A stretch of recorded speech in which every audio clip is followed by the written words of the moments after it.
an authorization, a warrant article for $55,000, but that was net of a trade, because there is some trade-in value on the old machines. The technology on the old machines has moved on. However, there are other communities in the Commonwealth that do use those old machines, and they cannibalize them, is what they do. So there was a trade-in value. The accepted bid, inclusive of the trade, was $50,000, so we came in under budget. Thank you. Thank you. Mr. Clark. No questions? Nope, I'll wait to hear your presentation. Great. I'll entertain a motion. I have no questions either. I'll entertain a motion. I move to accept as presented. Second? All in favor? Aye. Opposed? Thank you very much. Thank you. See you later. See you in a bit. That's it, Joe? He's going to be back. We got a couple minutes before we start at 8:30, or do we want to jump in? Up to you guys. Let's go.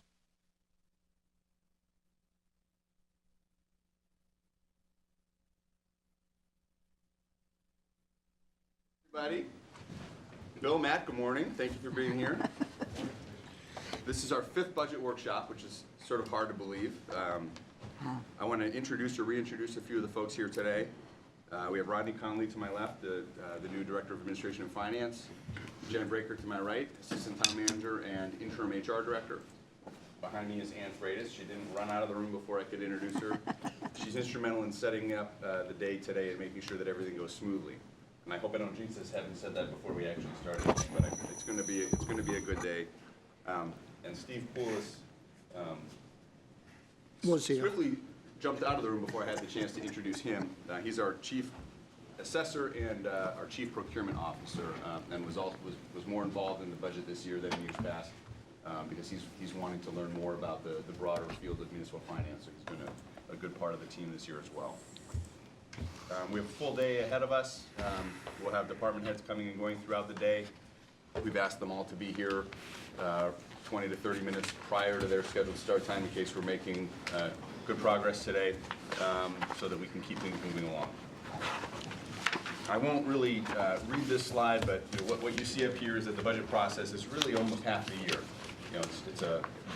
We start the dates there in December, but the departments are already pulling together information and preparing in the fall. So the blue line there, we're about halfway through the process now. We've been working behind the scenes to get all the cost projections and revenue estimates in place, and now we're ready to walk through that budget on our way toward the May 20th town meeting. I also won't read everything on this slide. This is a summary of the budget policy that was reviewed by the school committee and the library trustees in December, and then ultimately adopted by the Board of Selectmen in December. These are the goals and strategies that really form the framework for the budget that we've put together for you today. This slide represents sort of the high-level overview of the tax-supported operating budgets. The summaries on pages 6 and 7 in your budget books, if you wanted to look there. The 3.31% property tax increase is inclusive of the growth numbers. That's down slightly from last year. We were at 3.51% last year. And at $80.74 million, we are $15,000 below the levy limit. 15,000 this year? 15. Yeah. And we'll talk more about that in a later slide.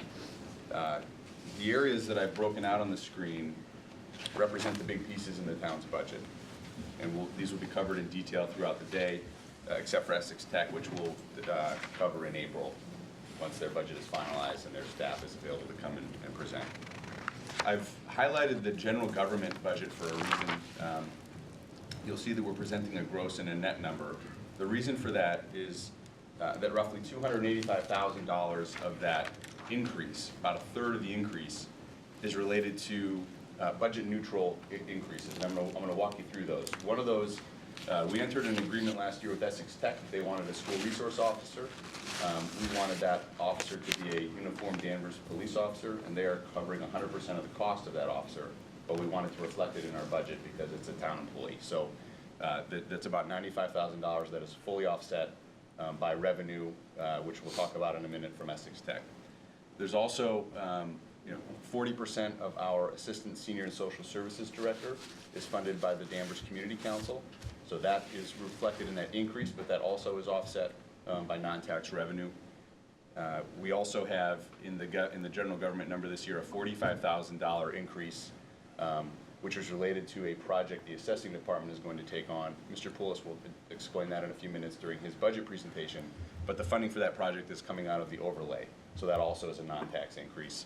And then finally, we've done an accounting improvement, I think, in the way that we're budgeting our IT staff. We had been budgeting our IT staff net. So we were showing a portion of an employee within the utilities where they provide service and a portion on the general fund side. In order to be, I think, more transparent, we're budgeting 100% of our IT staff in the IT department budget on the general fund side, and then we charge back the same amount to the utility. So it's budget neutral on both sides because these positions had been budgeted on the utility side last year. What you see now is the salary and wages are gone from the utilities, but they've increased their other charges amount to cover that same amount. So the reason I wanted to point that the actual increase on the general government side is more like 2.2% because a lot of that increase, again, is covered by contracts that are in place, or in this case, just rethinking the way that we budget those positions.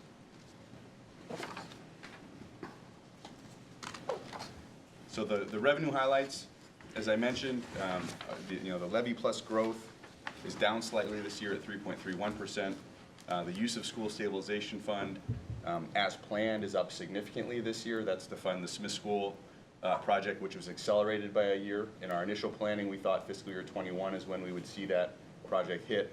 But as we watched the construction market heat up, and quite honestly, because the process with the MSBA in terms of achieving milestones has been so smooth, we were able to jump on the design team's recommendation that we try to get that project started in fiscal 20 instead of fiscal 21. So the increase we knew was coming is here.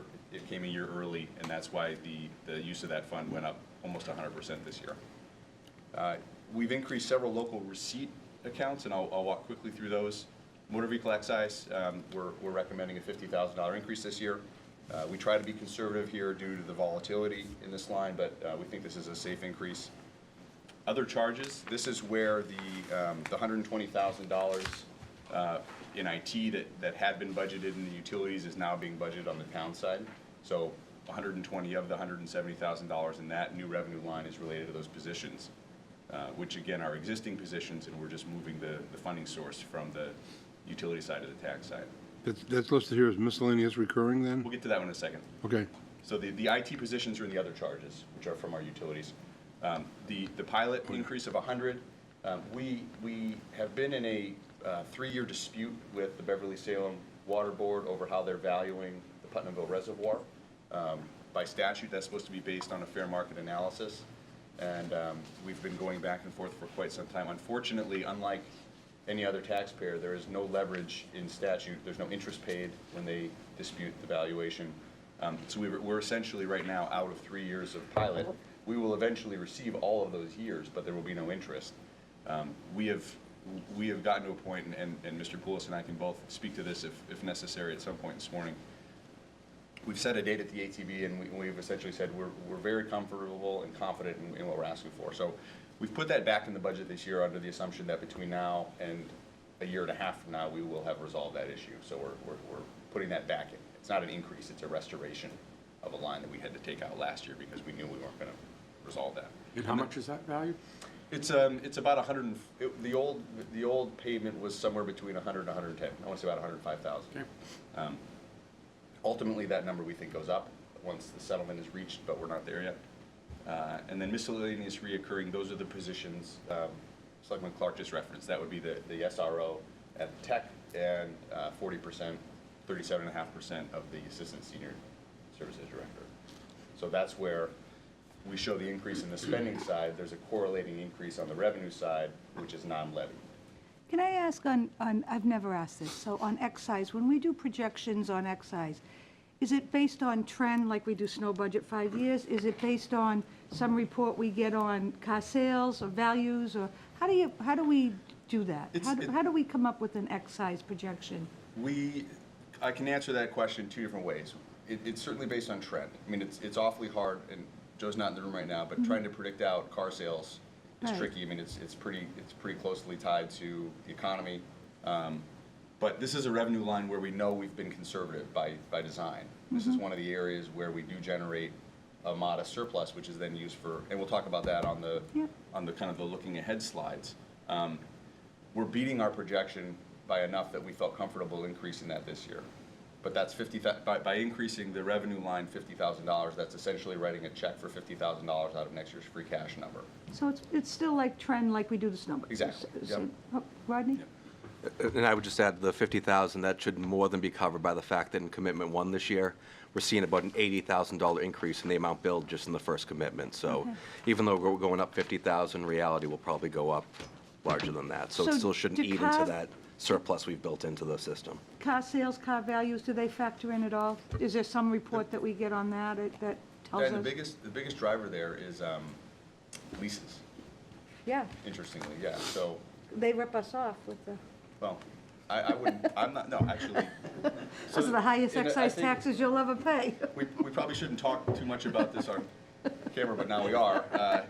For one reason or another, the state provides the excise tax to the city where the lease is formed. So for Danvers, which has a density of car dealerships, Oh. we keep the lease, those leases are treated as if they're Danvers. So that's part of the reason Automall South and Danvers do really well on the excise I line. take back the rip-off. That's what I was mentioning at our last meeting, when Steve and I had talked, he talked about that, and it's I'm amazing. hoping most folks are still getting their coffee and haven't sat down to the TV yet. No, Well, please no. lease the cars and Buy in Danvers. Danvers. No, lease in Danvers. Lease in Danvers.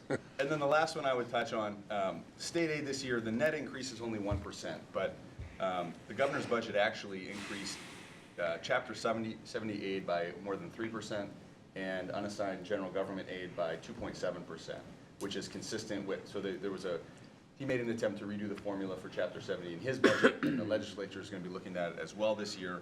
So we're using those as our floor. But we did see FY19 was the final year of the payout under the old MSBA funding model.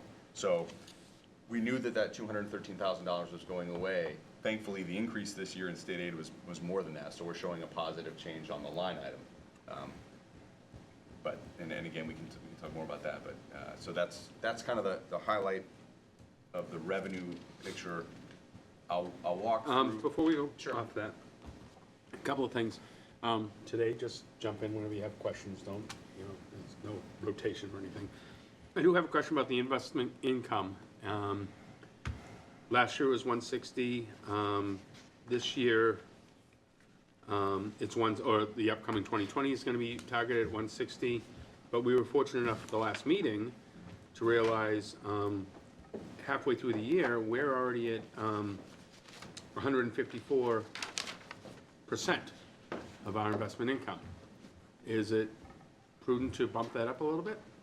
I would say it's prudent not to change that number for two reasons. One, it was only a couple of years ago, we were in the $40,000-$50,000 range. So that's a line that can change pretty quickly. Okay. We know the economy softened a little bit, talking about rate increases again. So could we increase it? Yes, we could probably safely bump that number up a little bit this year. But much like excise, that would be coming directly out of next year's free cash number. And we can revisit that, but I want to get through a slide where we're kind of looking ahead a year to think about what that could mean. Okay. But yes. Does anybody in the audience have questions about revenue? Thanks. And if I forget to go to the audience, wave, so I know. You throw a muffin at. Did you have a question, Mr. Bresci? How about this as a fire one? That was to do with Got to go to the mic, sorry. Rules be rules. We should have had a mic set up at your table. Bill Bradstreet, Precinct 1, town meeting member. My question was on the new voting machines. The point was made that the last set lasted about 20 years, and we're hoping the new machines will last 20 years. Do they come with a guarantee? I don't imagine they have a warranty of 20 years. It's not a roof. No, I understand that, but do they come with a warranty, and what is it? Diane's right. Joe did say he'd go into depth at his presentation. Okay. So I'm going to ask to hold that question. Thank you. On the expenditure side, this slide presents some of the budget drivers in the general government budget. Most of these will be covered throughout the day, but I want to touch on cover a few of them now. The top line there, salary and wages are up 2.93%, which covers union and non-union cost of living increases, merit increase set aside for the management compensation plan that we worked through in the fall, and as you'll hear in a couple of the division and department budget updates this year, we completed a compensation and classification study last year for all of our non-union employees, and we found the vast majority were market competitive, but we did find some areas where we had positions that had fallen behind the market, and so there are some adjustments recommended in particular divisions and departments, which we can talk about when we get to those particular budgets. Police OT, we're looking at a 12% increase this year. That's driven almost entirely by the fact that we have 3 current vacancies and we have a long-term injury. And given the length of the civil service process, we're going to be well into FY20 before we can get those positions filled. So we've started the process. We're asking for the lists. We'll have to go through the interviews in the assessment centers. So we're working to refill those, but that's the majority. The other increase in police OT is related to an increase in court appearance OT, and given the volume of retirements, there are some required trainings for our supervisors and specialists that have to be done off shift. So that's one of the drivers in this year's budget. I had mentioned a few minutes ago, while Mr. Poulos was out of the room, that $45,000 in the assessing budget this year is for a project that he would like to take on to improve service. And so 45 of that $55,000 increase in consulting services is related to that project. And again, all of that is coming out of the overlay, which was held for prior tax settlements that have been settled. So that's neutral in terms of the tax levy. The civil engineer 2 we're showing is a new position. It's actually not new, and Stephen King will talk about that during his presentation today. When Rick Rogers retired and Stephen King was promoted, this position became vacant. There are some strong reasons for refilling it, and not least of which is that it's shared between the utilities. So 50% of the position is budgeted on the town side, and almost all of that is offset by a reduction in temporary wages. More importantly, having this even though the savings I'm about to describe don't touch the tax levy, having an engineer who can work on intersection projects or road projects saves us having to build those costs into our capital expenses when we do capital projects. So having someone like Eric Rashad or Renee Hunter or Stephen King able to be on site and GCing some of these projects saves us a tremendous amount on the capital budget side when we're doing projects like that. So we're showing it as new because it wasn't in last year's budget, but I wanted to explain that. Kind of moving down, we'll talk momentarily. Auditing services is up this year. Most of that increase is related to an item we discussed at the Selectmen's meeting earlier this week. One of the recommendations was to formalize some closeout procedures, so there's some funding in that line to bring in a consultant to assist with developing those practices. And then tuition reimbursement is up. We encourage continuing education. In fact, Mr. Poulos and Ms. Breaker are both pursuing MPAs right now at my urging, so we have an increase which is across budgets, but I isolated it here to show the overall increase in that particular line. Can I ask a couple of questions here on this?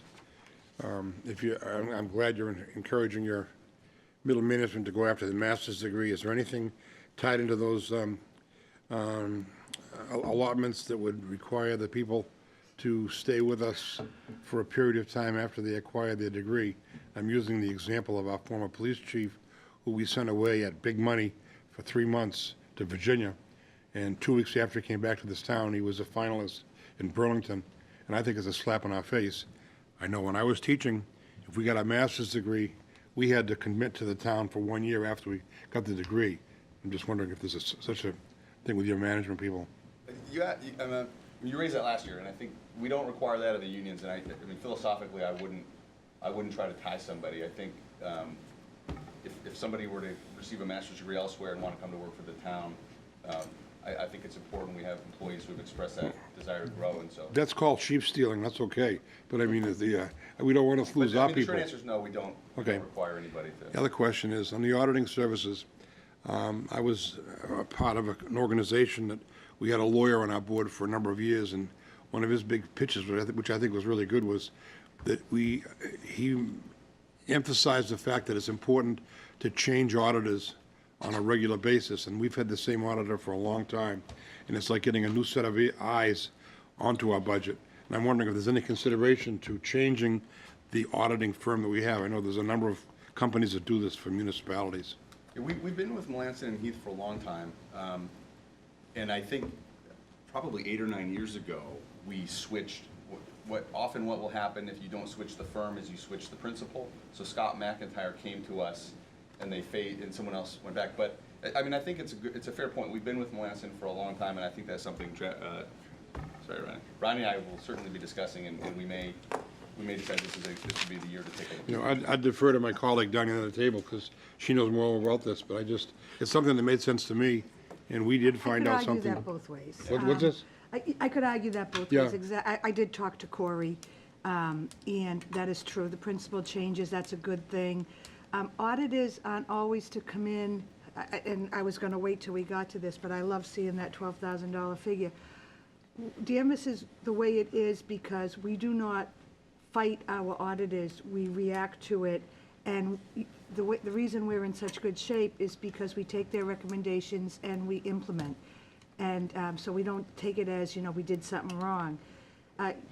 Changing the principle doesn't mean that the gotcha. We don't have that problem here as much as another set of eyes. So you don't want the same person per se coming or the same team, and that's usually what, as auditors, because they're the ones that are really held to the esteem, they're the one carrying the insurance, they send in different teams because it's their job to sign off on something. They're not friends. They might be nice to you, but they're never your friend. And so that's my opinion is, if we're happy with the way we're moving forward, fine, and I'd leave that to my finance team. But, you can always send it out to bid. But the reason they send different people in is because different eyes, their job is to make sure that they protect us from that person who might find a way in. They're always a step ahead, so, I wouldn't care, but changing the principle is no difference than changing the firm. That's just my I just opinion. am concerned seeing what happened in Marblehead over the last 3 years of this school department. And possibly if they had had a different auditor come in here, they might have caught that a year or two sooner and been able to mitigate the problem where it evolved into a huge cost to them now and a big mess.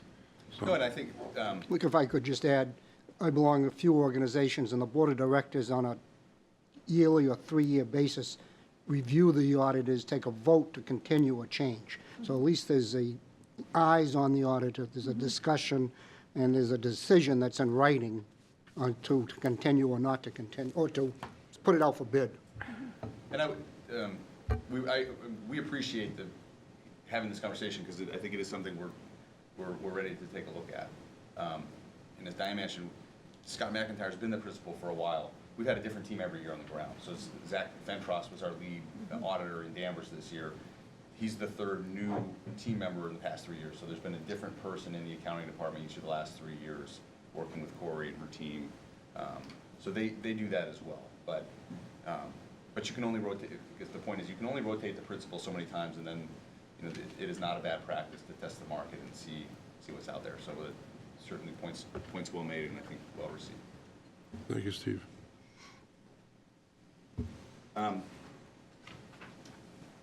This FY20 is no different from past years. Maintaining and building key reserves remains a priority, given the way that we fund our budget each year.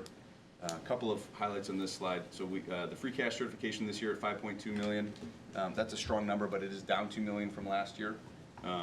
Host of reasons for that. We had a pretty mild winter last year, so when we have a mild winter, we generally have a larger turn back from the Public Works Department. So in FY17, DPW returned more than $1 million based on the light winter. This past year, we had an average winter was about $500,000, so that was cut in half. So it's about $500,000 swing in our free cash base just on the DPW year-end operations. But the contributors to that number are, as we've discussed, motor vehicle excise generally contributes to that number. Investment income the last couple of years has been a contributor to that number. Education has turned back money the last 2 years. The results here are not unintentional. We do use conservative budgeting techniques, which results in positive results, which in turn results in free cash. What we're proposing here, a couple of things. We're going to be, as we discussed a few minutes ago, we're going to be using quite a bit of the school stabilization fund. We know that between now and FY27, we need roughly between $8 and $8.3 million to get through the peak debt years. So by replenishing $750,000 this year out of free cash, we're essentially 30% of our way toward that goal. So as we draw down, we'll continue to put back. Our net position at the end of the year will be about 4.3. That's down from about 5.8 this year. So we're dipping in to get that project started. General stabilization, both general stabilization and free cash are components of unassigned fund balance. So moving money out of free cash and into the general stabilization fund doesn't affect our fund balance position, but I think optically it's important to have a healthy general stabilization fund because that's one of the areas that the rating agencies look at first, is to see are you carrying, that's free cash is a term that is not as common across the country, obviously, as having a stabilization fund or a reserve. So this is neutral in terms of fund balance, but it's a year where we can shift money from free cash to the stabilization fund. We think that's a strong move.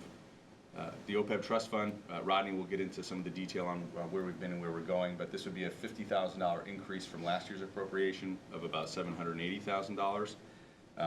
This is consistent with our 5-year plan to increase our contributions into that trust fund.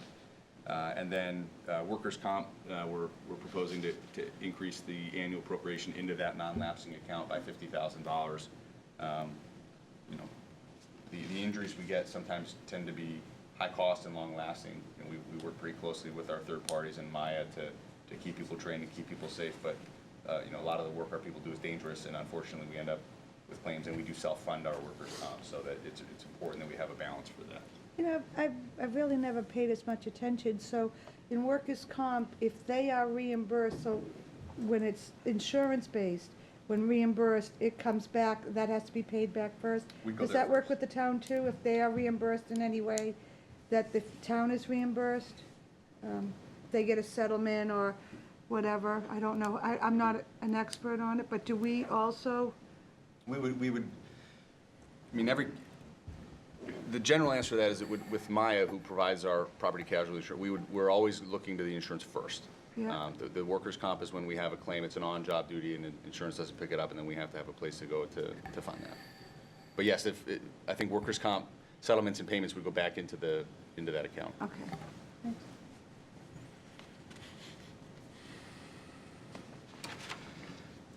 So now, before we get into the departments, I want to go through a couple slides for sort of we've been talking from 30,000 feet, now we're going to jump up to 45 or 50,000 feet for a couple minutes.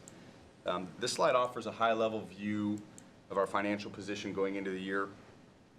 As we began discussing back in December at the financial summit, we've inched closer to our levy limit each year, and we've had to be less conservative in some of our non-levy revenue assumptions to maintain level services. The drawdown of school stabilization, as we talked about, came a year early, so we're now using that fund for the school. Free cash, as I noted, is down $2 million this year from last year.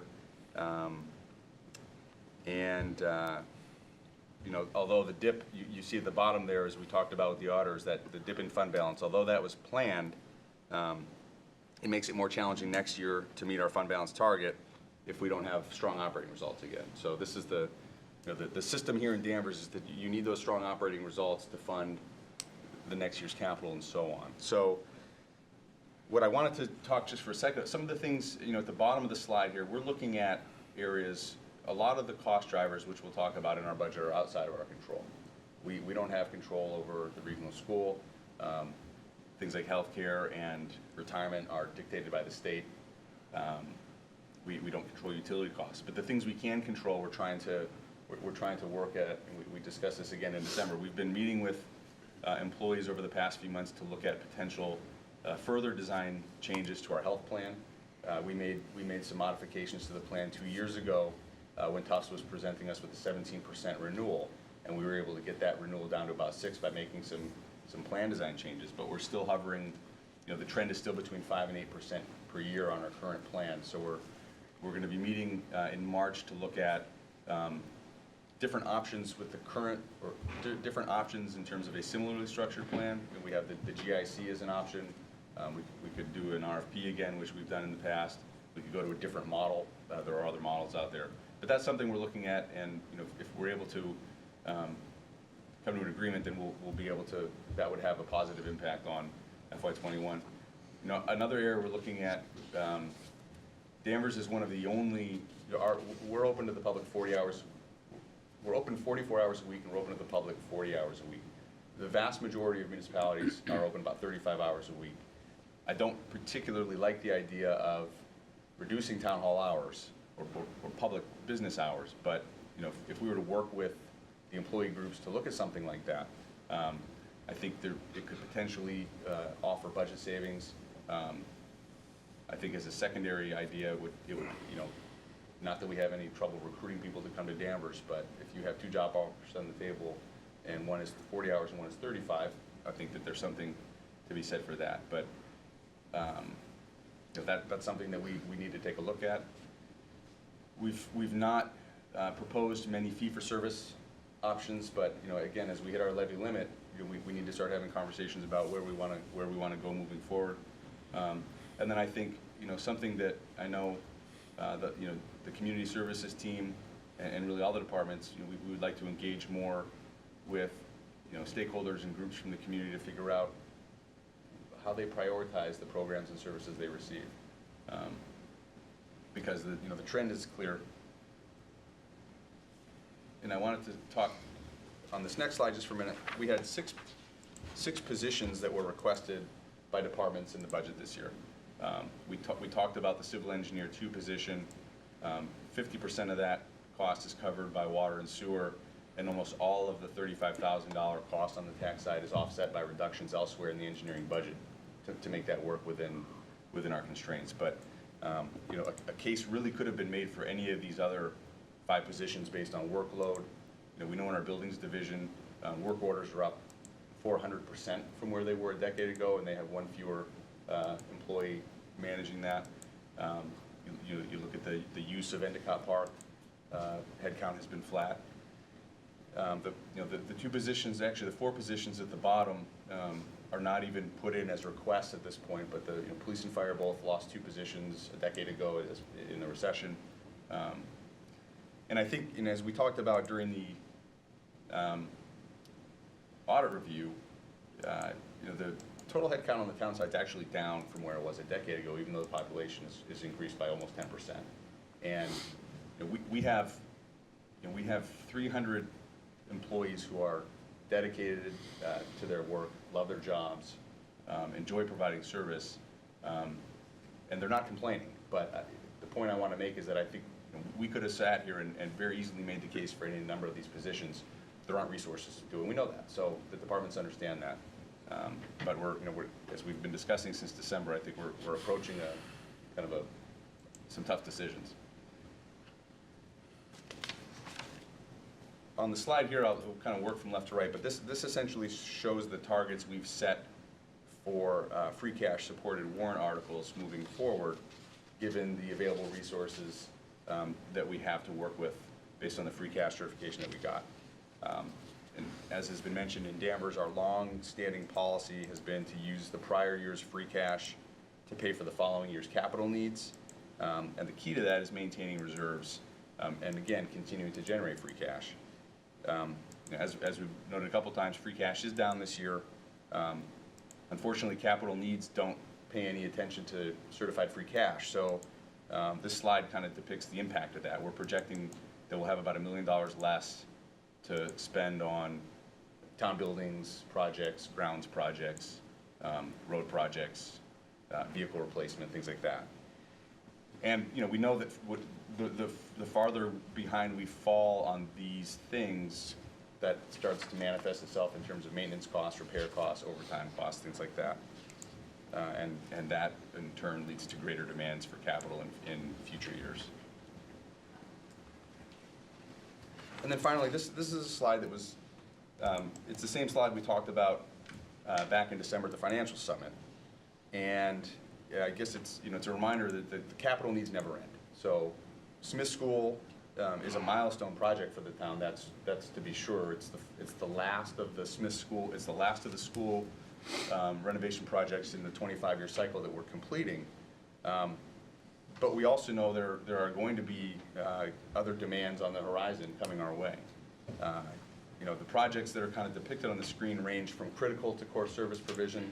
There'll be, you know, school roofs, a facility for public works, all the way to the other end, which are really just quality of life projects that certain stakeholders and groups in the community have expressed a desire for.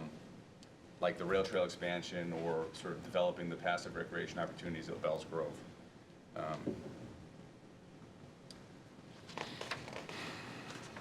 So in summary, you know, we think that the fiscal year 20 budget accomplishes a number of things. It obviously offers a path forward to fund the Smith School project. It maintains level of service with the exception of a modest service level increase that's being proposed at the library, which Mr. Lent will touch upon later this morning. It funds our key reserves to address long-term liabilities and ensure compliance with our established financial policies. But I think, as is evidenced on this screen, we have a variety of cost drivers that are presenting headwinds that are just going to become more difficult to manage moving forward. You know, we know that's the challenge, and we're ready to accept it. But that's where we are.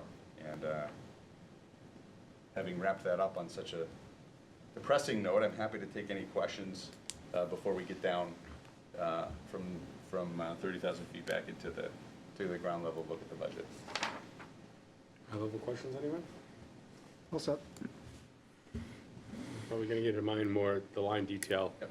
Gentlemen, anything high level? All right. Okay.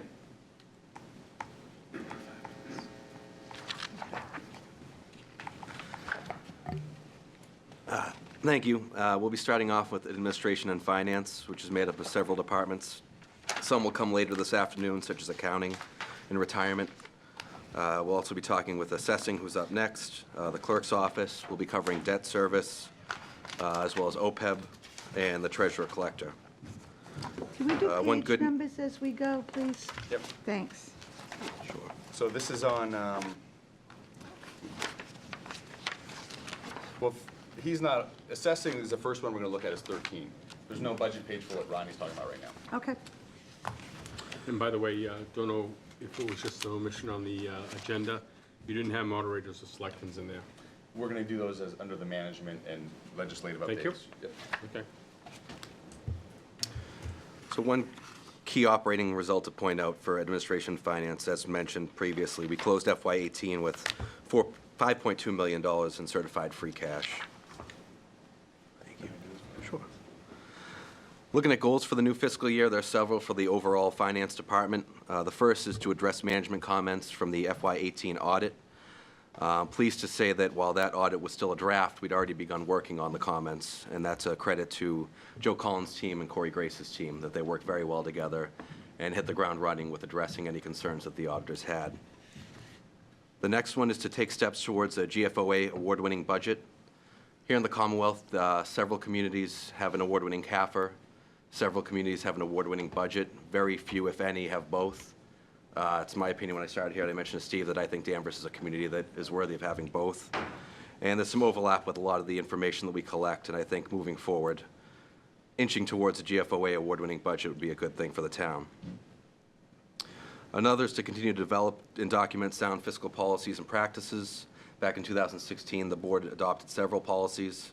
Those have since been institutionalized, and I think it'd be good to continue to institutionalize those as well as expand them where we see appropriate. Another key goal for the next year is potentially conduct an on-site credit review with S&P. I think we're all of agreement that we think Danvers is a AAA town. A lot of that's just math-based, but believe it or not, there is something to be said by having S&P come out, do, I hate to use the word dog and pony show, but it's true, to, show them the town, let them see the development that's occurring here, let them meet some of the key stakeholders. I think that could be another key tool to pushing us finally over the top and getting us a AAA rating. And lastly, ensure another positive free cash certification. As we mentioned, FY 2018 was $5.2 million, and we hope that we'll continue those positive results. First up from the Administration and Finance Departments is assessing, so I'll turn it over to Steve Poulos, who will jump in.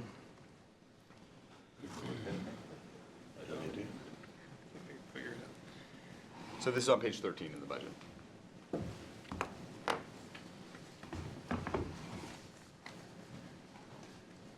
Just, I'm not sure everyone's familiar with it, but just a quick brief overview. The Assessors Department is made up of 4 full-time staff members and a 3-person board that is appointed by the town manager, and the chief assessor also serves as the chairman of the board. And last year, it's been really for the past 12 months, we had really a key person in the office resigned, and then actually second-guessed their decision and was gone for about 3 months, came back for 2 months, and then resigned again.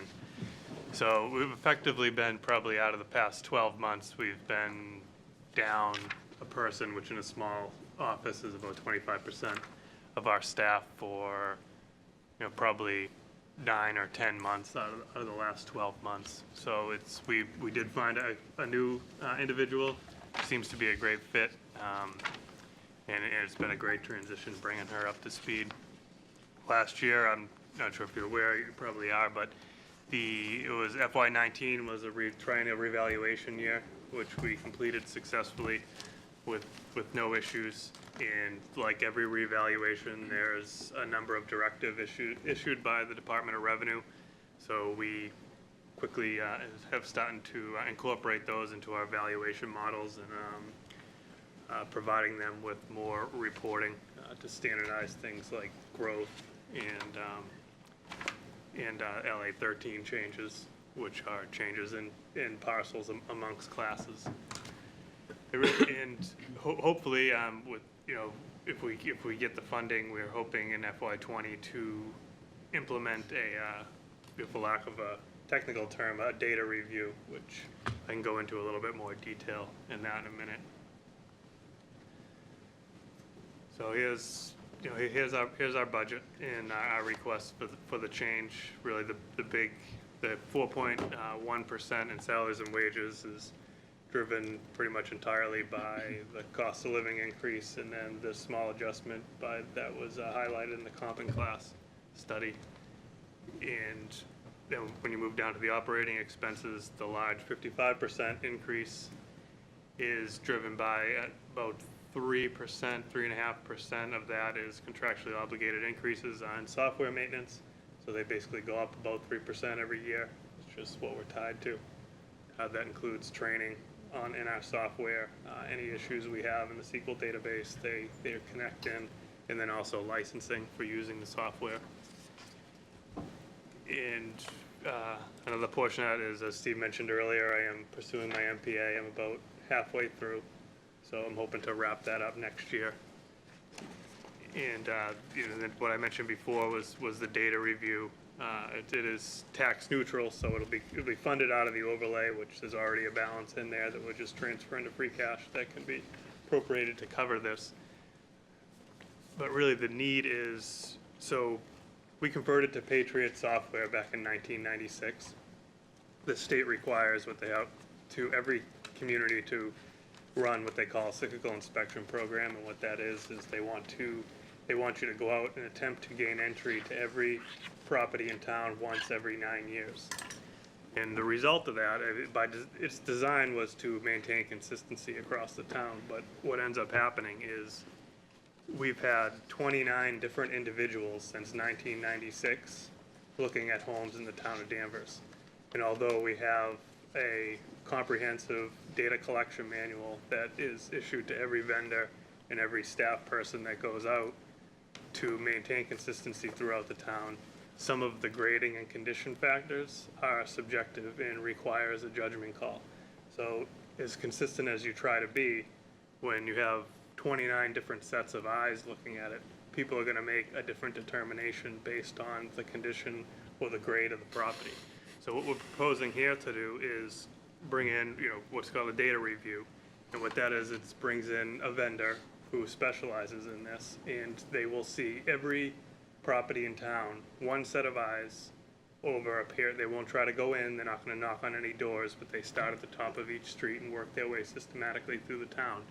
And make sure that that the grading and condition is consistently applied to every resident throughout town. We don't think that there's any systemic data issues.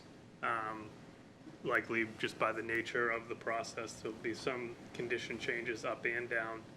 But we think that it is becoming a best practice in the industry, and we think that it's our duty to make sure everyone is fairly assessed across the entire town.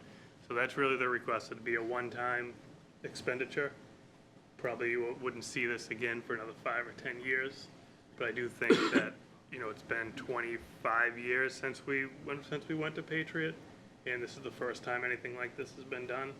And personally, I think it's a smart move, and kind of owe it to the citizens to make sure everyone's on a level playing field as far as their assessed values go. Steve, excuse me for interrupting. Is that consulting service, is that the cost for this program? Or, because where are you paying for that? It would come out of operating expenses. It'd be Operating called, consulting services. Consulting service. 45 grand. 45,000, okay, Yeah. that's. And what happens to Patriot? Right now, it's online. If I want information, I can, Oh, yeah, we're staying with Patriot. you're staying with Patriot. Yeah, That we're not information's- leaving. Our canvas software will remain the same. And all it is a trained professional in appraisal and assessing. And they will go and start at the top of every street. I And look understand. at every residential property and just make sure if you have. One this ranch individual in for the sea, entire town? One or one individual will see the entire town. Yeah, it'll probably take 3 or 4 months, and they'll work, because the thing is, when you got judgment calls to make on a grading, So they're just going to look at the front of the house, side of the house? they probably won't even really get out of the car. They may start it, or depending on the weather, they may walk down the street, but it's really just, if you've got a ranch here that's graded a C, average building grade, and then 3 streets over, there's another ranch that someone felt it was a C plus, that's not consistent, because it's likely the same, it's built in the same year with the same building standards. The condition might be a little bit different, but the grading should be the same. And the differences in those two values are minimal.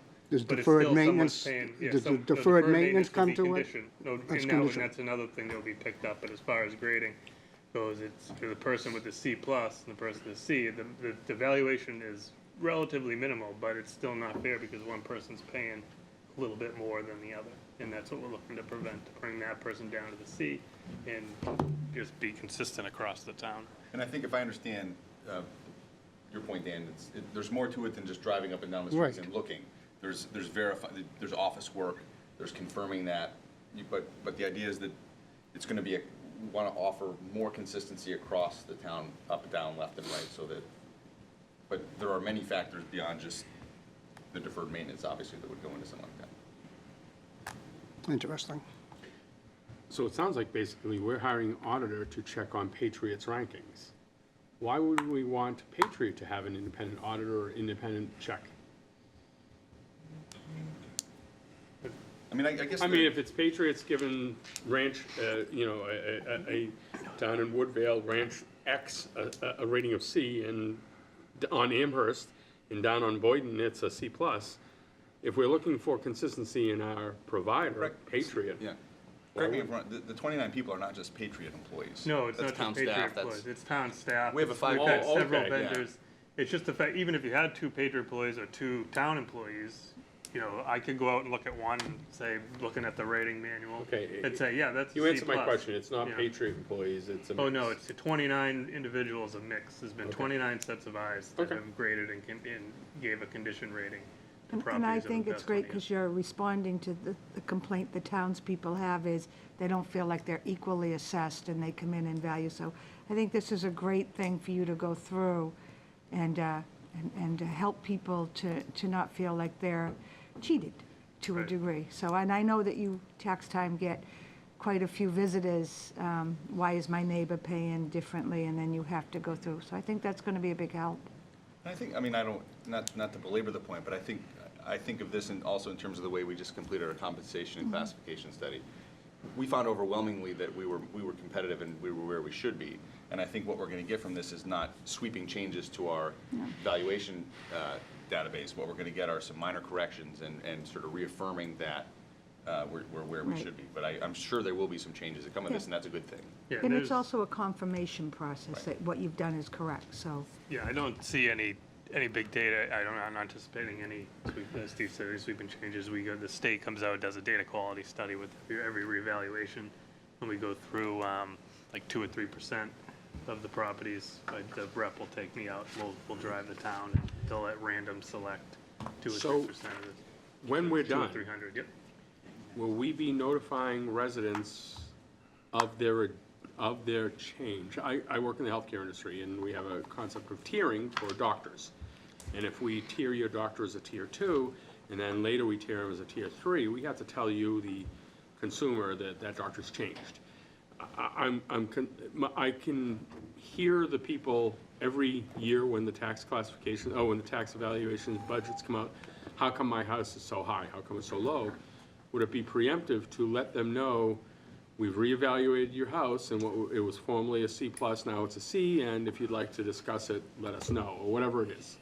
I doubt very people who've decreased in rating, which I guess would correlate to a decrease in taxation, would be very upset. But if I went from a C to a B, and I'm saying, wait a second, I'm in Woodville, I'm just gonna choose Woodville because it's the Right. most consistent area of town. I'm looking at it to my left and my right, and it's still the same Campanelli Ranch. Neither of my neighbors have built on it, so how is it that I'm a C and, or a C+, and they're both Cs? And I'd like to know, because you just changed me to a C+. I'd like to have the opportunity to talk about it. I mean, are we gonna be able to proactively reach out and tell people? If I could make a suggestion on that front, I think, I don't know that we necessarily want to send a letter to everybody whose individual factors change, but I think being proactive in terms of putting out a press release, and since I have my assessor and the third hat she wears is communications director, so explaining this project in layman's terms to the community through a press release and saying if anybody wants to know more about their particular property or the project, please give us a call. Because I think what we'll find is most people won't, but there will be people who do. And that way, we'll be able to tell them exactly what we're doing and get the feedback from them. And I think that's fine, even if we just put it out there and say, the intent of this is to level set. No, Make it's a the great idea. playing field You're all right. level, because I know that people aren't necessarily diligent about going to Patriot and looking at their own card. I got rid of that pool 4 years ago, why do I still have that, on there, kind of thing? So maybe it's a opportunity to tell them what we did and to remind them to go to Patriot and look at what the card says, or to the assessor's office and look what the card. Good idea to put a press release out so that those people are looking out their windows and see somebody looking at their house. Yeah, well, what we do is, we're just starting up our, we do a physical inspection, like I mentioned, the 1/9 every year, we do that. We do that every year, so we're just starting now, we send out postcards to every individual that their house will be looked at, driven by, so they know, they get, it's Well, not just a press release. there they it's were not a walking website. on the property. Yeah, but it's, we would probably do something similar with this. You just, there's companies that you just do a quick postcard. They send them out, but they actually will print them and mail them with the postage for less than we can buy just the postage for. So, people will get a personalized note so that they don't miss it and they know what's going on. And we'll have more information on the website for them to read. We'll have phone numbers and emails if they can email us and ask questions. So we get the information out there for sure. So I typically, first of all, I want to thank you for getting the spreadsheet, fantastic. I use it because I do a lot of number crunching, I can play with it, and I look for outliers. And you've explained all the outliers, except for the fact that you had a big dip in conference fees. Now, I think conferences are an important part of your professional growth. Yeah.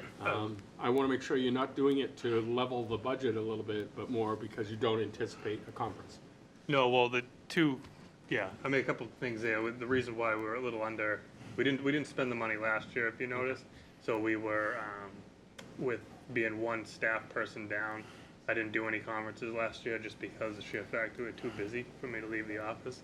And then this coming year with me pursuing my MPA, I'm gonna forego my conference again to move some of that money into the MPA education line item, and then that money, at least I'm gonna ask, that money to be moved back the following year so that I can resume doing the professional conferences and. Okay, thank you.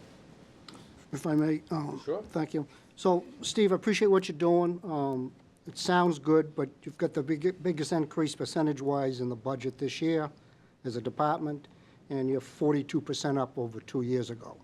So your department used to be very consistent. Now you're doing a lot of changes, education, et cetera, but your budget is up quite a bit. Right.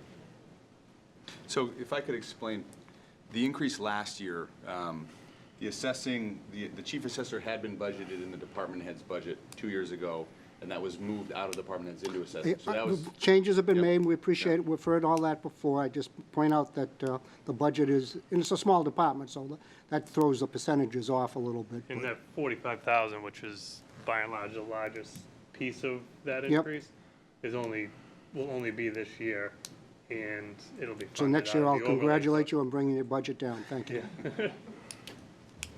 It's not taxed. Provided I'm here. Providing he's here, get his MBA, he's gone. That's right. Be a town manager somewhere. Thank you, Steve. Welcome. Thanks, Steve. And I believe that is all I have. And with that, we'll move into the administrative services portion of the budget with Joe Collins, so I believe. Page 14. was- oh, There he is. There's Joe now in the doorway. making an entrance.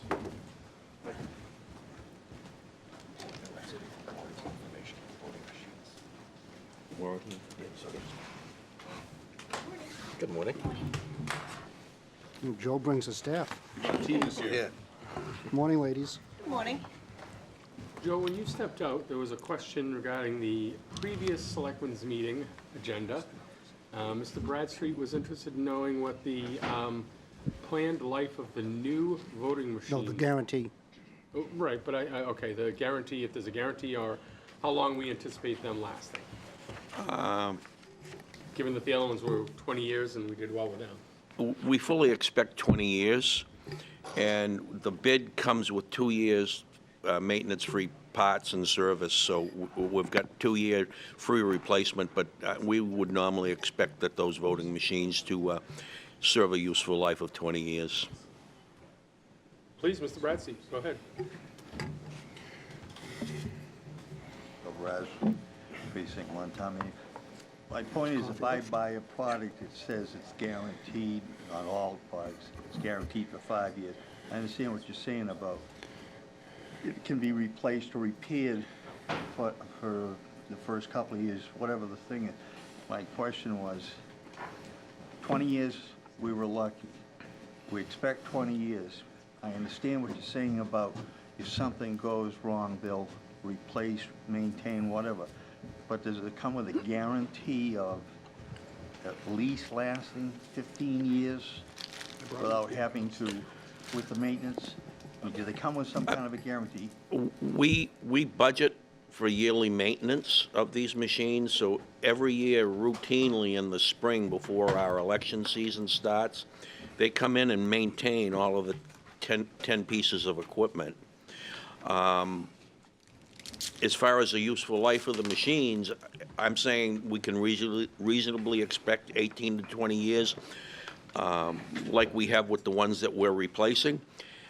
Keep in mind that it also depends on voter volume.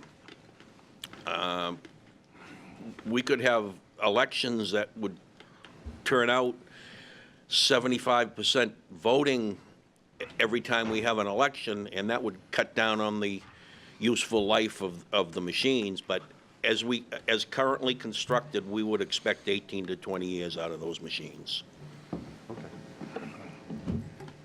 And Joe, I just had a follow-up question based on Mr. Bradstreet. These are independent of, they're not connected to the internet or connected to any network, are they directly? In no way, shape, or form are they connected to the network. Perfect, thank you. Russia. As I mentioned earlier, we're prepared to answer a few questions for you relative to those machines as we get into the budget. Thank you.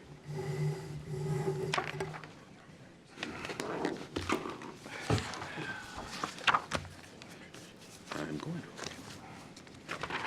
to. As you've noticed, I brought my two right-hand ladies beside me, Jill Summit, my Assistant Treasurer Collector, and Kathy Ellsworth, my Assistant Town Clerk, and she does a lot of her support with you as the Board of Selectmen leading up to your agenda preparation, et cetera, and the aftermath of a Selectmen's meeting and the follow-up. So they're both here to join us in the presentation of the budget, and we're prepared. The group of us are prepared to answer any question once we finish the presentation.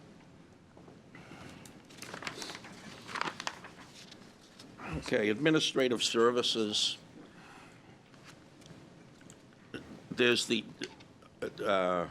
highlights of accomplishments of fiscal year 19 is a local update of census addresses, the new voting equipment, student activity accounts, excise collections, and the MMA Suffolk University certificate program.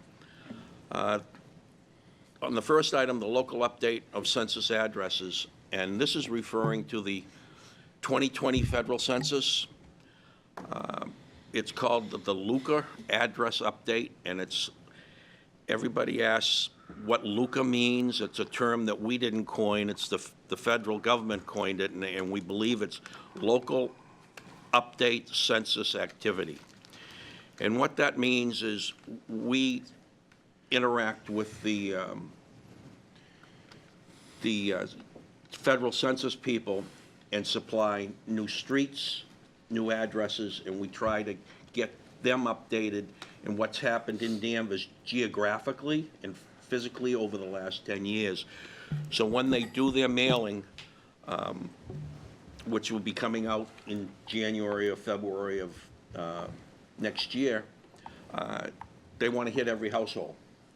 So they had provided each city and town clerk's office with a guideline and a deadline as to updating the maps, so they'll have what Danvers is currently rather than what Danvers was 10 years ago as far as streets and addresses.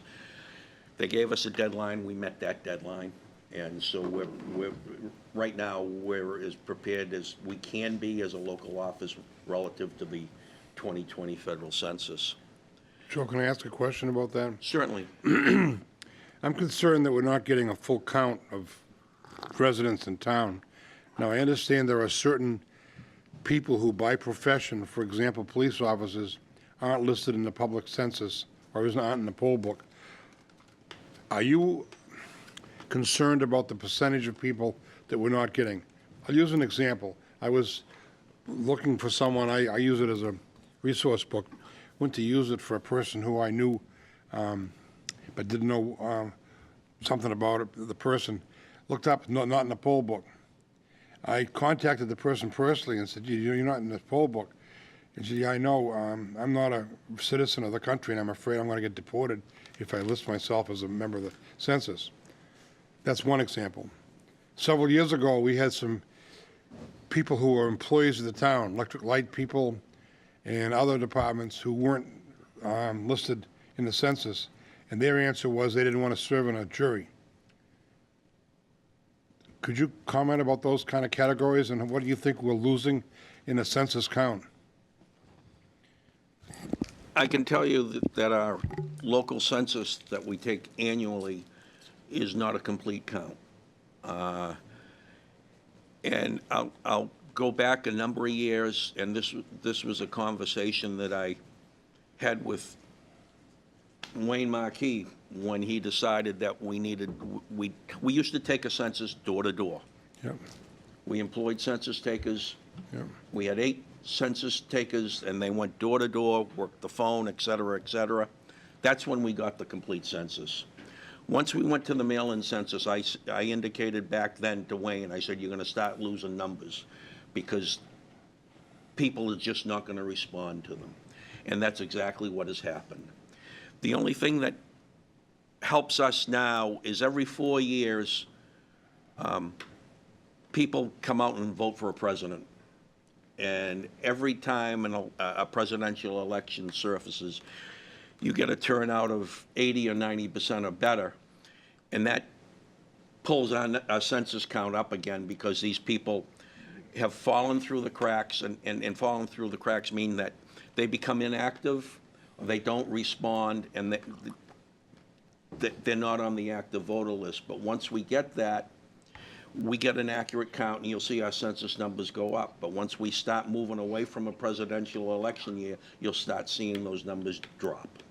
I'm concerned that it's affecting our reimbursement from state and federal government, and I wonder how it would compare to the cost of retaining an actual census in the community. I also read that some people who are census takers have been prone to violence from people who don't want to be in the census, and this has not so much happened here in New England, but in rural areas, especially in the Appalachia, it's a real problem that they're not getting the count at all. If it has a negative effect on our reimbursement, I'm just concerned. I can't believe these people don't want to be part of the census, especially the town employees who don't want to serve on juries. I can't comment to the jury piece, but Kathy and I routinely scratch our heads saying we know someone's there, and they just don't respond to the census. But over the last few years, we have partnered with the school department relative to families moving into town and registering their children for school. As part of that process, they have to come and visit us first, register as a family. We give them a certificate, then they go to the school and they accept them for registration. So there are ways that we attempt to get everybody on board, but it's short of knocking on their door each single door and household in the town. It's going to be an incomplete number, and we don't. There's no teeth to the law about going out and enforcing that census. The feds do have some teeth. And I think importantly that I'm not, Joe can correct me, I'm not aware of any state or federal grants that are tied to a local census number. I mean, every 10 years the federal government does a census, and that is what determines House districts for state, for federal representatives, block grants for cities and towns. So we have the big census coming up in 2020, which will have a huge impact on how the allocation of resources in terms of state and federal go. But there would be a perverse incentive at the federal level for a small town to be inflating its census in order to get more. So again, I think that the local census is an important number, but I wouldn't share the concern about state or federal grants being tied to our census number. It's the decennial census number that is based on. Okay, we have an agricultural census every year that we have to participate in, and it's very strongly emphasized that if you don't answer that census, it's going to affect the allocation of grants to your state or county based on the Farm Bill nationally, and it has a major impact on the amount of money that comes locally versus what isn't coming. If it doesn't come here, it goes somewhere else. And I'm just amazed at the number of people that don't answer the census. All set? As we talked earlier, a little bit earlier about the new voting equipment, to expand on it a little bit, as I mentioned during the meeting, that Kathy and I, with the help of the purchasing department, we drew up an RFP for the new voting equipment, and we had two bidders. We expected two. They're the two primary suppliers of voting equipment in the Commonwealth. LHS, our current supplier, was the winning bid. We had a team comprised of Kathy, myself, and Bruce Sims, our former chief assessor, who was one of our wardens for Election Day. We were the three-member team to evaluate the proposals and make an award. And the best Santa Claus? And he is the best Santa Claus. Definitely. We are fully expecting delivery before the end of the month, and so we can begin training on these machines. Physically, what you can expect is pretty much the same as what you've seen currently, the machines that we use. Might be a little bit larger. The tabulator piece on the top of, that sits on the top of the ballot box is dark in color. The current ones are cream in color, so that there's a visual difference and change. But it's a little, the machine in and of itself is a little bit more interactive with the voter. You will vote, the ballots will be pretty much identical to what you've come to be accustomed to.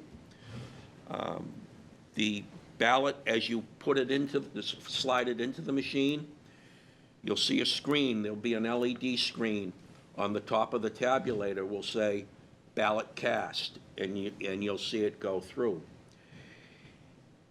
If you've made a mistake on the ballot, and two ways, if you color too far outside of the marking area of the ballot, if you remember, the ballots on both sides have timing marks, and that's how the system works. If you infringe upon the timing mark with a mark on your pen, that causes the ballot to be rejected, and the machine can't read it.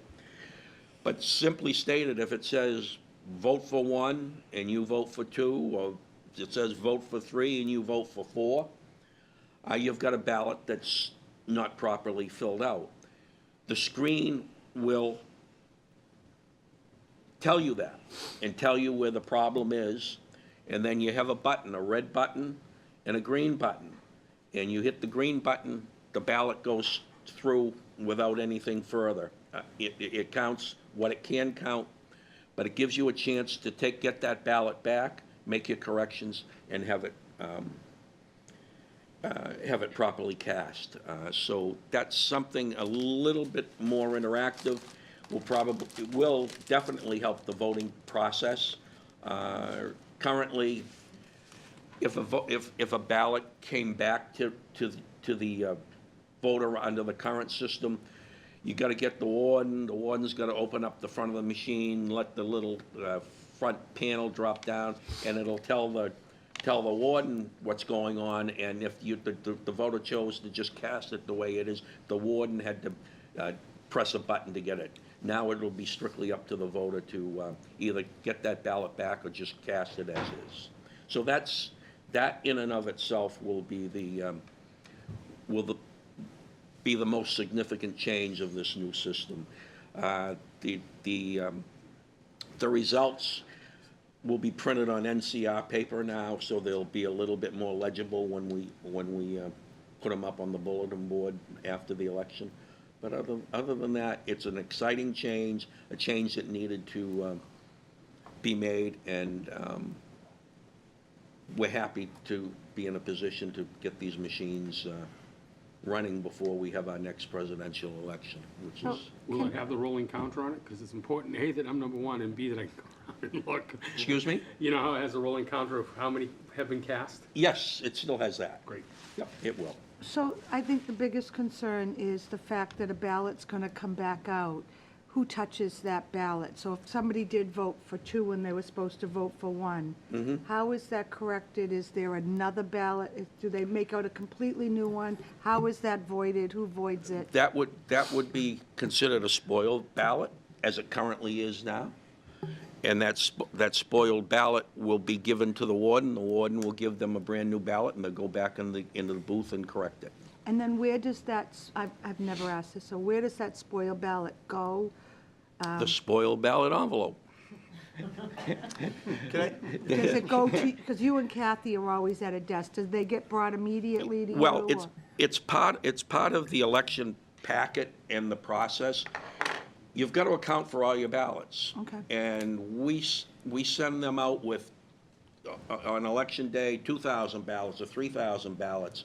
At the end of the day, you've got to account for those 2,000 ballots or 3,000 ballots. And the ballots that are spoiled and rejected because they're faulty, they're part of that count. And there is a spot where they are so identified, and we have a reconciliation form that we fill out, and the warden is required to fill out before they leave at the end of the election night, and both columns must total 2,000 or 3,000 or whatnot. They must total equally. We must get to that number. So, yes, it's not torn up and thrown in a trash barrel. Right. It's part of the process. Thank you.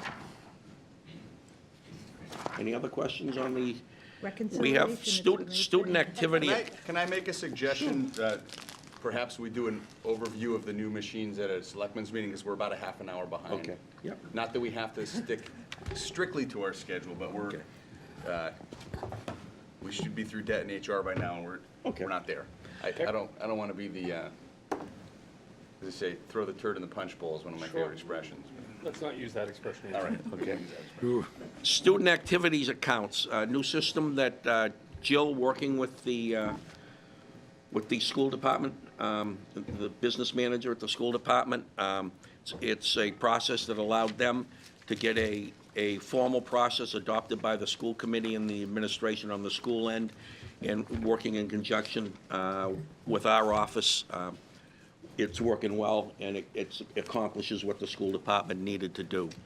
Excise collections, I imagine Steve touched upon it in the overview of the budget at the outset, continually go up and up and up. It's sort of become a cash cow. It's the revenue that is generated every year continues to increase, and Jill certainly tries to make sense of it all. I mean, when you mail out one commitment and there's 25,000 bills in one commitment, you can tell that all heck breaks loose, and you got to they go out, they come back pretty much as fast as they go out. So there's a lot of accountability.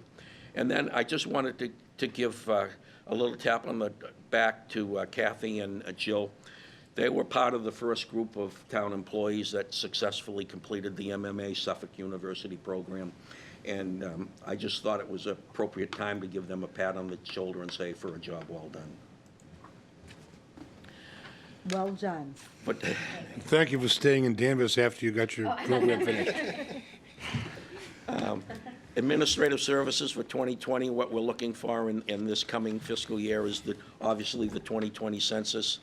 The Smith School financing and bond sale, we will address that a little bit later in debt service. Expanded early voting, we expect to see more of it than less of it. What it will be, when it will be, we don't know, but that's a fluid process, and that's all I can say. And then we got a presidential primary next March. That right now looks to be like a fairly active election based on the amount of candidates that want to be president. I can just tell you at this point in time that we expect it to be a busy day. We've worked with the school department already as far as the student calendar goes, and next March on the student calendar, we expect that high school campus to be empty, so it won't cause us any problems with traffic and whatnot in advance of what could be a very heavy election. And there's the numbers for the fiscal 20 appropriation.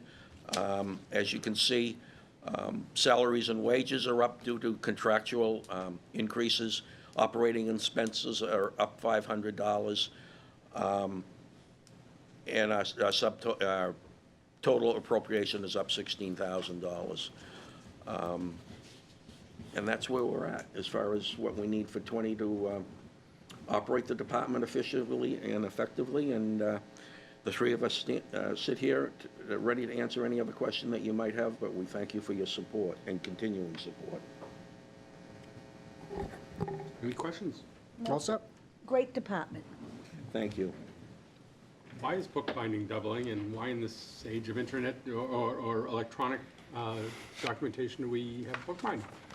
Well, in this age of automation and whatnot, we still have to preserve the records. And preserving these records now require a little bit more effort in binding the books. We do have the originals still stored in the inner vault, and we just felt that we needed to keep up with it a little bit more, and we needed to put some more money in that binding budget line item. Okay. It's not great amount, it's $500 more, but just wondering, it's one of the outliers. Mr. Bradstreet? Me again. We sent out letters for trying to get a census. You have a fair idea of how many people we have in town. You don't get some of them back. Do you do a follow-up because you in particular know that this person still exists and is here, but for their own reason they've chosen not to? Do you send a follow-up out asking them if they would please, or at least give you a reason why they didn't? Well, first of all, and we have that, we scratch our heads every year. We try to follow up as best as possible, but we find out in most of the follow-up we do, they are families that just care not to be registered. That's simply stated. But we do send them out notices that if they don't reply, they'll be dropped from the voting list to the inactive status. And you'll have a few, there will be people that'll come forward and get things right, but there's still a group of the population that will just decide that they don't want to be part of the number count. Okay.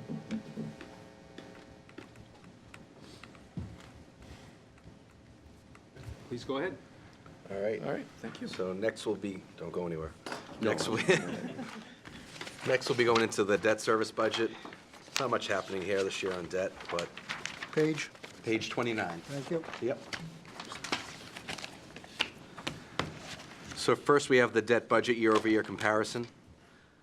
We see the results of some of our long-term debt falling off. In the existing principal, you see a small drop-off, about 1.4%, resulting in a $52,000 reduction.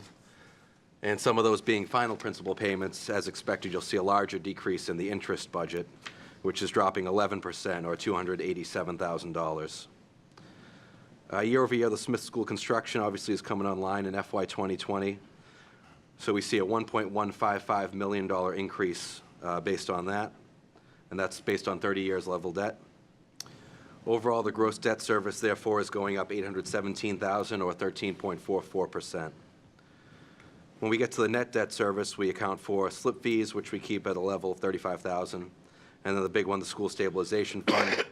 So as we've planned, as we head into this project, we'll begin drawing down that fund, and as Steve mentioned, it's a year earlier, so we'll be using $2.353 million in FY 2020. That's an increase matching the amount of Smith School construction coming on.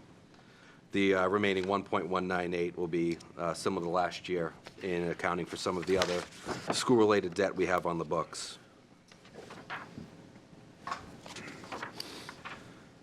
Diving a little bit deeper into the school construction stabilization balance, as you can see, the past 3 years' worth of contributions and the anticipated contribution in FY 20, as well as the offset to debt service that was used.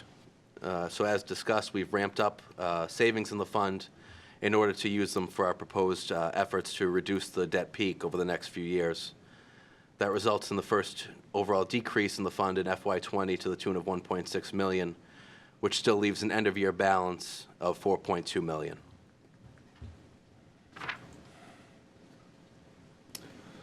This next slide is very colorful and may look familiar from the financial summit where we rolled it out. It layers several pieces of debt on top of each other, the blue being total existing debt, non-high school. The high school level funded is in green. Then we have the projected 30-year level debt of the Smith School in yellow. We have a small piece of outstanding bands in purple that will ultimately have to be permanently financed, potentially in FY 20.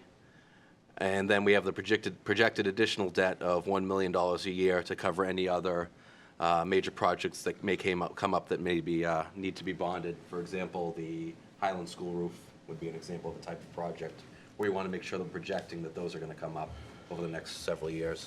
I think this is the slide on Tuesday, Dan accurately described as the beached whale.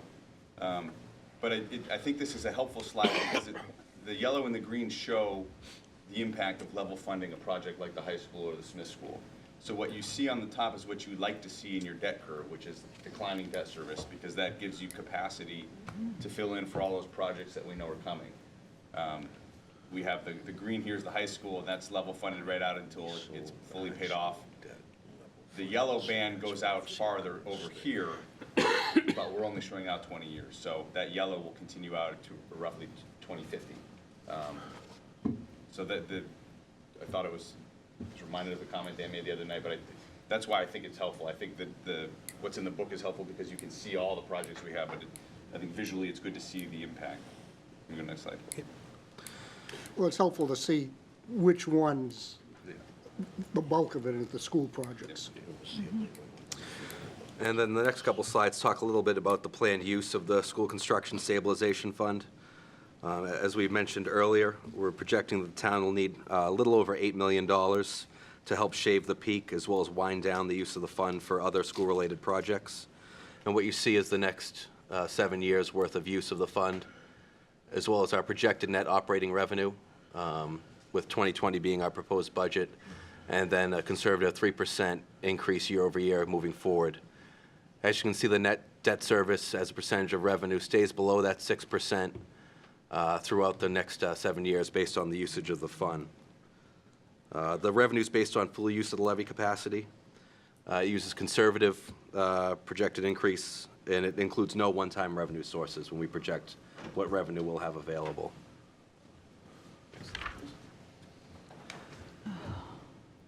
And this sort of just graphs out the information in the previous slide. As you can see, that line going across is 6% debt service as a percentage of the total revenue, and the projected use of the School Construction Stabilization Fund. So again, it'll be roughly over $8 million we'll need through FY26. Questions on debt service? I will continue to voice my opposition to the way that we are handling our debt.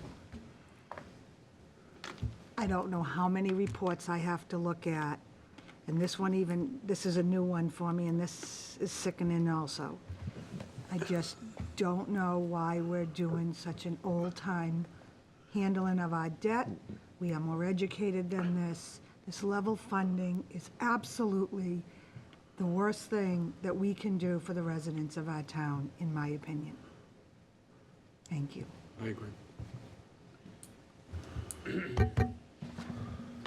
Any other comments on debt? Gentlemen? All right, thank you. Next. Thank you. Thank you. Matt, you gotta go to the mic, though.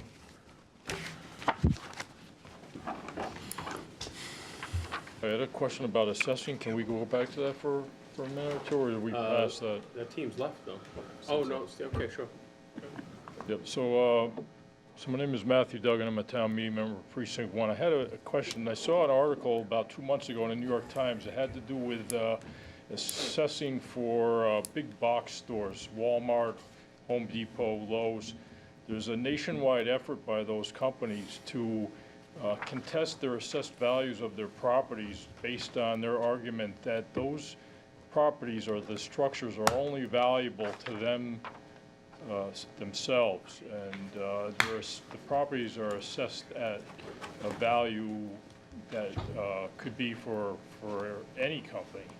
So they call this like a dark store theory, where based on the closures of retail establishments, they're being overcharged, and so they're contesting these valuations nationwide. And I was wondering if we've seen any evidence of that locally, and what the potential impact could be if these companies prove to be successful in reducing the amount of monies that they would be required to pay to the town. Yeah, you are correct that, nationally, the big box stores are running campaigns disputing their assessments. It's really not new so much in Massachusetts. They're probably our top disputers in assessed valuation every year. We successfully defend our values against them every year at the appellate tax board, and what we really try to do is strike a balance between, their argument is always that the building is, as you said, effectively worthless once they leave, because they put all these clauses in the deeds that prevent any type of competition, because they would typically vacate a building to move to another building in the area instead of rehabbing it. And, so they don't want any competition to pop up. And really, the reality of it is we have to assess it as if vacant, and you can't, if you're looking at the building as if vacant, if it wasn't a Home Depot there, it would be a Lowe's. If it wasn't a CVS there, it would be a Walgreens because of its location. So although you can't value it as looking at the leasehold interest in it, basically, the astronomical leases that they pay because of all the stuff that goes on in the background, but you also have to value it as it's certainly more valuable than another building that's not on a corner of two main streets or an intersection because of its location, and that's why they're there. They spend a lot of money researching locations, and so it's certainly more valuable than what they say. So that said, if they were to be successful in like a lawsuit, would that have a detrimental impact to the town, or how? I mean, what's our risk associated with these properties? Well, the risk is the burden then gets redistributed amongst the tax base. So if they were to win, I don't think our exposure is that high that it's a huge issue. Okay. But if they were to win, then the reduction in their value would be picked up by the rest of the tax base. So maybe the impact in other communities would be those that didn't have the ability to distribute that. Yeah, the smaller the tax base, the larger the impact, Yeah. for sure. I understand. So there'll be noticeable great. individual tax bills. Okay, great, thank you. Yep.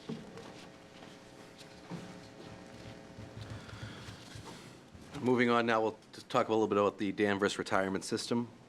It's What, is there a page on that? page 30 in your budget, sorry. It's made up of a five-member board administered by myself, the finance director, and then the real work is done by Susan Little, the retirement manager, and Amy Steves, her office assistant.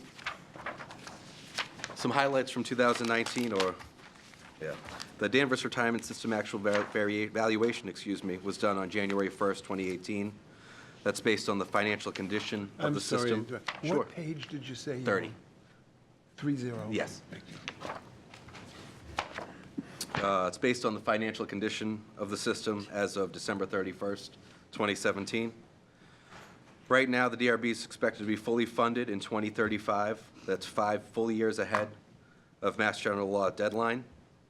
We also managed to reduce our assumed rate of return from 7.75 to 7.5%. That's the second year in a row we've reduced that assumed rate of return, which is a best practice. We also issued an RFP for our investment consultant, and after a very thorough RFP process, we renewed our contract with Greystone Consulting, who's been with the town for many years, or the system for many years. So they were signed to a new 7-year contract. The next actuarial study will be done as of January 1st, 2020. It's also worth pointing out that the electric division, has a shorter amortization schedule, so they should be fully funded as a division in 2027. Goals for the new fiscal year for the Danvers retirement system is to update financial disclosures through the actuary. We're also going through the process of updating our investment policy. This is something we continually do, but we thought with re-signing with Greystone, it would be a good time to take a real good, in-depth, top-to-bottom look at our investment policy. And lastly, we'll have the successful election of a 4th seat on the DRB this coming spring, which will be another 3-year term. The current occupant is Joe Collins, who was just here. He's out campaigning now. Yes. Looking at some of the investment results, as can be expected, calendar year 2018 was a tough year for the system, as it was for many. Overall, the fund lost 6.6% in market value. As we discussed earlier, we reduced our assumed rate of return. And our actuarial gain loss, we suffered a loss in calendar year 2018. The good news is, though, that January and February have rebounded, so we're on the right track, hopefully, moving forward, knock on wood. In fact, one of our managers that really had the toughest year in 18 has already wiped out any deficit they incurred in 18 in the first 2 months of 19, so it's a positive result there.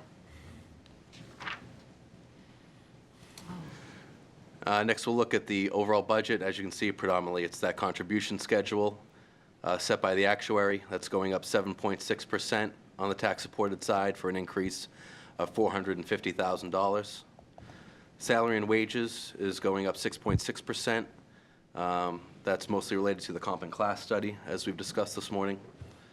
Overall operating expenses, a small increase of 3.3%, and a decrease of veterans, non-contribs. Unfortunately, we've lost a couple people in recent years, so that number is decreasing. So we don't have the data.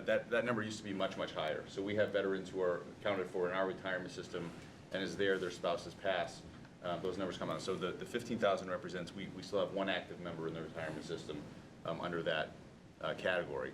And just to comment, Susan Little is not here today, but when we did our compensation and classification, I don't know how many of you know Susan, but she's been she worked for many years for Lenny, and she has a new job title now, but she's the retirement manager for our effort. Danvers, in many ways, we all know that Danvers is unique, and the way we do things is unique. Susan's job duties are somewhere in between. She's sort of a retirement system administrator light.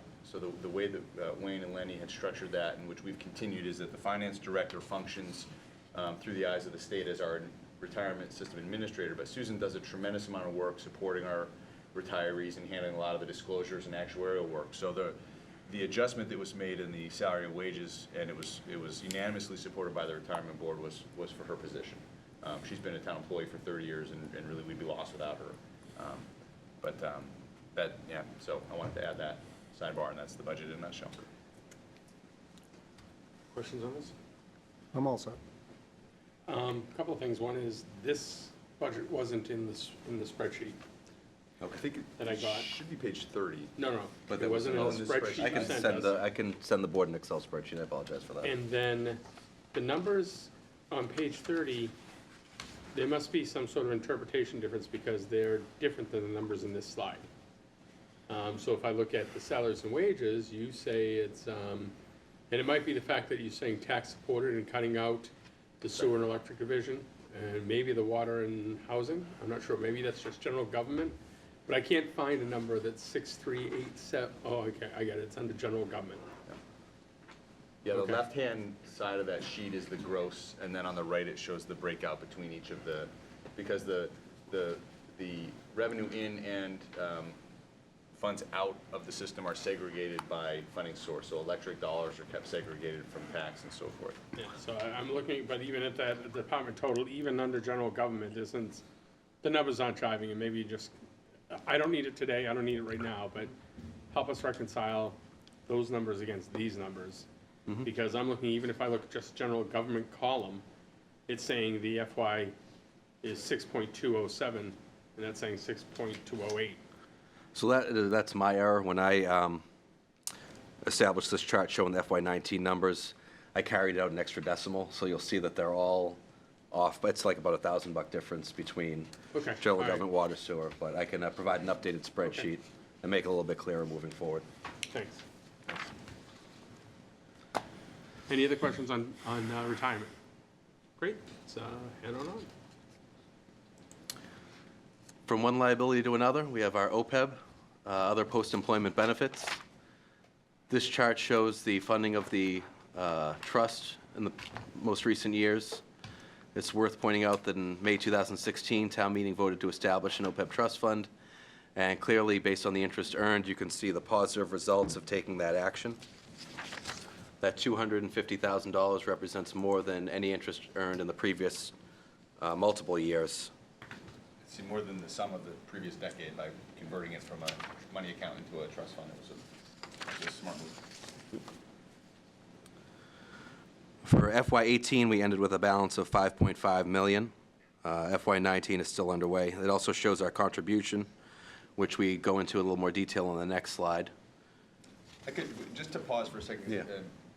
Selectman Mills asked the question during the audit, and you can really see the numbers here when we talk about, when you look at what the the FY '20 contribution into the retirement system is, the $6.3 million. Some of that is to cover the current year costs, but a lot of that is the actuarially required contribution to cover future liability. So compare the $6.3 million contribution in retirement to the $800,000 contribution in OPEB. What a lot of communities are doing is when they reach that fully funded point, they're able to redirect the contributions from pension into OPEB, and that's how they start to address that liability that David described. We're not there yet, but as indicated, we're less than 10 years away on the electric side, and we've been able to accelerate a couple of years on the tax side in the last few years. So that long term, I think that would be a strategy that we'd want to consider is addressing the OPEB number in that way.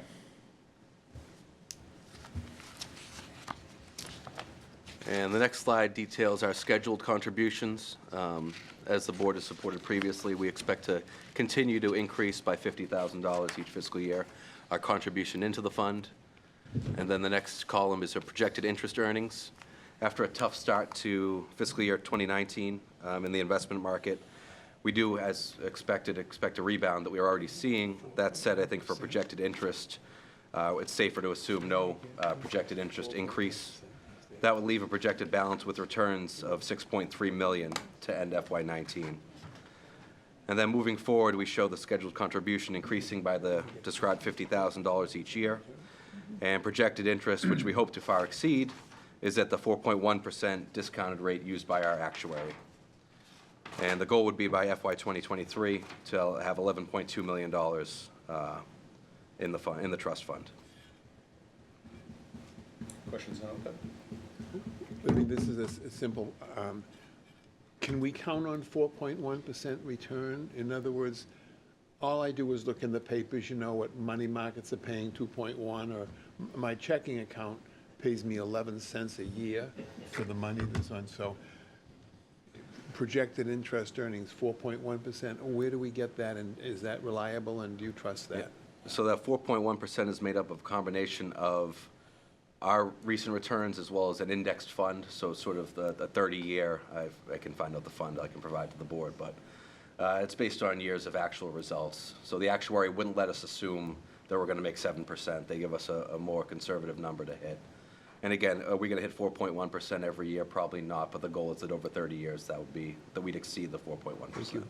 I think most investors will tell you 3 to 5%, so 4 is in the middle. And this will tell you, if you were starting your retirement system today, you probably wouldn't choose 8% or higher as your assumed rate of return.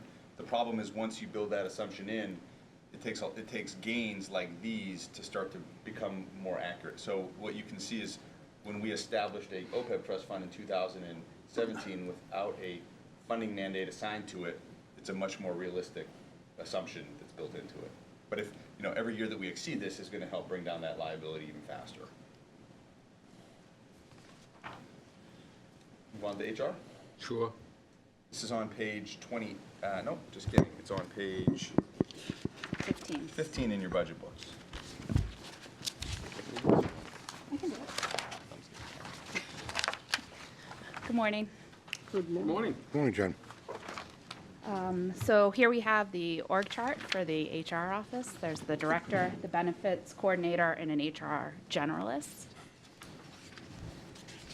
We'll highlight some of the accomplishments over 2000 FY19. The office led the charge on the comp and class study that you've heard almost every department talk about so far, and you'll hear more about throughout the morning and afternoon. That is wrapping up right now.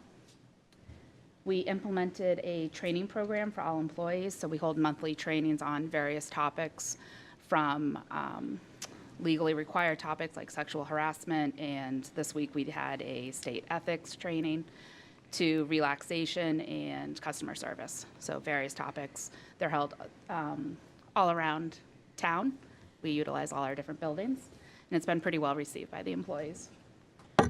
We also worked with the Vision and Values Committee to develop an implementation plan for the town's core values. So that plan was recently approved by the town manager and will be rolled out in the coming months and then over the coming years as well. Moving forward into the next fiscal year, we will work on developing an onboarding process for new employees. We will also look at growing the training program. We're developing a training program for first-year employees and also a training program that will be available for anybody that potentially wants to become a supervisor. They'll be able to do that on their own time offline. They won't have to attend specific trainings for the most part, but we hope that will give some people tools to feel more confident in becoming supervisors. We'll also be hosting a benefits and wellness fair for all employees. We'll look to do that next spring. Major budget changes, there aren't many. It's a small department. The change is a minor increase in salaries and wages as a result of the comp and class study. And here we have an overview of the request summary for the department. Salaries and wages is up 5.9%. Operating expenses, 1.8 for a total of 5.2. And I'm happy to answer any questions you may have about this budget. Jen, on the permanent part-time line, second one down, in 18 it was 71,000, it jumped last year to 113, now you're back to 60,000. What causes that up and down, or caused it? That was, one employee was moved out of the union into a non-union position, and the hours increased slightly to put them into the full-time line. And in FY19, they were put together. We're just breaking them back apart, so it's So the you're still same two moving employees. personnel Same around? two people, there was a total difference, I think 2-hour difference in hours worked, and it moved, it's more of an accounting function. It moved the person into a different category. Still a benefited employee. I think they went from 37.5 to 40, but it showed them in the full-time line instead of the permanent part-time. So while you're up 5% this year, your budget is actually less than it was in 2018. So it shows a little consistency. Thank you. Anybody else? Gentlemen? All set, thank you. Thank you. We'll move on to the benefits and insurance budget. That's on page 28 in your budget books. Whoops.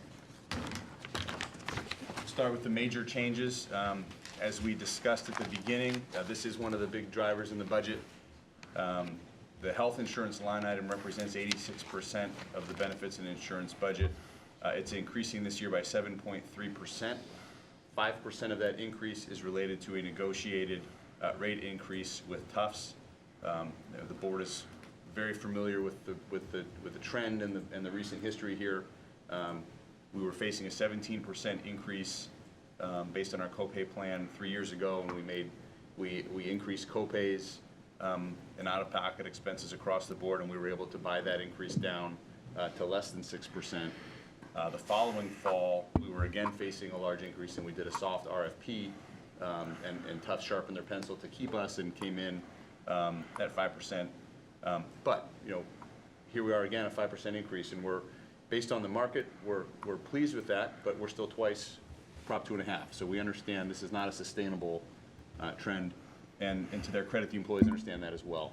So we have been meeting over the past few months with the IAEC, and we're planning later this month in March to hold a couple of information sessions with all of our union and non-union employees to really talk through the long-term sustainability of this and what all of our options look like moving forward to try to control these costs a little better.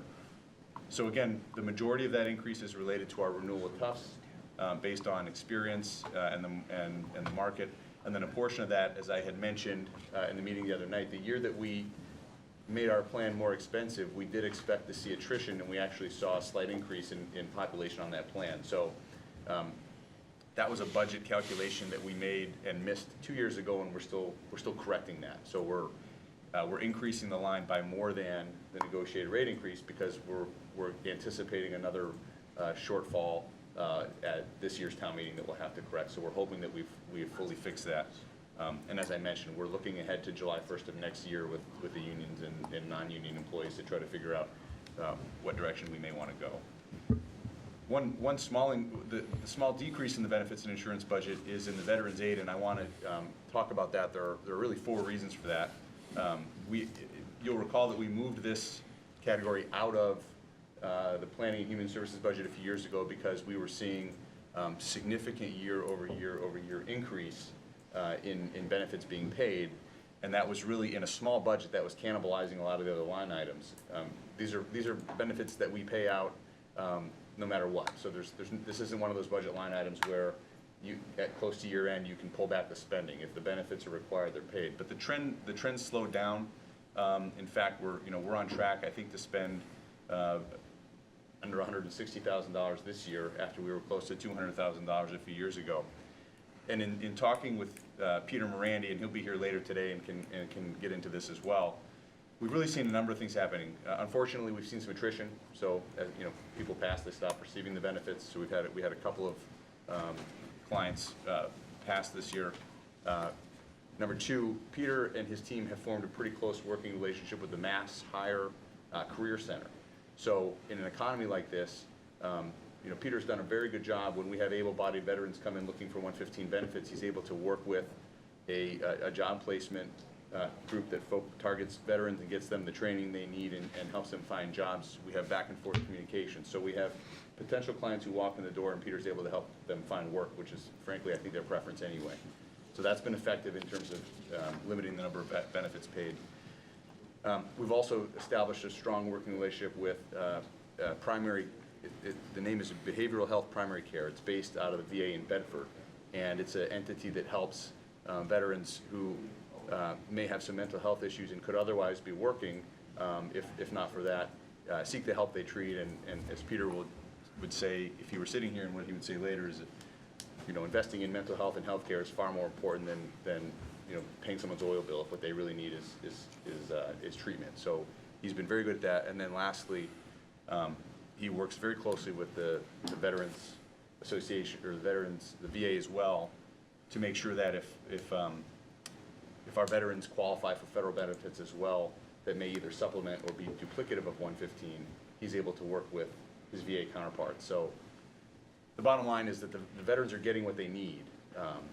This could be increasing this year as opposed to decreasing. It's based on trend, and I think it's based on Peter and his team taking a more holistic view of the population that they work with. So again, Peter will be here this afternoon. We can get into that when he's here. But this is a decrease that's based on trend. And then we did discuss briefly the increase in workers' compensation, which is a self-funded insurance program. And and as Diane asked, when we're able to sort of fold insurance claims back into that, but it's important that this be solvent from year to year. So here are the things I just mentioned depicted on the screen. And we as a team would be happy to answer any questions you have about this budget. So and this is the number one discussion I am having right now with clients is, and I am not a health insurance expert, but they'll go to anybody right now for help. It's really that desperate out there. We have a $1,000 reimbursement, I believe, on hospitalization, and that was one of the systems we used to help bring costs down, selling that to employees. And now I believe we've gone to like a $35 copay. That was the last thing we did to bring costs down, if I'm not mistaken. Emergency room visits, but there were a variety of changes that were made. Some of those, the one you referenced, the inpatient, we have a health reimbursement account, which is budgeted. It doesn't show up as a line item here, but embedded within the employee insurance line is a small amount that's budgeted each year for those reimbursements that are made to employees for certain aspects. So Yeah. And I think, again, I've actually told some town workers that it existed, they didn't know, because you can't tell everybody everything. I think we've talked about educating. Is there still some room there to possibly increase that fund to, is there a way to increase the reimbursement fund to get the cost down to the town anymore? I mean, the short and oversimplified answer is no. I mean, we have a copay plan, and it's a very rich plan, and so the renewals reflect that. And from a very high level point of view, when users of a plan don't feel the plan's costs, the plans are expensive because there are a lot of costs that are incurred in the plan that end up being reflected in the renewal rate because people don't feel that. So if the town were to simply increase copays and then promise to pay 100% of that, that would benefit the employees, but in the eyes of the carrier, it wouldn't show up in your rate because it's not going to have any impact on consumer choices, Yeah. right? And an excellent example that was recently made for us was, within the Boston orbit, you can get an MRI in one hospital for $3,000, in another hospital for $16,000. If you're paying $50 either way, what incentive do you have to shop? So, there are ways, you're absolutely right. Education, I think, is the most important part of this. And again, I want to make this clear. For the employees I've spoken, they understand this. I mean, they know that this is not sustainable. And I think what we're trying to do this spring is talk through what we can do as a team to figure out how to make this sustainable in the long run. So.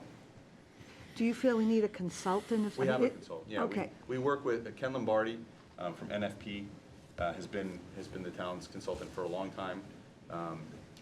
He is paid a flat fee each year to provide the town with consulting services, so he's not embedded in any particular carrier or any particular program, and he meets routinely with the unions and the town to help us understand this. I mean, it's complicated. There are aspects of this that none of us sitting here are fluent in, and so it's so important. difficult for people, smart people, to make these choices, and it is and the businesses that come in, just, it's wiping them out too, to sustain, providing under the new regulations, healthcare. So, yeah, I mean, if we need, I'm glad we have a consultant, but if there was something more we would need to do, then we should be doing that. I mean, we should, if it's not being funded, something you need, you should be asking, because this problem is only going to get worse before it gets better, and I think we need almost a long-term plan of Agreed. what we're going to do. Thank you. Anybody else? Nope, sir. Public Works. Taking a break. From health insurance to We're gonna have a break, Stephen. Public Works. Okay. 2-minute break. Come break. We're running a little longer. Stay patient.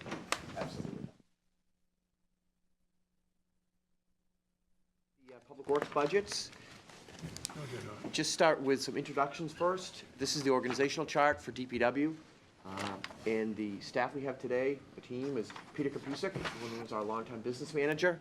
To my left, Brent Gonzalez, he's our director of operations from DPW, who's here last year.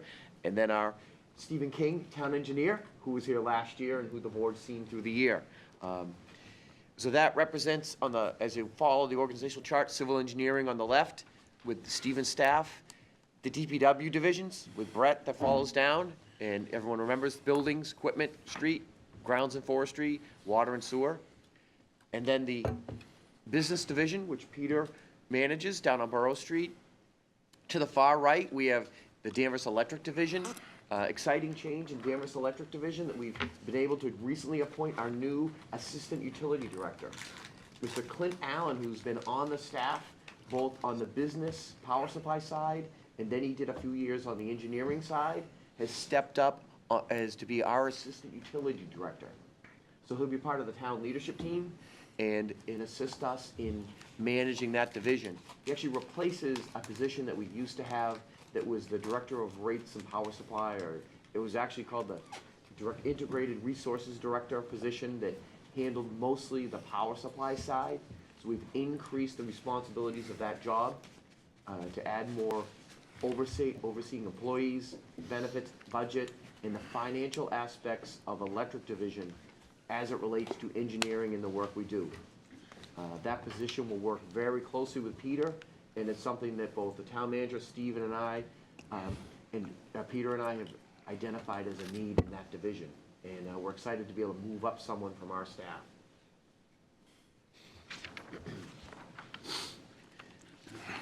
Over the last year, we just wanted to take a quick look at a few of the highlights of the tax-supported side of the budget. We felt we had a very good road paving program. Hopefully everyone noticed that around town. Locust Street, Pine Street, Charter Street, Mill Street, Jalbert Lane, Numkeg. Pat Drive, Hemlock, Sycamore, all received new pavings. And then also, the second bullet is our sidewalk improvements, which I've talked about over the last couple of years, how we've had to really work and put funds towards our sidewalk repairs. Not new sidewalks, but fixing our old ones and keeping them in good shape. And the improvements here, the ones we had to redo the whole sidewalk. Kimberly Drive, Watson Parkway, Charter Street were the big ones. In addition to that, there was patching and pieces of sidewalk done all over town. The Buildings Division did a lot of work this year. One thing that we did in-house that we really worked out well was right here in Town Hall, changing around the finance director and the retirement offices. They also did a number of changes over in the library. Hopefully people have seen the new doors that go into their standing room at the library, other changes over there. And in-house, we did 3 roofing projects. We had an engineering company design for us, and then we put it out to bid ourselves. But Central Fire, Senior Center, 7 Canal, we got all 3 of those roofs out to bid, completed seamlessly under budget. So we're really pleased with those. Those 3 roofs, they were good projects. We were able to essentially go over the old roofs or strip off one layer of the old roof, and how we really were hoping Highland School roof was gonna turn out. And now recently, I know the managers reported to you folks that the Highland School roof has become more of a project than we expected. And that's unfortunate that, we found the old roofs there, the structural issues that really weren't identified and enhanced with the renovation project. So the Highland School roof has become much more of just a go over, put a new roof like you do on a house, more digging into the building and doing some repairs there on that roof to make it a good roof that's gonna last for the next 25 to 30 years. But in our goals for next year, obviously Smith School is right up at the top of the list. We've really got into the meetings on Smith School about the design, what the parking lots are gonna be like, what the landscaping is gonna be like, what the security of the school is gonna be like, what the fit and finish of the school. So we're into all those meetings right now. Working with our contractor for the project, who is to do it on the construction manager at risk process. Is such a pleasure to have the contractor right here as part of the team, working on the design of the school at this point. So we can work at a school that gets designed well, is sustainable, and it's cost effective. So we're excited about that. Stephen King will lead for us this year the 2 hazardous waste cleanup projects that we're working in conjunction with the EPA and the DEP. That's the one on Purchase Nash that we've been working on for the last 2 years. Working right in those folks' backyards down there and adjacent to the street. Steve will be wrapping up that project. Really feel like that's so far been very successful, and it's hard, but we're ending up with a good solution. We're getting that area of town cleaned up for those residents and for the town down there. And now this year, looks like we're gonna finally kick off the Clinton Ave hazardous waste cleanup. Again, working with DEP and EPA on that, and Stephen will be leading that for us. How many acres, Clinton Ave? It's roughly 15 acres on both sides. So we have Clinton Ave, and we also have the Water Street properties that we have to clean up as well along the rail trail. Okay. David, may I ask a question? To what extent is the town a responsible party in the cost of these cleanups? And who are the other responsible parties? And how is the cost of it being divvied up? And what is our portion? So let me just start, and Stephen will kick in, but on they're a little bit different, because Purchase and Ash, we declared that we were a downstream recipient of that contaminant. And Stephen will talk more about that, and we were responsible for the design of that and engineering. The 2 projects, Crease and Cook and Brown Pond, were interrelated. As part of doing the initial study for Crease and Cook, they had to do some upstream gradient testing to make sure the extent of that contamination for the Crease and Cook area. When they did, What is the Crease and Cook area? Crease and Cook area is Clinton Ave, sorry. As they were going upstream to determine the limits of the work that they needed to perform, they did find some contamination at the Brown Pond site, which was gifted to the town in the 80s. At that point, we were labeled the responsible party prior to the start of the cleanup. To date, to extent, we've probably funded about $125,000 out of our own pocket for CDM Smith to be our LSP for the job, just for that specific Brown Pond site cleanup. But so to sort of build on David's point, ballpark for the total project cost for the cleanup down there at Browns When you Pond. say Like what- there, Steve, which So one? the, do you mean? the state, so the DEP and the EPA funded the cleanup. Right, so, sorry. And so what, like, the big picture project cost for this the first project? Purchase and ash, which they're referring to as Brown Pond right now. Yeah, Purchase and Ash Street, roughly EPA funded $4 million for that cleanup. So $4 million project to remove the contamination from people's backyards.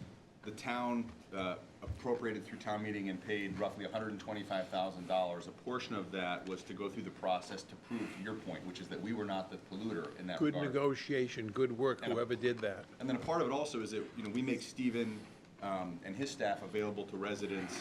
We have consultants that work for us that we support the residents because this is a very complicated process.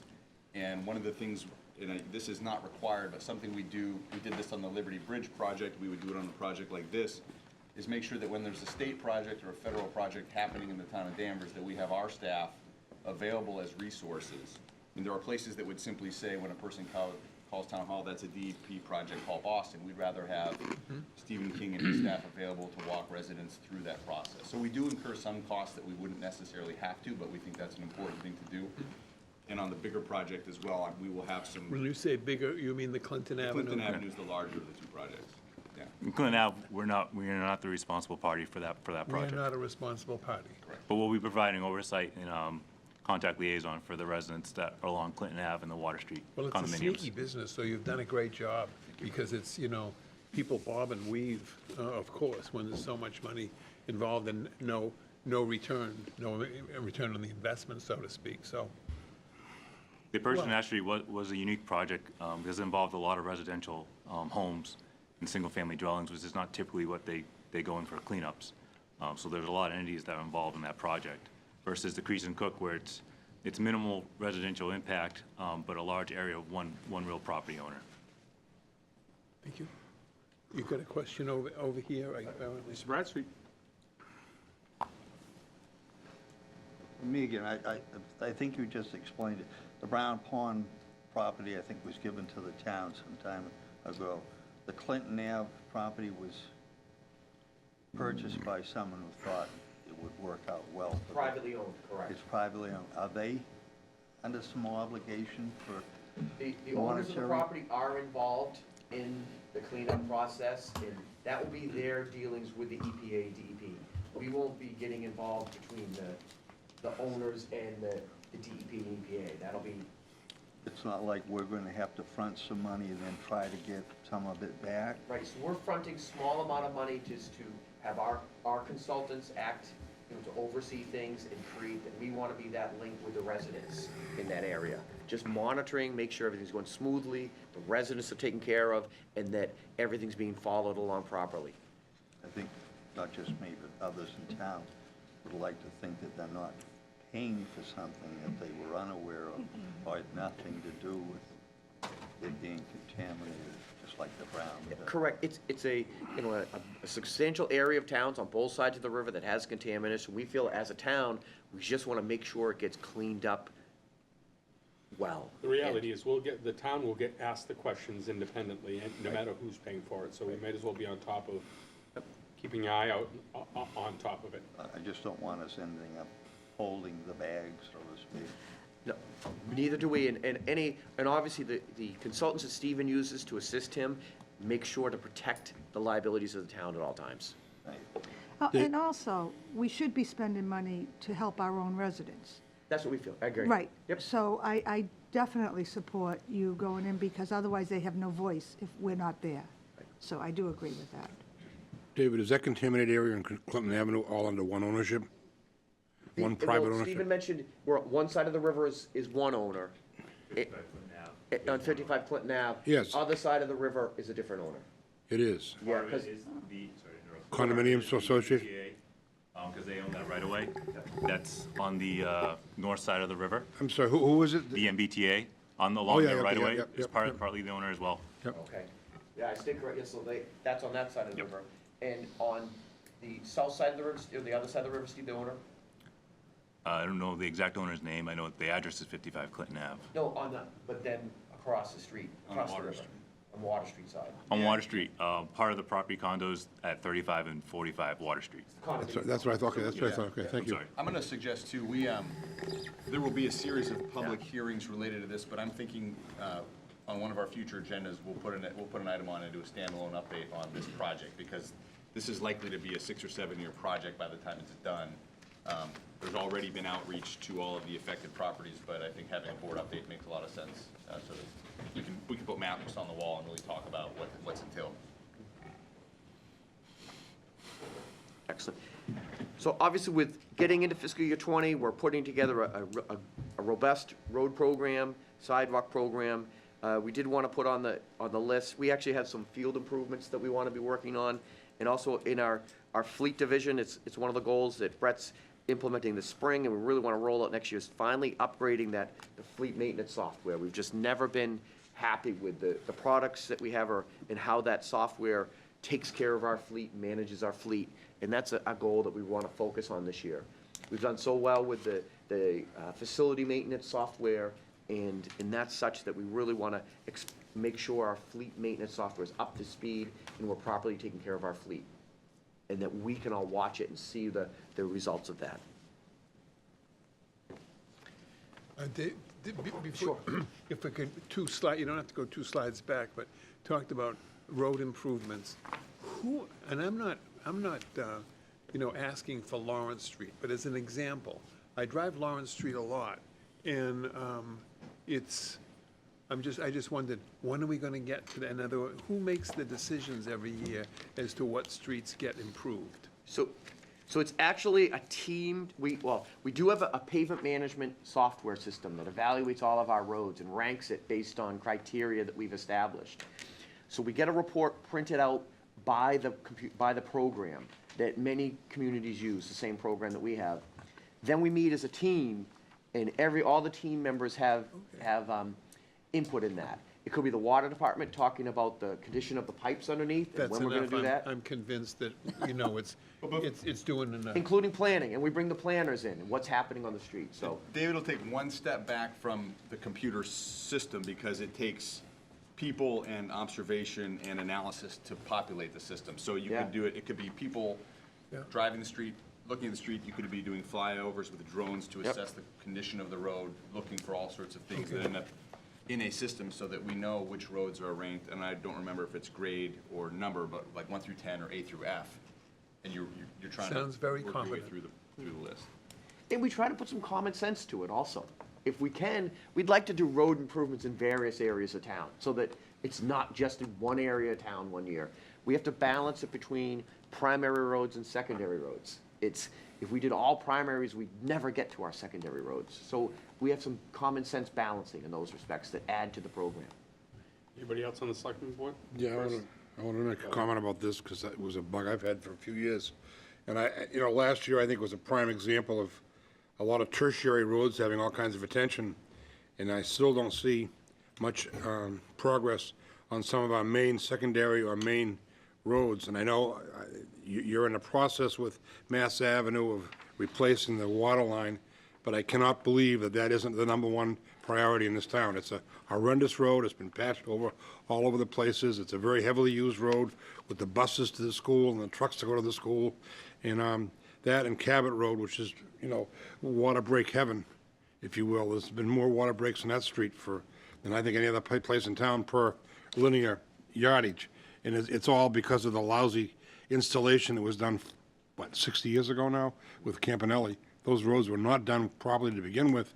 They've been problems since the early 60s, and I can't believe we're not addressing them as a priority, the main roads. There are other ones in town that have had some problems. I know there's a water pipe problem on the upper part of Hobart Street from Pine up to Center Street, and it's, I guess, because of the pipe. I've talked to Stephen about that. I guess it's the kind of pipe that was used in there at that time.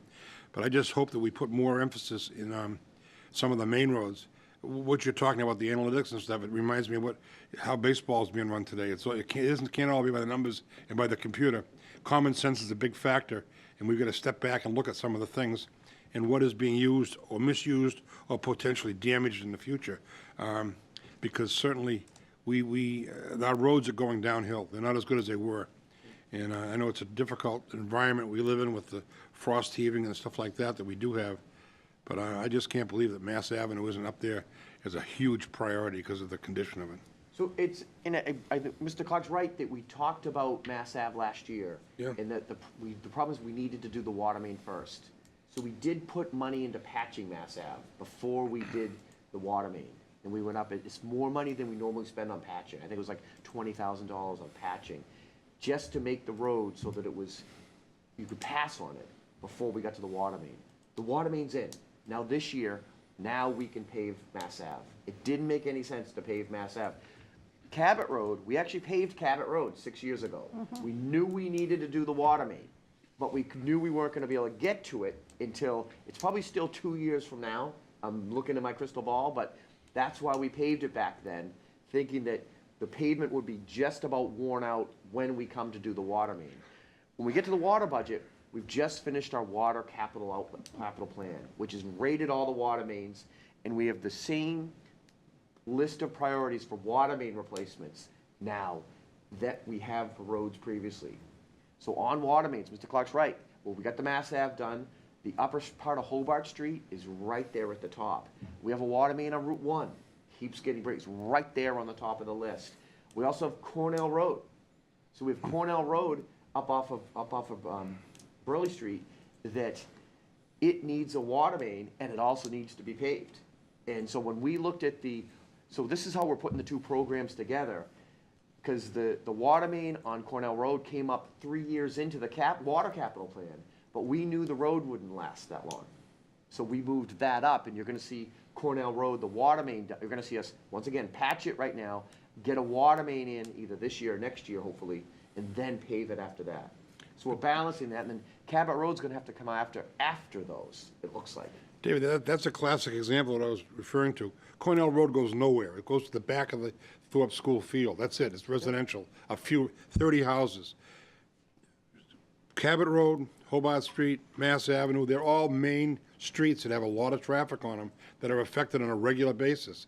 And I would think that those should be your priorities, and forget about your tertiary roads for the time being. That's all. Sure, and we have, the one thing on the mains, this year, the Pine Street, we got back to Pine Street again. Next year, you're gonna see Sylvan Street, Pine Street, you're gonna see those roads, Endicott Street, you're gonna see main roads on the list. They're there. And if I could jump back in for a minute, I won't use the same analogy I did this morning, because I was criticized for that, but all the projects you see on this screen, we get about $900,000 a year from the state for Chapter 90. We supplement that with between $200,000 and $300,000 a year out of free cash. So we have about $1 million a year, more or less, that we spend on our roads. We could quadruple the number of streets on that list and still not be working our way through the worst offenders in our pavement plan. And I think the point David is making is if we focused only on the main roads with that limited amount of money, we would never be addressing the tertiary or the secondary roads. So it's a challenge. I mean, I think we could be spending twice what we're spending on roadways and still basically tread water. So it's tough, right? We're limited in what we can do each year. Cabot Road's kind of fun to ride down. You just, keeps me awake. It's like having speed bumps. Me again, I think, you know how many streets there are in town? If I understood you correctly, they're graded per se. And that's viewable by the public, so that if someone were to come in and say, my street is here, I'm 8 years away, but these things are wrong, can they argue with you about why does it say what the street, the problem is, and why it's being put off for a certain period of time? As been said, say I live on a particular street and there's look like the road is caving away, but it's drivable. Do they have the ability to come in and argue with you to say that I'd rather you didn't, and for these reasons, put it off for 10 years, needs to be done sooner than that? Oh, we use that all the time. So if someone asks us about a road, we'll look at the condition. It's rated 1 to 100, and if we see the rating is like 85, and then we say, wow, the ratings look saying that road's in good shape, the resident such as yourself may say, have you guys looked at the area between number 20 and 25?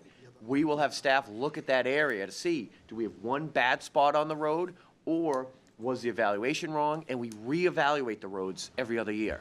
So it's a constant process of reevaluating those roads. I don't know if that was, you just said 100. Is that actually or is that an example that there are Oh, no, no, 100 it's a points? rating scale of 1 to 100. So the roads that we're trying to get out and repair are roads that are in the 50s and 60s. Okay, so there's a glossary, so to speak, Yep. that says 100 is this and 1 or 2 is this? Correct. For making that? Yep. Okay, thank you.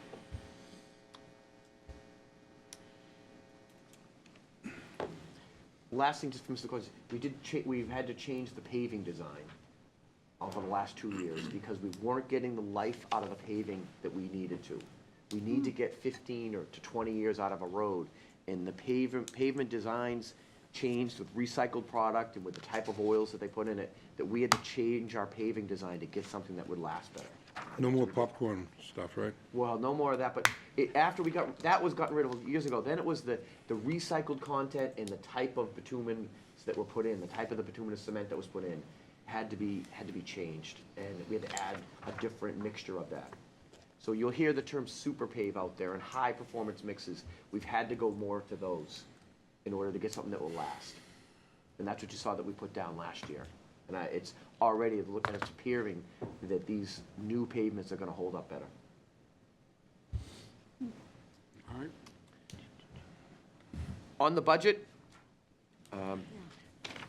so as far as the overall budget, you'll see that we're right there where we expected to be with obviously we have a cost of living raise in salaries and wages, but we've really tried to hold the line on operating expenses. We'll see that the utilities have helped us with that, so we got to an under 2% increase overall on tax-supported side of DPW. The main budget channels, differences, is our one salary change was that when Rick retired, we did not fill that position. Rick helped us a lot. We had Rick as a consultant last year. What we've planned now is to hire a young engineer to come in and fill out the engineering staff. We charge that position half to the tax-supported, 25% to water, 25% to sewer. We'll still be using Rick on a few projects. Stephen has met with him, and Rick is involved in a few projects that he'll be paid for out of some temporary funds and some project-related funds to do that when we need Rick for those projects, to keep that link there. It's important to us. But it's also important to get the staff filled out back where it was, and we're really pleased that the manager found a way to be able to support that with the DPW budget. Electricity, because we're still seeing lower electric rates, that was a budget saver this year. Unfortunately, oil, all the predictions on the heating oil show that we're gonna be paying more next year, and our 5-year trend in our oil, how much oil we use, is up slightly next year, so we're seeing an increase there. And we saw a downward trend on our gas. So our gas, we look at the 5-year trend for all of our buildings, these are the school buildings and town buildings. Overall, we're predicting a decrease there. Security system maintenance, that's the security system on our buildings. We did a 3-year bid on that, and the prices came in significantly higher than what we had been paying. It's local companies that do it. So right now, we're gonna have to go into next year with a positive increase of $11,950. What we're looking at that is to, in the future, to get authorization for a long-term security contract. There's an investment in materials, supplies, when they come in to set up to be our security company. So we may even, at some point, asking you folks to support us going out for a 10-year bid. So if we get a 10-year bid on this, we might be able to get lower prices. That's what's been recommended to us. Refuse collection, if you remember, refuse and recycling were on the every other year increase. This year is an increase for both refuse collection and recycling collection. We did not have an increase in those contracts last year. We're still in the middle of our 10-year contract with GRM for both refuse and recycling. Snow removal equipment, you'll see an increase here. And a few items down, you'll see, you'll see in the budget increases for the snow overtime and the snow chemicals that we put on the road, the sand and salt. The Director of Operations puts together a 5-year average of our snow removal costs, working together with Pete, and our trend right now is increasing. So even though we have I'll go back. You'll see the 5.5% increase in snow removal equipment. A large portion of that is due to our average winter is costing us more now than it was before. So we're seeing an increase in that. On the snow removal equipment this year, we also did have to vote in an increase on the per hour cost of the vehicles. We weren't getting enough vehicles. You may have seen us advertise for snowplow trucks. We're still below the cities, like Salem and Peabody pay more than us. However, we need to be comparable with the other towns around us. And that's where we are right now, but we did have to increase that hourly rate. We're gonna have to take a hard look at the bigger trucks next year. The bigger trucks are getting harder are more expensive to insure and keep on the road. And we need those big trucks for the big storms. So we're evaluating the price on those. We're expecting that price might even go up higher next year on the larger trucks. Dave, before you leave this panel. Oh, sure. Oil and gas heating, what are we heating with that oil and that gas that's on this? Which town buildings? So it's all the town buildings, police, fire, town hall, senior center, every town building, But not the schools? and the schools. It's all the schools, all the town buildings. Every amount of oil or gas that we spend heating a town building that's not related to water, sewer, or electric is on this budget. And David, we have ballpark 1 million square feet, is that? Yeah, 1 million square feet. We're about a Yep. million square feet, town, school buildings combined. And the total oil and gas cost for the year for that 1 million square feet, I just wondered, it's not represented on this Yeah, panel. so our oil budget for next year is $148,833 for oil. Dollars or gallons? Dollars. The dollars budgeted for gas next year is $314,000. So basically, just under $500,000 for 1 million square feet, year-round, For heating cost. heating and cooling. Well, cooling would come out of the electric budget. Okay. Electricity line item, not the electric All right, budget. okay, but heating. Yeah, for heating. Yep, so we're just under $500,000 for heating our 1 million square feet of buildings. And when you add gas, oil, and electric, you're a little between $1.4 and $1.5 million for the annual cost. I'd love to heat my house for for 50 cents a square foot. So some of our heat is electric heat? No, I we was- yeah, we I don't don't have know. any electric heat. We have electricity does our air conditioning. Oh, okay, Steve, so when you put that total figure in. This is on page it 18 in the budget. the Wasn't first- just heating? That's right. 3 of the first 4 line items in operating on the page 18 budget are related to those areas. Oh, Diane keeps pointing me to where the answers are that I should be looking for, so I'm glad she's here. And this refuse collection is simply from our municipal buildings? No, that's our refuse collection from all of our residents in town and our municipal buildings. Oh, okay. So- What is the total cost? So the to total cost town for refuse collection is $653,000 for refuse collection. The next page. It's on page 18. Did I get it right, Rodney? Collection? Yep, that's just collection, and there's the other pieces, the disposal. Then we have disposal of our refuse is $496,000. That's what we pay to pay the incinerator where we drop it off. And recycling is 200,000. And I'm gonna edit, I'll jump back in for another sec. We talked at the beginning of the day about cost drivers in our budget. And I know that, there are many communities that charge, people are billed directly from haulers for waste collection. That's a decision this community has elected not to do. But there's $1.2 million in our operating budget is related to the fact that we charge through the property tax, people pay for their trash collection. So, and these are contracts that the town holds on behalf of all of the residents in town. Yeah.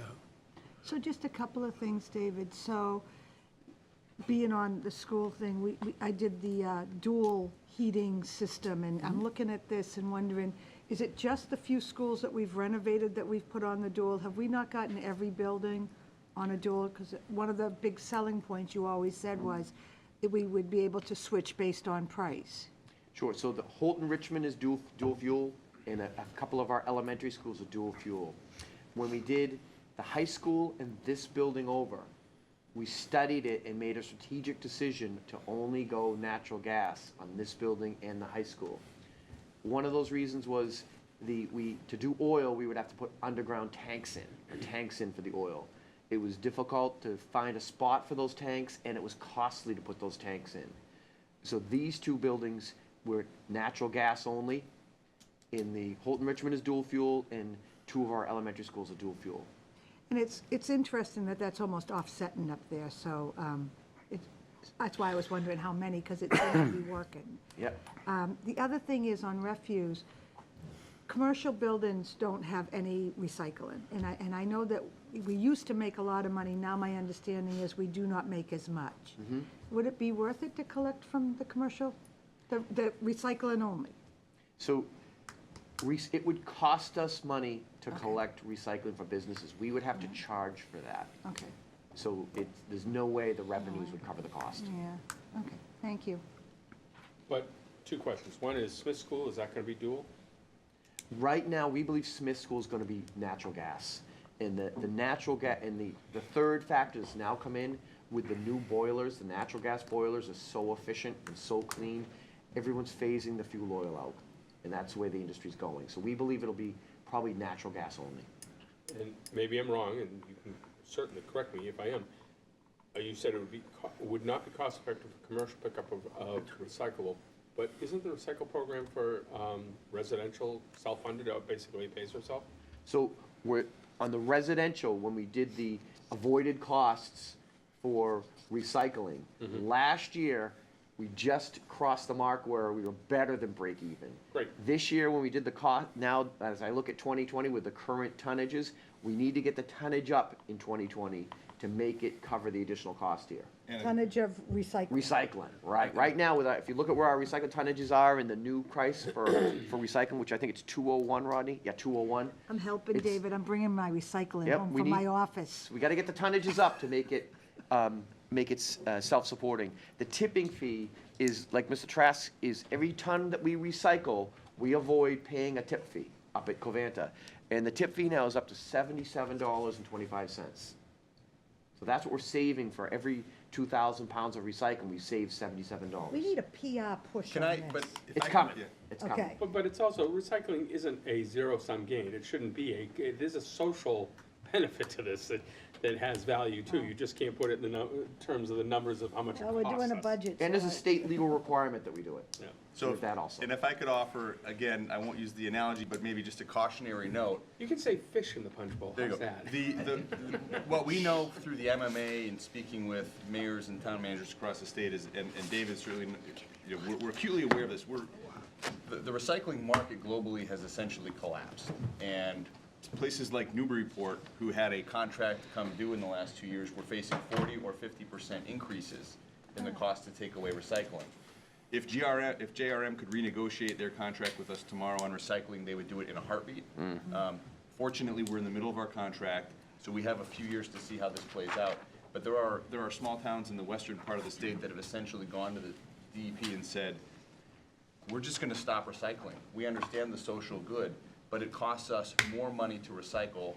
Our blended tipping fee is actually higher with the recycling than if we were to just throw everything in the trash. So, you know, I think it's, to your point, we're at break even right now based on tonnages, and it's something that David and his staff pay close attention to.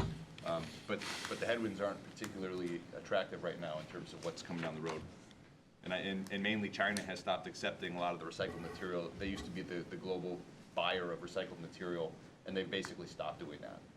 And so a lot of these large disposal companies have nowhere to take the recycling, so it's just sitting. Mr. Bradstreet, someone's asked that you speak right into the mic because it's hard to hear you. You're a soft-spoken man. Two things. We're not, it's me again. We're not a single stream collector. In the past, I've noticed that some of the trucks have 2 hoppers on the back. Some of the trucks have 1, and I've seen both recyclables and trash put in the same hopper. Why is that? Well, Danvers, when we went out for our 10-year contract, the dual stream was the norm to do that. Single stream wasn't out there in this area. Since that town, since the time of our contract started 5 years ago, some towns have gone to the single stream. We've talked to our hauler about having Danvers go to single stream. It would cost us more money to go to single stream because it mixes everything together. Now they have to sort it out. So if we wanted to renegotiate our deal and go to a single stream here in town, we would have to pay more money for a year. It would go up between 30 and 50%, our recycling number. So that's why we stayed at dual stream. At times, our hauler has had the dual stream truck break down, and they've sent a single stream truck out there to collect the materials.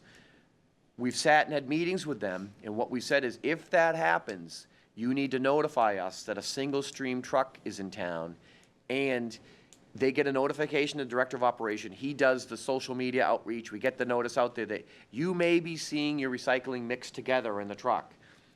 If that happens, we understand it. It's the hauler doing that, but we need you to continue to separate it. We need residents to keep separating it so that we can keep the collection costs low.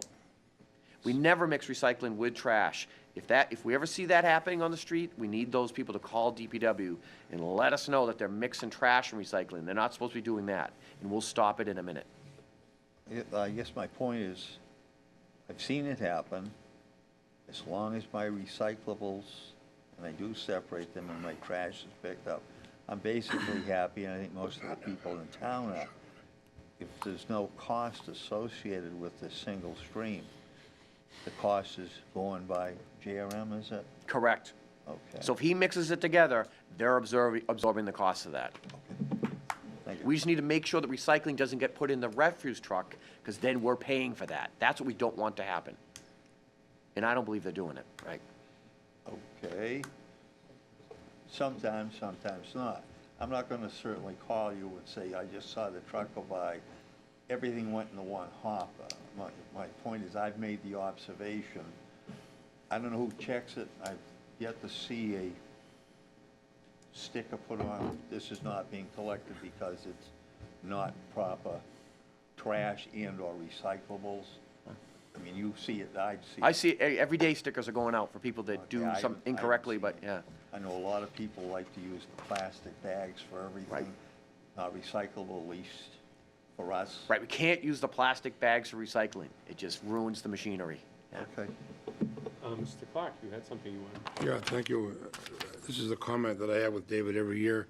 I was interested to see you slip the word sand in there with your sand and salt.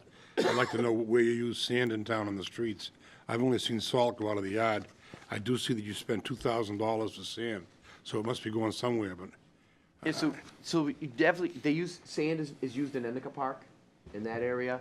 Sand is also, as far as our backup, the only years we've really used sand is when we had a shortage of salt, or the temperatures got so low that salt became ineffective. That's the two times when we use salt, okay. And other than Endicott Park. And I will again, comment that it's great to have bare streets, and people comment about how great it is, but it's not good for the environment, and we have troubles with, I have a friend who has a greenhouse in town, and he can't even use water, that's surface water, in his farm until after April 15th, because the EU, or whatever, EC level of the water is so high that it kills the plants, and all it is runoff from Ardmore Drive coming into a surface pond on his property. And I know that and we've talked about the meadow not freezing very well because of the preponderance of salt that comes off the trucks. And they get a little bit careless with it again this winter. I know there's been a lot of salt out, but there was a lot of salt on Hobart Street. You didn't get the sweeper up there to go up and back and forth before I went up the street and saw it this time. On the snowplows. I'm not plowing with the town anymore. I haven't done it since I've been a selectman. I did it for a number of years. A lot of my friends at town, they've done plowing for the town in the past, and I won't say they were insulted, but they were getting a considerable larger amount of money going elsewhere. And the rate of the towns, you're about $20 to $30 an hour beneath where you should be. Beverly as well. Some went to Beverly, some went to Salem, some went to Peabody, and of course, they didn't get called out very much this year. And you've got to realize that as a private contractor, to do the legal plowing, they've got to carry an insurance policy that is addition to the regular policy in the truck that runs $2,000 to $4,000 per truck, and they're not even making their insurance money. That's why they're pulling the trucks off the town. Refuse. I want to thank you and Brett for solving the problem that we had over there with a new contract where they were trying to soak us for $80 for anyone that brought a load over from Danvers. And that wasn't right. And after Brett intervened, they did change the process, because certainly we're paying for our taxes to help support it. And they were trying to get, you know, what could amount to like $250, $300 a ton for a product coming out of Danvers businesses. But that's been settled. That part of it has been. The inefficiency over there is horrendous, though. They're backed up so bad. The other day it was windy. That Monday that was so bad. They were emptying trucks out on the open level, and it was going up into the trees, all behind that mall. It was a real problem, and it was because their trailers weren't coming back from Andover, or North Andover in time, or Haverhill, to pick up the next load. And they had stuff way out of the transfer station, and it took about an hour, almost an hour, to get dumped up there because there was so much of a backlog.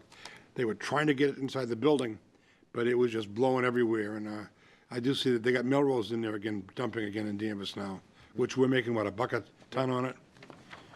Yes. From your standpoint, do you think it's working better up there now?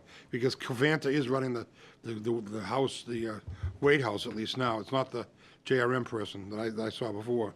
So I believe that the scale house is working well. We're not where we want to be we still want to have a residential drop-off area, and we want to have a separate area that residents or little small businesses could go drop off. They worked to try to find a solution for that and ran into some roadblocks. So we're not where I would like us to be on that. I'd still like us to have a separate drop-off, separate from the line for the small residents and those people. The problem in Haverhill, where at the disposal site, it was doing great, and then all of a sudden, they got busy or something happened up there, and the backup started in Haverhill, which trucks are stuck in Haverhill, so then they don't have trucks here. It's a reverse effect. So we've called Covanta, talked to them again, because things were working well in Haverhill. Especially when we did the contract audit, and then there was a number of times when it did not. And I think we need to continue our dialogue with Covanta to make sure we're pushing trucks through. When we talked to Covanta, that was the DEP regulations about them inspecting the trucks and how they got the trucks through. They were slowing down the process of getting those trucks through the plant. But we need to keep an open dialogue with Covanta going to keep that. So I'm not happy with that, trucks getting stuck in Haverhill. I've been up there a few times in the last month, and essentially there'd be one private vehicle and 8 or 7 or 6 JRM trucks lined up, and you have to go to the burn where they unload the burning loads and wait your turn, and it takes considerable amount of time. My observation, just anecdotally, is that's nothing more than a transfer station for JRM, and the local residents are getting screwed out of it, basically. Sorry. To build off Mr. Clark's comments, is there a way to at least organize, I realize that the commercial vehicles are there, if they're in line, one bay, should be reserved for residential use, and if not used, then you can put a commercial truck in there, I get it. But if there's someone, my pickup truck, 5 deep behind commercials, let me go to the next open slot, I'm in and out of there in literally 5 to 10 minutes. As opposed to waiting for the 15, 20 minutes for the commercial vehicles to load and unload. It is as a citizen, I think it's the Danvers transfer station. I think it's as much about customer service for the citizens as anybody else. So just let the guy who's in the big yellow bucket say the next person, next citizen in line gets an empty slot. I know that's a different story, but theoretically, I guess I'd like you to explore the fact that if there's a queue of commercial vehicles and I'm in that queue, in the middle of that queue, let me go for the 10 minutes it takes me to unload my trailer and get out of there. That's what we're trying to do. I agree. We want to give that separate queue to get people to a spot that's safe where you can, and it's got to be safe where you do that area. No, not a separate area. I'm saying you got a two opening garage. If a truck pulls out, if I'm 4th in line, let me go ahead of the next truck in line. And let me into the empty one and get in and out. if I'm 4 or 5 deep, if I'm just the next one, fine, I can wait. But if my wait is 20, 30, 40 minutes because there's four trucks ahead of me, I think that does a disservice to the citizens, but that's an opinion. Sure. So I'm not sure we were yet on line item ones. Did you have any more overview? Oh, just, let me just ones? run through this slide really quick. Hazardous waste removal is our hazardous waste day, getting rid of hazardous materials at the garage, our oil water separator. The landfill consultant, you'll see that budget going up, and actually, there's a capital project that'll come in warrant articles. The work to keep us in compliance and keep the flare station going at the landfill is costing us money, and we need to augment that consulting line item budget by $15,000. The whole landfill consulting budget now is up to $85,000 a year. So it's like $50,000 for the monitoring, then we've got another $20,000 in it to keep the flare going, another $10,000 in regulatory support. So just to keep the landfill in compliance, we need $85,000 a year in operational costs. And it's not would like to do, we have to do it.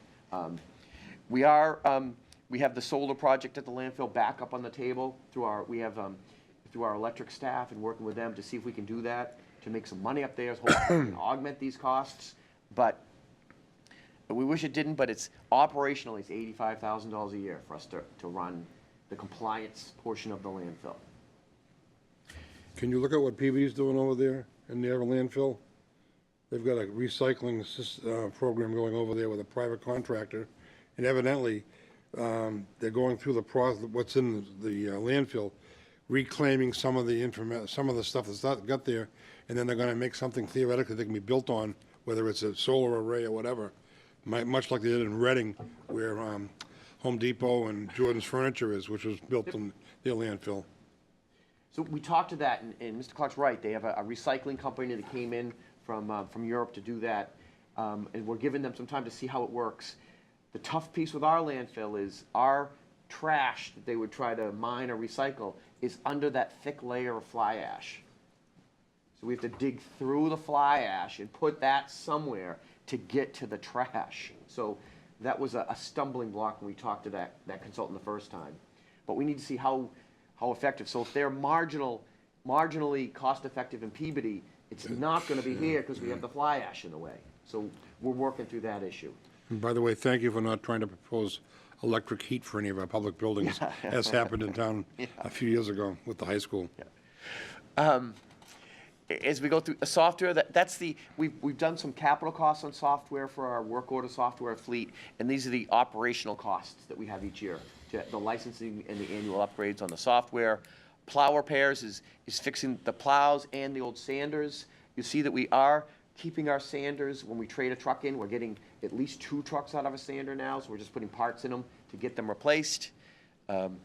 Permits and licenses is our employees that have a license that gets reimbursed, and also in the contract, they have stipends for those licenses.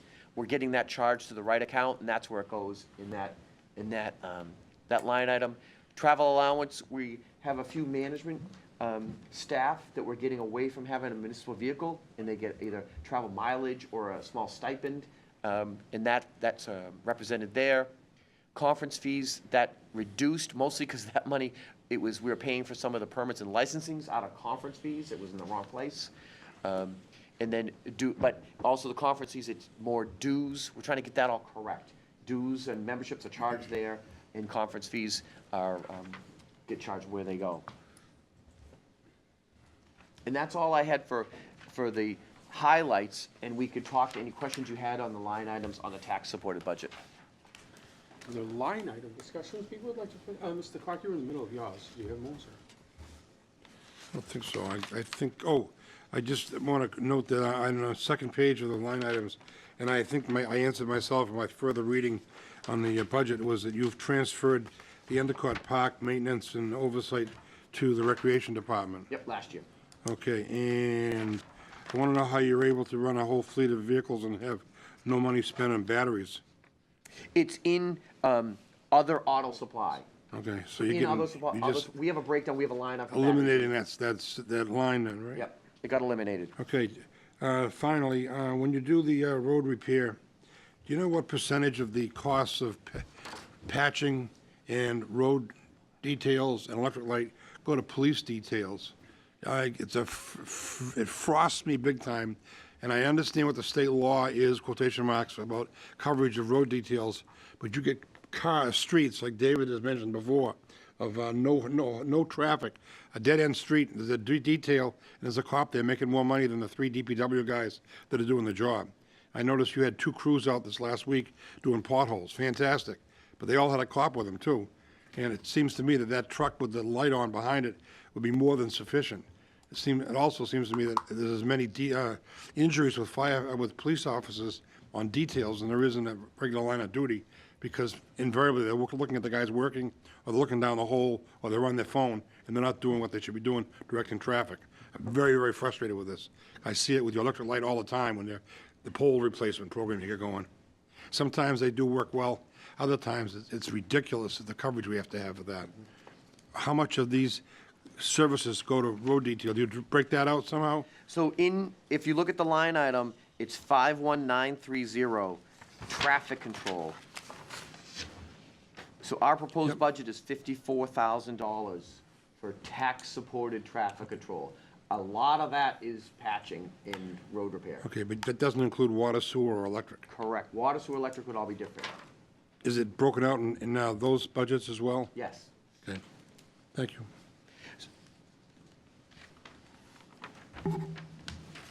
I'm all done. Thank you. Anybody else items on this budget? He answered mine. 1 second. So you answered all of mine. You're very preemptive in your slides, except for 2 of them that were outliers for me. Hazardous waste removal went down, almost 13%.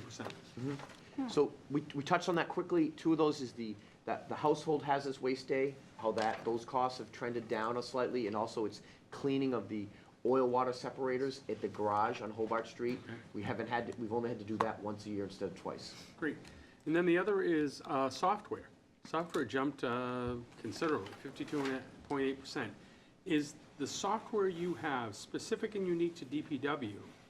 Or, and I guess this is a broader question, do we do enterprise licenses for software even though it is in different departments? Like if you had SAS, or you had Oracle, or you had an accounting package for timekeeping, is that prorated between departments? So let's say the timekeeping system. Is that prorated between departments, or is it specifically a department line budget that's? Yeah. So we do it both ways, and when Colby gets here in a little while, we can do a deep dive into how that. We have a lot of those contracts that are absorbed in the IT budget. We have some that are costed out. These guys use a work order system that would show up in DPW, but not in accounting, for example. So it's a combination of both. Is this software maintenance? Yes, so this would be our software work order system, our maintenance systems, and it's the annual upgrades and annual service fees on those softwares. Okay. Jumped a bunch. Yeah, it did. But that's And not this was, I mentioned before, Nearly we had doubled. the capital costs of putting the new software in last year. Now we're getting hit with the annual costs of those. Mostly the buildings division, and now we've added, to our work orders. Now we're putting the fleet piece in. Is there a new module this year? Is that part of? Multiple modules, yeah. So it's not just, this isn't just the same service last year is going up by that percent? Okay. And so we had the building maintenance was added and the vehicle maintenance was added. Yep. All right, those are the outliers I saw. Thank you. Anybody else here on the board? No?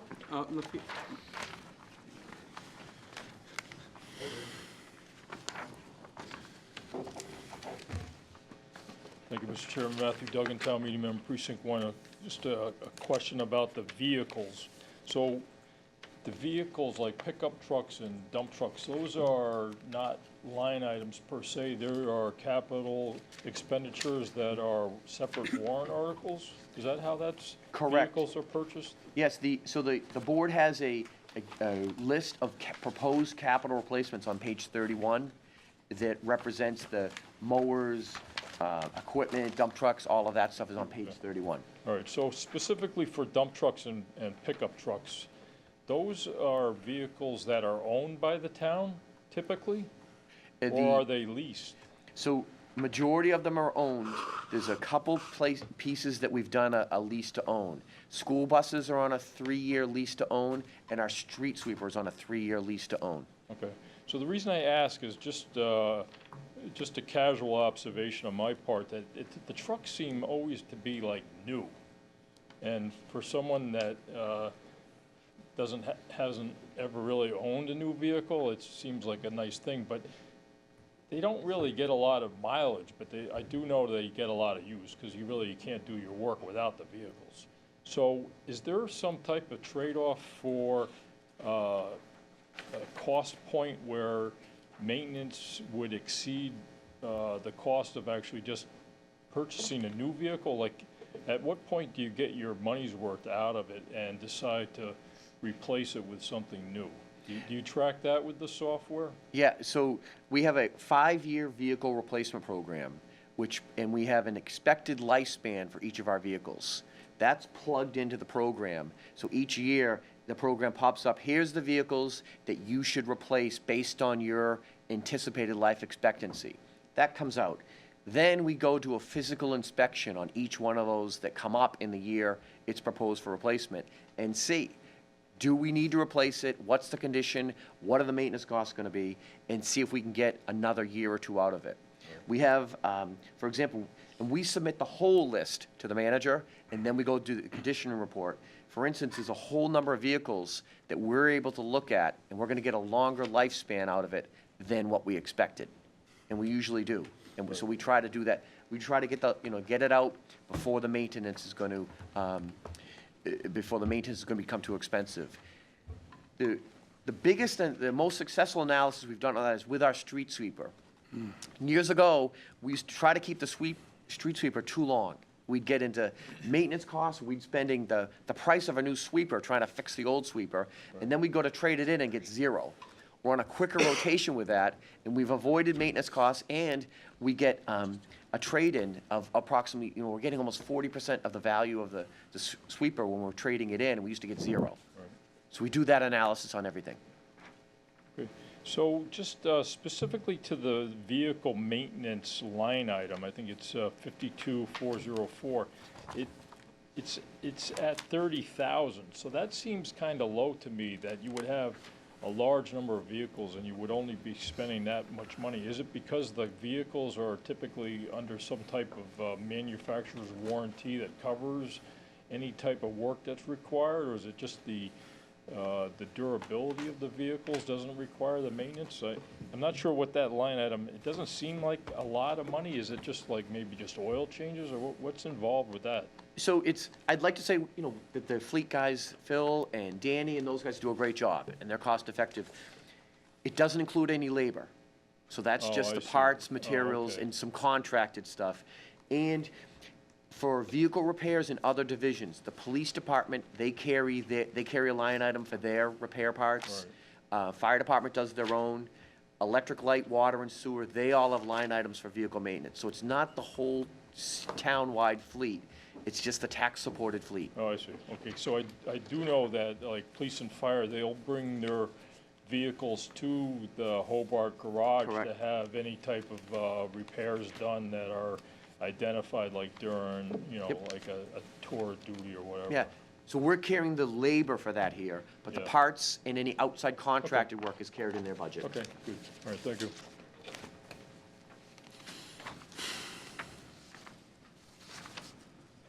Anybody else? Mr. Bradstreet?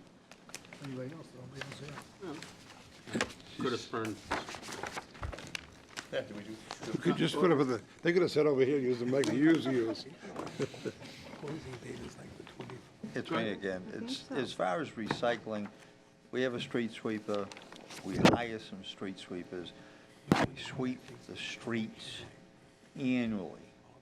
They sweep up whatever's there, sand, debris, what have you. Is that all considered hazardous? And if it is, how is it or disposed of? If it isn't all hazardous, are the materials in there that the town could reuse or use to, say, cover part of the landfill to level it off? That makes sense. Yep, sure does. So everything that we collect with the street sweepers is taken up to the transfer station and put in one of our bunkers that we have. We have to put it into a pile. And then we have to test the street sweeping to see what the contaminant level of the sand is. Based on what those tests come back with, that tells us where that sand can go and, unfortunately, how much we have to pay to get that sand removed. We have looked at the landfill. We all know we have the giant horseshoe at the landfill. Can we get a permit from the DEP to fill that in? That's on the table to look at that. So our street sweepings would be an excellent candidate to put in that horseshoe and fill that in, and we would avoid the cost of having to pay that from outside of town. That would be nice. Yes, it would. Yeah, Billy, that's no longer a compostable agent either. I used to use it in the compost. It was great to mix the compost. And was it about 5 years ago, Rick, Dave, or something like that? Yeah, about 5, That yeah. they stopped allowing you to use it for a component into compost. Can I just talk one briefly? I got one comment on equipment maintenance. I just want to commend something I saw last, was it Tuesday afternoon, when I got you on that vehicle going through town? Tuesday afternoon, before our selectmen's meeting, I'm coming through Danvers Square, and I saw our beautiful Engine 2 coming through the square on the back of a huge wrecker. And I like to give Steve a hard time about equipment when he doesn't know it's down, if I see it ahead of time. And he got an answer from Bobby real fast. They're very careful about their equipment. There was some gauges that weren't reading correctly when it answered an alarm. They brought it back to the station and it was fixed, and I saw it online the next morning. And I just want to appreciate the carefulness that the town employees in many cases do have, and their dedication to their equipment. A lot of these people have almost a proprietary interest in the equipment that they run because they are running it all the time, and I think it's very important, and it helps certainly in the long-term maintenance of the equipment. I'll echo that. The chief followed up with me. The fire department has a good fleet. They like their fleet. It's a fleet that's in good shape. We've, in the last 2 or 3 years, replaced 2 frontline pieces of equipment for them, and in that particular case, they had a pressure gauge go on a very complicated piece of equipment. Had it been a real issue, they could have blown a $40,000 engine, and instead they stopped the truck, brought it back, evaluated. It was just a false alarm, so it was fine. But they're always going to err on the side of caution because they understand these trucks are expensive and they need to last a long time. So, Couple of Again, comments. false alarm, that was good. didn't mean that one. You're They doing are good they're today. very excited about the fire truck that's being built. They've been posting on social media updates about the cab is being welded and put together. A couple of comments to Mr. Duggan's comments. One is I just summed up all the 52404s the town spends for non-salary for the actual parts and so on and so forth. Across the departments, $177,250 in vehicle maintenance. And the other thing that Bill and I are well aware of, I can appreciate the observation that the trucks look new or even in their 3rd, 4th, 5th year, but most of these are not based on mileage or based on clock hours. A fire truck isn't necessarily how many miles it travels, it's how many clock hours that engine's running, or the backhoe, or the whatever a piece of equipment. That's the mitigating factor for maintenance and longevity. If you have one backhoe that's always in service, it gets used almost 24/7, obviously it'll expire long before the one that is the sidewalk plows. So, any other questions? And there were 5 major pieces that David asked for in the DPW that was not granted to him. So there was over $100,000, over $400,000 actually in equipment around that they weren't given that they asked for this year, so. Anything else on DPW budget? Public Works, tax funded. No, except that, David, you and your staff have the most visible budget, second to the school, you're the highest. And yet, I hear the nicest comments about the way the town is handled, so I always say we're a working community, people want to go to work, and you're probably the most complimented, so what you're all doing is great. I really have no problems with your budget. Excellent, thank you. Yeah. Do you maintain a public punch list of efforts that someone could look at? Like we were talking earlier about the roads, who's in queue. I know we talk often, the electric department about the poles being redone. There's other service that you do that's common service. I've got someone who's concerned about repairing their driveway after a water main break that's taken a long time, and they want to know just where they are in queue. That's, not necessarily I want to bump myself up, I just want to know, am I 5th or am I 35th? Do you maintain a online Republic? So, two different things. Obviously, as far as one of those, do we keep track of some of the things we do? Like, at times, we do give a statistical report, how many patches how many miles of sidewalk, how many sidewalk patches, all that stuff. On the, for the improvements, the capital improvements, we're back to what Mr. Clark talked about, where we have our pavement inventory, and we have that. So pavement, we don't have a multi-year paving schedule right now. It's really done year by year with some ideas for future years. Because road can look good now and it can go through a bad winter and then all of a sudden it's gotta be changed, so we wouldn't be able to do it. As we transition into the water budget, for the first time, we have a water capital outlay, a capital improvement program, right here. This is a 10-year, $10 million program that shows where water mains in Danvers, which ones should be done first, second, third, fourth, fifth. And that's all based on that criteria that we've talked about, the breaks. Is it a transmission main, which is important to more? Is it a small main? Is it an undersized? Is it old pipe that's gonna fail in a few years? All of those criteria was put in, and Stephen King and his staff worked extensively with the water division to put it all together. So when you talk about, if you lived up on North Street, well, right now you're in year 5 of the program. If we can talk about Leicester Road is on year 9 of the program right now. So if we start spending, and we'll talk about this more when we do warrant articles, $2 million a year on water, capital water main replacements, which is the number that's been recommended to us right now, $2 million a year for the next 5 years. We can tell you, Princeton Street, year 9. Part of Locust Street, year 6. So right now, we have a plan for the next 10 years, so we could tell where roads rank on that. We all know we're gonna have to adjust this. This is a plan.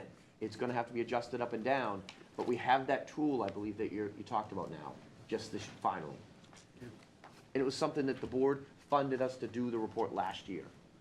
And I'm not looking, I would not want everybody to second guess your priorities as reasons you prioritize that you can't even necessarily verbalize to the liking of the public. I always think my street's the most important, Yep. no matter where I live. But there is, I mean, even just the knowledge that I'm in year 9, or I'm in year 5, or I'm in year 3, and like you said earlier, if all of a sudden something detrimental happens, that I want to raise the awareness to you, you can then reconsider that, and we realize every year, something's going to happen that's going to offer opportunities or force us to change things. Yep. So, okay, are we moving to water then?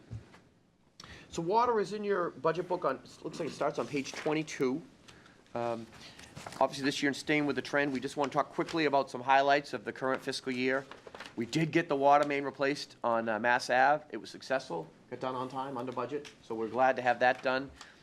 Up at the water treatment plant, you may have read, or I know the manager reported on, we had that emergency drive replacement, which took our water treatment plant down this year. Staff, they really jumped into that. We had to get the connection with Beverly working, and it was seamless to our customers. Our customers didn't notice a blip, and we're able to take the plant offline, get emergency parts put in, and get that reconstructed. Kudos to everyone in the staff that worked on that. I put in the new water fountains. The new water fountains you see at our parks, such a small thing, but are really appreciated by everybody using the parks. Instead of the old, just spigots kind of that we had, or the old-fashioned fountains that we had there. Up at well 1 on Andover Street. This is the one right on 114 as you get to the Middleton line. Kind of our well that kept chugging for a long time. We took a hard look. It's like, wait a second. We see some degrading numbers in the quality of the iron and manganese. Remember those words from years ago? And so this year, staff really embarked on getting a well cleaning process up there, get the well screens cleaned out. And then also the engineering staff and the water staff on the Green Street Booster Station. We've got that, finally that water station to that whole Green Street area, which we know has low water pressure. And it's been trying to hit up our capital program for a long time. Finally, we were able to work that in and get that out, and Steve will be working on constructing that this summer. So we can fix their water pressure issue up there, which I think is a few years overdue. For next year, I think we've talked a lot about the water distribution capital improvement program, and I just think it was very successful. I think right now Danvers has one that any community in the area can look at how we did our water capital plan, and it's done with a lot of science and logic and good technical stuff by it, and some common sense. And we have a very good improvement program. That's the good thing. Now the second one, we've just started our Water Management Act permit renewal process. And It's begun. I think your reference to good science and logic is a perfect segue into the permit renewal process, actually. So we've started the process. We've gotten our team together and punch lists. We have to do a lot of gathering of information about Danvers, gathering information on what we think the future of Danvers is going to be, what the water demand is going to be, what we need, what we do. So it's both recording what we do right now and recording what we think Danvers is going to need in the future. So we're gearing up. We're getting some pre-meetings with DEP. We know we're going to embark on this. This is also going to have a component with Middleton. We're together with Middleton. It's time to update the contract between Danvers and Middleton. So we need to get ready for that. Right now, Middleton and Danvers are under the same allotment number.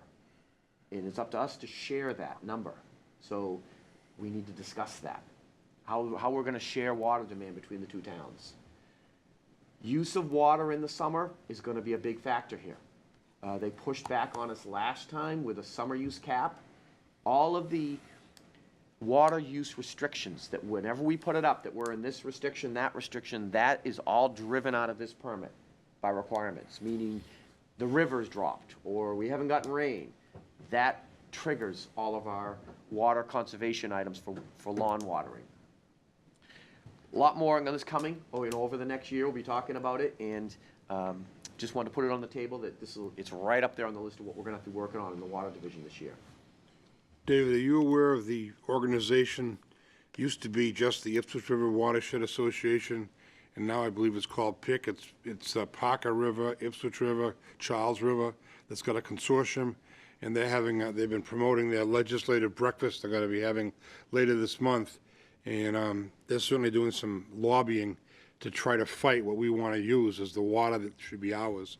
I just hope that we're able to seed that meeting somehow to have at least people there to see what their strategies are towards the senators and representatives that they've been using for their lobbying effort, because they certainly do not want us to have what we need for water in this area.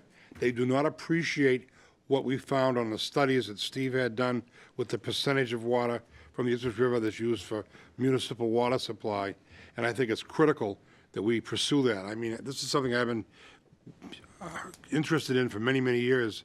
I see it from another standpoint, and it's so damn frustrating to see, in our case in Topsfield, we have 18 acres of parking lot that's flooded, yet we can't dig a well 200 yards away from there to water the rest of the fairgrounds, and we can't even dig a well without the state permit because we're in Topsfield, which, along with Wenham and 2 other towns, rolled over on their backs and gave the state complete control about what wells can be in their towns. And I hope that you're able to pursue, along with that, our non-Ipswich River Watershed Association, or non-Ipswich River Watershed well potential down at Rebecca Nurse. That could be an interesting option for us. And there may even be other locations that the town actually owns some of this property that isn't in their watershed, that we might be able to have secondary wells. They probably aren't going to be like our well 1 and well 2 with 900,000 gallons a day, but you might be able to get 500,000 gallons a day out of them. I don't know what our breakthrough is, but this is so frustrating to me, and I get this I email because of organizations I belong to. I'm saying, wow, we got to try to counter that somehow if we can. And it would be great to see someone who was at those meetings to see what their strategies are towards these legislators, because you know how lobbying works, and they're doing it very well. Yep, that was the reason why those studies, that, the grants that Mr. Bartha brought before you, absolutely. And The short answer is we're planning a legislative breakfast of our own. The suppliers have been in communication with each other, and we understand critically, I wasn't here for the last round of the permits, but it was researching this and reading the materials and hearing from David what that process was like the last time. There's a mixture of science, but there's a lot more politics involved in that. And I think we, as suppliers, are understanding the need to sit down with our legislative team and make sure that they understand that the perception that it's the associations wanting to preserve the river and the water resources in the towns and cities being indifferent toward that is completely upside down, because we have more of a proprietary and long-term vested interest in making sure that this is sustainable than even they do. And so we're working hard. We would have liked to have seen more interest in the studies that we did, which really did offer some science. We saw sort of a collective shrug in response to some of the data that came out of that. And on the next slide, we're going to talk about what the real-world impact this is all having. Okay, because I've got access a week from Friday to a legislative breakfast with our Essex County legislators, and I'd love to have a position paper or some talking points to give to them, because we usually have 4 senators, and I think this year we're going to have 8 or 9 representatives at this meeting.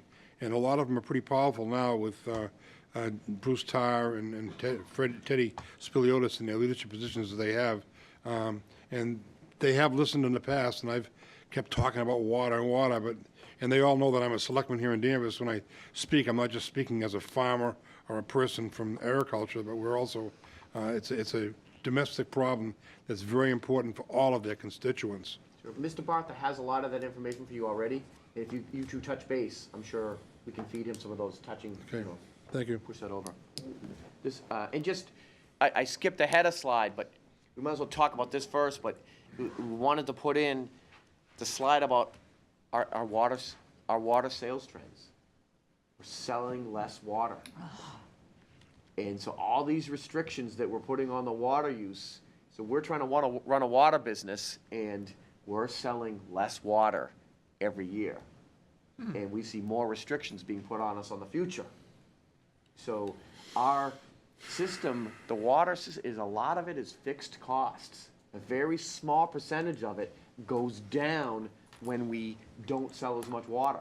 When the electric budget, the large percentage of electric budget is power purchase costs.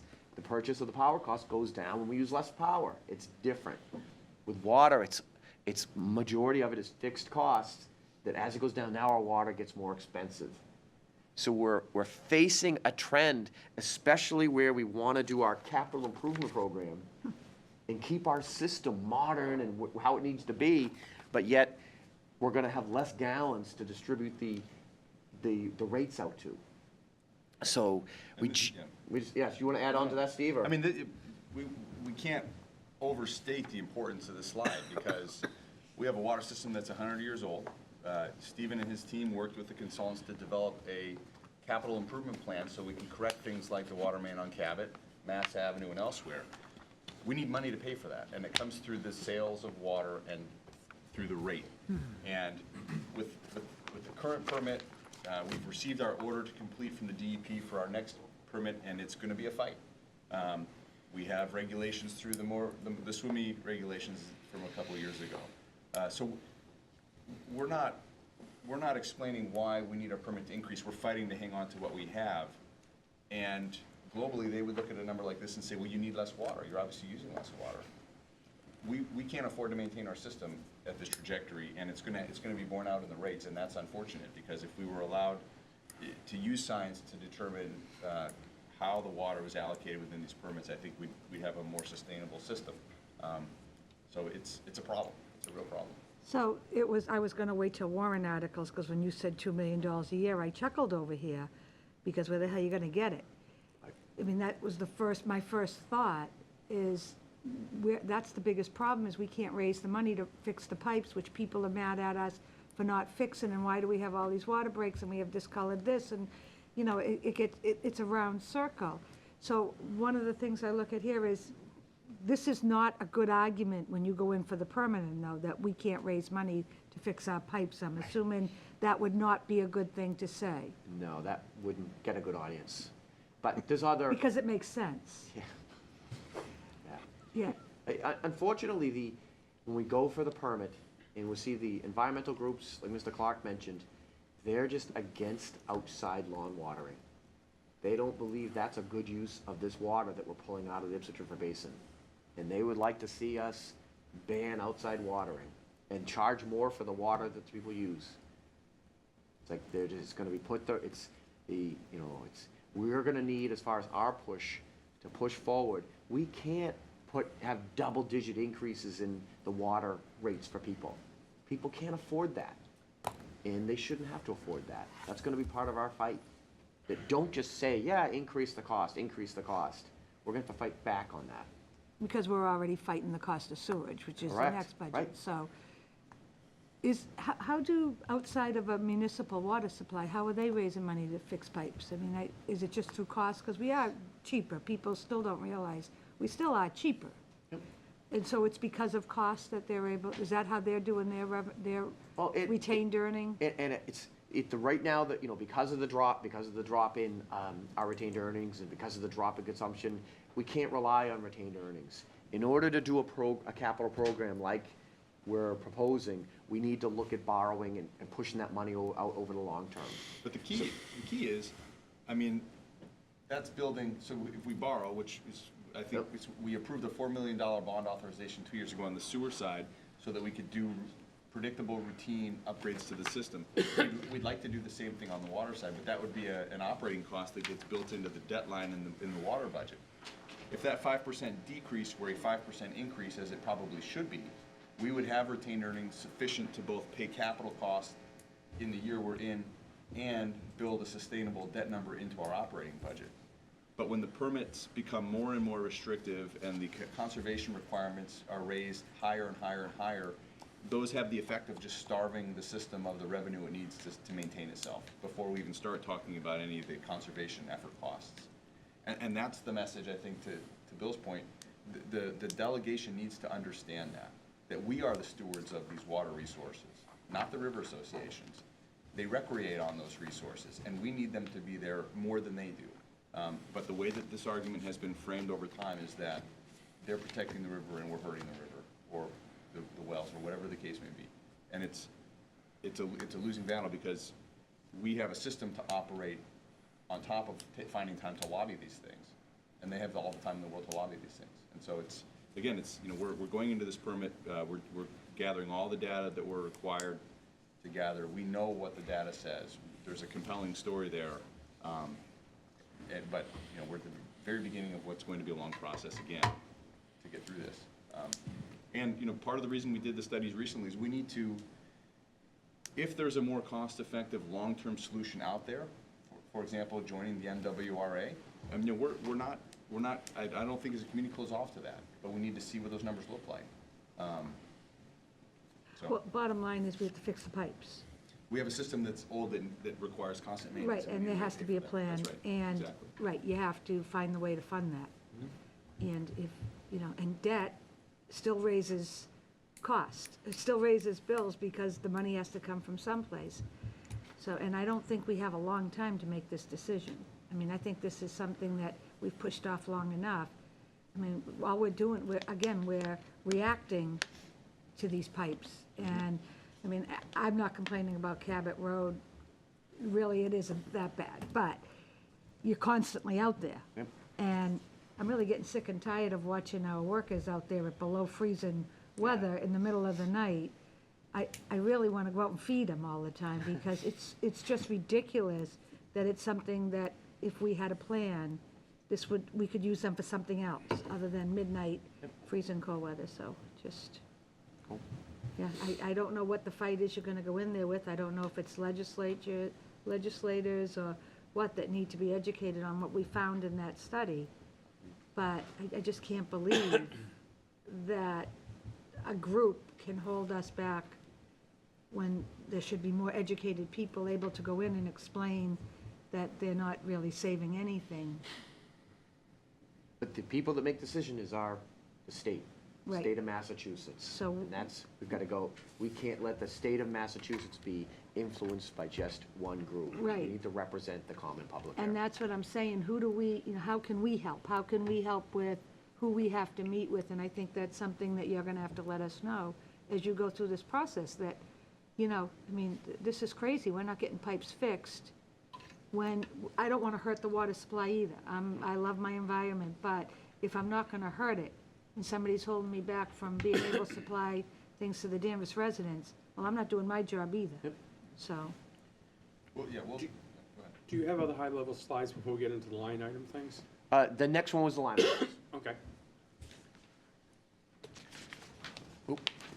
Are there, do you have, oh, you get line item Yep, yeah, so highlights. Okay. overall budget, you know, recognizing we need to keep operating costs down as low as possible. We've worked it down so that we have a 1.65 overall percentage in the budget next year. The ones we wanted to bring to your attention before questions, the budget does reflect the 0.25% of a civil engineer position. The gas heating, based on the consumption, the 5-year consumption average on this budget, unfortunately, we needed to increase that line item. And on the flip side, the propane that we use for a few of our remote stations, we're able to drop that significantly. Pump maintenance, this is the work, pump maintenance at the treatment plant and at the stations that we need to do to keep everything operational, needed to be increased. Software maintenance is multi-parts, both the software to do the operating system, that's our hydraulic model, all the software pieces that feed into our capital plan and all of that project, in addition to the upgrades to our financial package. Other contract maintenance, $10,000. This is primarily due to maintenance and work we need to do on what I still call our brand-new water treatment plant up in Middleton. It's now 6 years old, and a good portion of this goes towards our ozone system that we need to do work on and continue to maintain that. The sludge removal, we try to minimize this number every year. We're still getting a very low price with our hauler. We have that hauler from Middleton we've talked about in previous years that we're getting a very low price on. At some point in the future, this account, this is that we have to haul it. Is it all the way to Salem, Steve, or is it? All the way to Salem. Yeah, so we have to haul the sludge from Middleton up to the SCSD plant in Salem. So we have to do that. David, I thought when they redid the water plant that the amount of sludge would be reduced, or the dewatering would cut down on the volume. Yeah, this But is, still, that truck is going back and forth every day. oh yeah, it's still cut down from where it was at that point. So we do dewater some. We do not dewater as much as we had hoped due to the regulations on recycling that water when we dewater it. So when we dewatered it right back to make it very dry, now that when we recycle that water, the regulatories, they change the regulations on how we have to treat that water, because that has to go back into the treatment plant, and that was hurting the treatment process. So at some point, hopefully we can do more of that, but we can't right now due to the regulations. It's on the list of, at the treatment plant, how can we dry it out more than we do right now, but we can't because of regulations. We do dry it out more than we did before the treatment plant, before that process. But we still have to haul all the time. Thank you.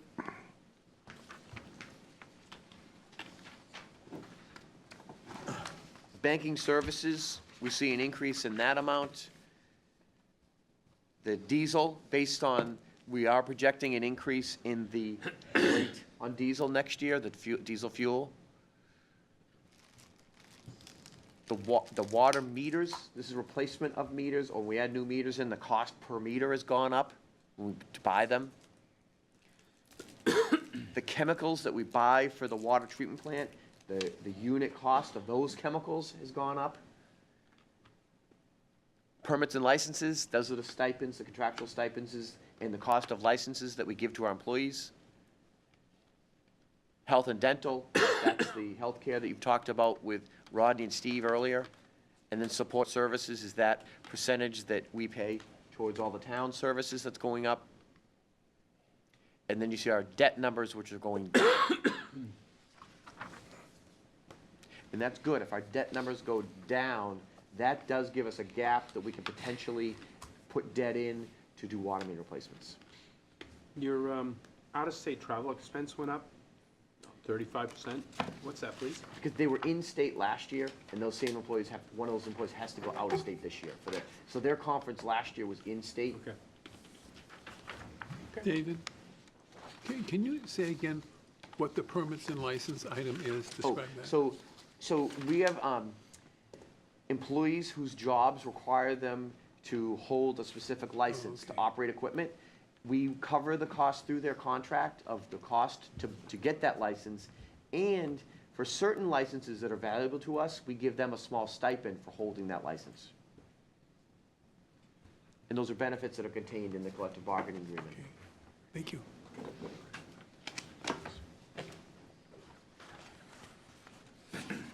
Any other questions on water? Anybody in the audience? Shall we move to the flip side of that coin? It's actually back in your budget book on page 20.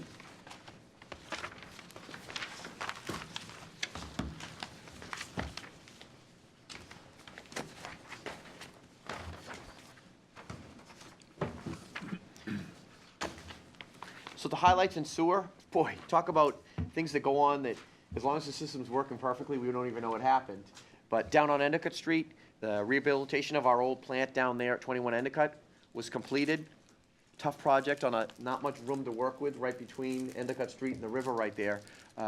Everyone did a great job and got that back online.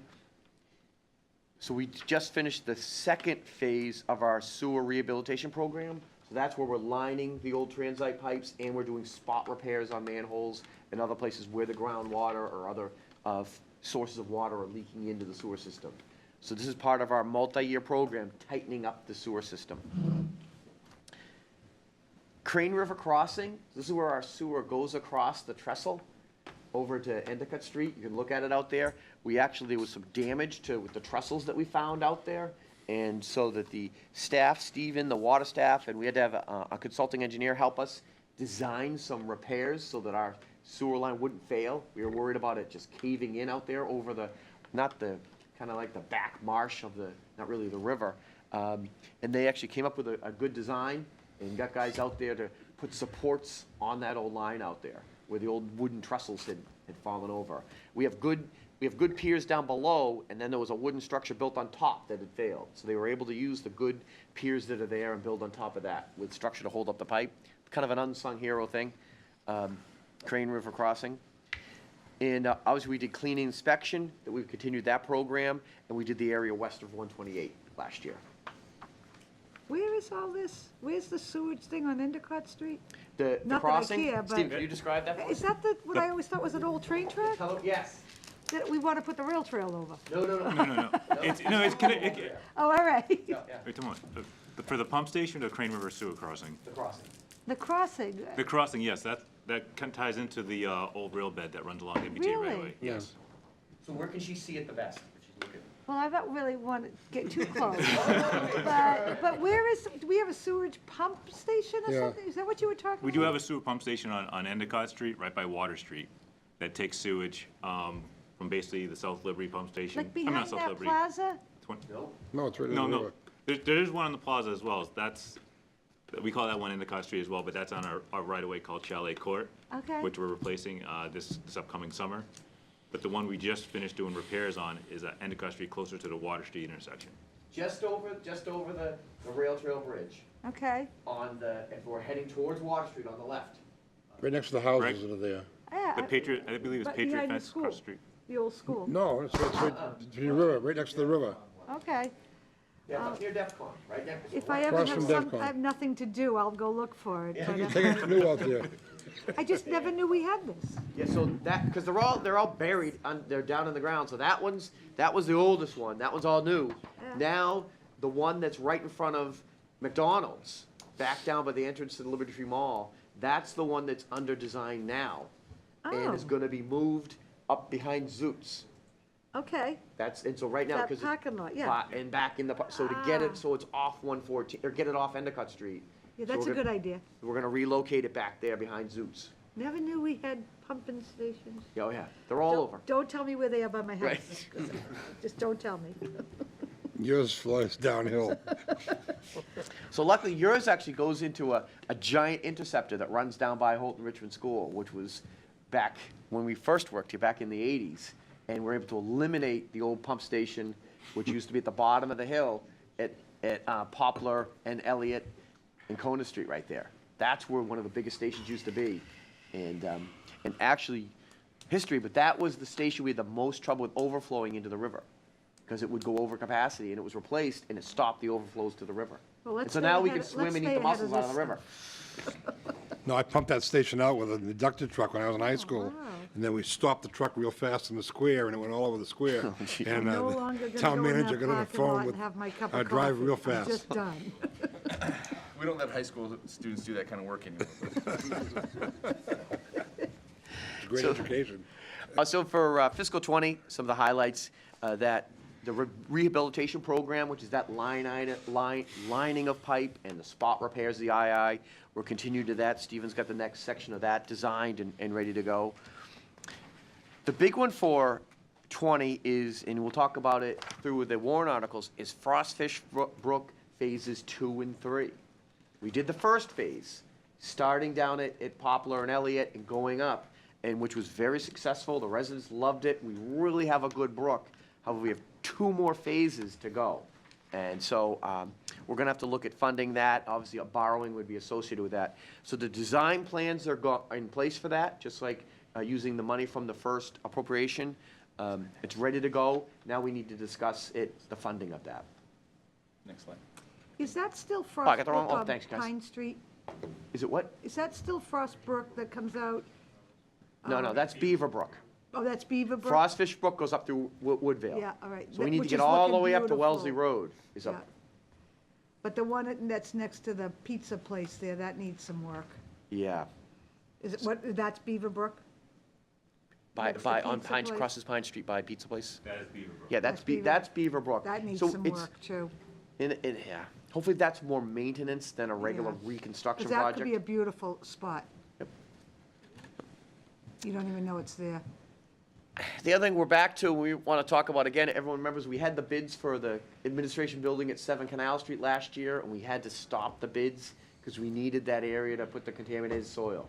So we actually have that same exact project ready to go out to bid this spring. So before town meeting, we can have a number on it to see what will it cost us to do the same thing.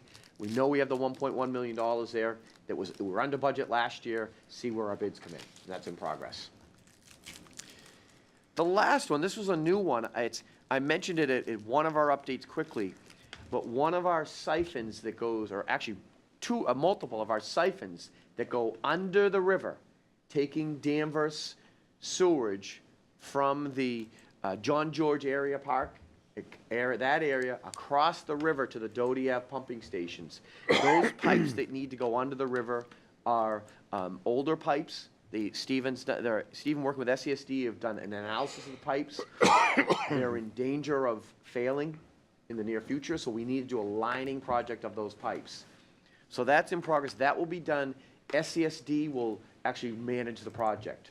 They'll do it. Hopefully, if we can line the pipes, there won't be any impact on the river. However, we need to keep that in mind when we look at the budget, because even though SESD does the work, we'll be assessed the cost of it. So we need to keep that in mind as we do the sewer budgets and work forward. It's a capital project that, from all studies to date, needs to be done. We don't want those mains to fail like the one happened up in Marblehead. Right. And we have the same kind of pipe that Marblehead just replaced. Yeah, we don't want failure. On the line items, unfortunately, sewer, you see the budget is up 4.4%, a little higher than what we expected. The key things are, we have the 0.25 of the civil engineer position. Right now, we have a 2.5% increase in the SESD assessment. We all know that's the biggest part of our budget. And Stephen has a little update on he was part of the budget preparations on that this week. Steve, can you just speak to that? Sure. I just wanted to add to what David said. So we're in the middle of the budget process now for the SESD. So far, our total flows and loads, which is basically the calculation of our total suspended solids, our BOD, and our total flow, is down overall a good percentage, which is good to hear. We also have, the preliminary numbers show that we're roughly going to have overall budget maybe 4%, but based on revenue that they're bringing in from other sources, septage, and other assessments, their overall budget will be about 2% increase. So hopefully that will be less than what we have put in here for now as a placeholder. We like to sell more water and send less sewer. I was just thinking the same That's the thing. perfect outcome for us. That's uncontrollable. No, that's what the lining project is there, to Oh, tighten good. up our pipes so that the rainwater does not get into it. David. That's, we can control parts of it. Oh, I get it. The rainwater costs us now because it goes through the sewage line and they don't know the difference. Correct. Ah, So it's, yeah, the infiltrate, the I&I work we do is, we want to keep everything that belongs in the pipe contained in the pipe, because in really wet weather, if you have a Yeah. leaky system, you pay more, you're basically treating stormwater at that point. Plus all the people have sump pumps in the basement and But pump it our into the program's sewer very system. effective, and we, for a couple of years now, we've been effective in 1,000? finding and How many inspections? catching those. I mean, well, some- actually, this cold weather helped you to identify people that were leading their sump pumps out the wrong direction. So, everyone know, we do our sump pump inspection now at the time of sale of someone's house. We're over 1,100 of those already. Oh, So wow. we've had 1,100 houses change ownership since the start of that That program. doesn't mean we found 1,100 illegal sump pumps. No. It means we've inspected 1,100 houses. Yep. We found roughly around 300 sump pumps, just under 85 sump pumps. Say that again? We found 250 sump pumps, which overall in our program, which 85 of those were illegally connected to the sewer. They were what, please? Illegally connected to the sewer. I bet some homeowners didn't even know it. So the sump pump was collecting water in the basement and putting it right in the sewer where we needed to go out to the storm drains. And to Diana's point, I think a lot of homeowners don't even realize that. You may buy a home that had that, which is why this program's effective, because we can come in at a point of sale and inspect it, and I think sometimes we're Correct it. pointing things out to people that they were unaware of, and they can correct it then. Yeah. But it's a problem if the homeowner doesn't tell the broker there's a sump pump. I agree. The broker doesn't ask if there's a sump pump, and it comes time to close, because Renee doesn't come out till just before the closing. Yep. So that can create a lot of problems. I feel that we should be more proactive to find these illegal. So the one thing is, right, so we can discuss if we should have more of a proactive program. It is intrusive, where you'd have to get into people's houses and look at this. Well, it's to their advantage. If they decide to sell a house, then they're not gonna have that to deal with. Correct. And if anyone has a question about it, we'd be glad to come do an inspection at the beginning. If the listing agent or someone's thinking about selling their home, all they have to do is, they can call the engineering staff. How long is that permit good for? 2 years. Oh, it's 2 years, okay, Yeah. I forgot that, thank you. So if anyone's thinking of selling their house, we'd be glad to come do an inspection ahead of the game. So I got a question that actually Mr. Bennett may answer as well. Do building inspectors inspect for local policy or requirements? I mean, if a building inspector, if I'm gonna buy It's someone a and I very walk in there. complicated answer, because if somebody does work and doesn't take a permit out, and somebody buys the house, then this could be an issue, and that former owner could be responsible. I get building permit issues, Right. but I'm saying is, for example, in this case, is connection to the sewer something they would see? I mean, I got a sump pump in my house, I pump it out into the yard and let it run down the yard. It's very obvious to see. That's why I said we should be proactive and identify them. Yeah, so upon request, we'd be glad to do any inspection for people. No charge. Any other items? So the other I wanted to mention, yeah, we had a couple that really jumped up. Unfortunately, the vehicle maintenance and the sewer equipment jumped up. We have a couple, our Vector truck is very expensive to maintain, and some other specialized piece of equipment like that, that jumped up. Pump maintenance, this is replacing the pumps and equipment in our older stations that we're not rehabilitating right now. If we wanted to, Brett can talk about that more if necessary, but we need to put some equipment and pumps. It's very corrosive, the environment. Software maintenance, that's both our maintenance software and our financial software, the costs of that. Miscellaneous grounds maintenance, that's just work we have to do to maintain, like, especially the area around our reservoirs. We have to maintain that to a certain degree, and those costs are going up. David, do we have power capacity generation at all of our sewer pumping stations. I noticed in the budget, you were asking for a portable power generator, which at one time we had them to go to sewer stations that were down possibly. Do all of them have built-in generators to them now? No, they don't. We still have a split. Some stations have generation at the site. Others, we rely on our portable generators to go hook to them. So that the capital piece is replacing one of those portables. Okay, thank you. The portables also can connect to town hall if we wanted to. So town hall does not have a generator, but we could hook one of our portables to it. They connected to DPW at one time too, so. Oh, we can also connect it to DPW. Yep. That same connection that we use. Sewer lateral materials is pipes and pieces that we use to fix sewers that are going up. And then the same two last line items that we had the last slide of water, the health and dental costs and the support services costs. Can you go back to the one with the salaries? Because I think that, I'm looking at these salaries, I'm seeing, it looks like you added 2 and got rid of 1. How many new people, how many new headcount are you adding? Anyone? Just to core, yeah. So from 19 to 20, we're up Okay. 0.25 full-time equivalents.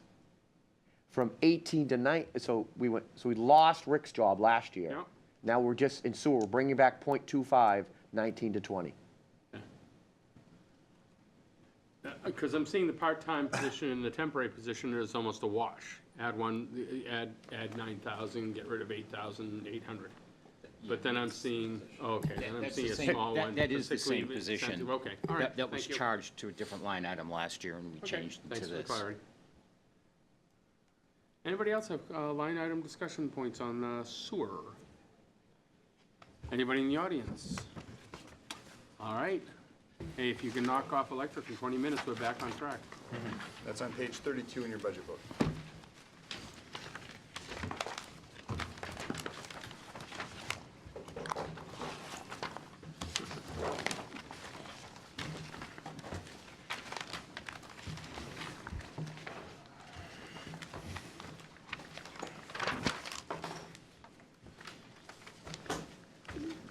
So the highlights so remember, as we all recall, electric's on the calendar budget, not the fiscal. So actually we're doing the highlights for calendar year 18.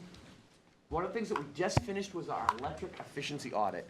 It's what we've talked about with the board. We wanted to go out and find a firm in the municipal electric industry that could look at a number of our things that we do, especially our financial policies and our finest things and where the rates are gonna go in the future, and look at how we do. And really with the idea of picking up any deficiencies and telling us how we can do things better.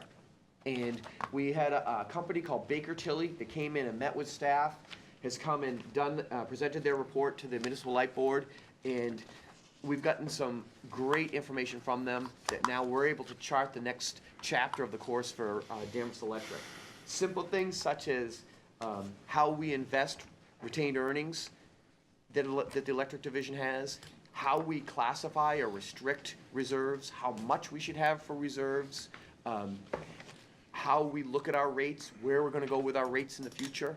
All good topics that we're actually out of the report have now triggered an action item list, prioritize what we wanna do, first, second, third. And some of the changes in the electric world that come out is what everyone's seeing, and we're seeing is really flat revenues or flat uses of electricity right now, flat demand. And we want to work to increase that. We want to sell more electricity. We want everybody to be efficient, use efficient lighting, efficient things, but we would like people to use electricity, and such as electric vehicles. So we're going to really ramp up our program on electric vehicles this year and promote people to use electric vehicles in town. So David, will the town be buying electric vehicles? Yeah, so the town's gonna buy, we're gonna have, right now, the plan is to have 2 small electric vehicles. One, a fleet vehicle up here in Town Hall, so Town Hall staff could use an electric vehicle, and we're gonna put a charging station in for that. We're gonna have one down at Borough Street, have a fleet vehicle, and then we're gonna look at perhaps one more, like an SUV type of electric vehicle that staff could use. Now, those charging stations gonna be open to the public as well? We're gonna have For a both. fee? Well, we're gonna have specific ones where the municipal vehicle can go in, so that would be like tied into this building. We're also gonna put in public charging stations that would have like a credit card swipe. We believe we're gonna do it at the Hobart Street parking lot first. And so we're exploring out there where we could have an electric charging station up the Hobart Street parking lot. So we have money in this budget to do that. So we're doing that. We're also getting grants towards this. We're gonna get grants towards the purchase of the cars, grant towards the charging stations. Our new energy efficiency coordinator, Jeff Ellie, I don't think you guys have met him yet, but he hit the ground running with us and he's leading these programs for us. Comes with great experience, really hard worker, and so he's out there getting grants lined up for us, designing these programs, and then he's working really well with the engineers to make sure it works well. For a charging station, we need Jeff to lead it, then he needs civil engineering to where they're gonna put the conduits, and the electric engineer, how they're gonna feed it, and then our new assistant utility director to come up with, okay, what are we gonna charge? How much is it gonna cost when you swipe that credit card? And all of those are in progress.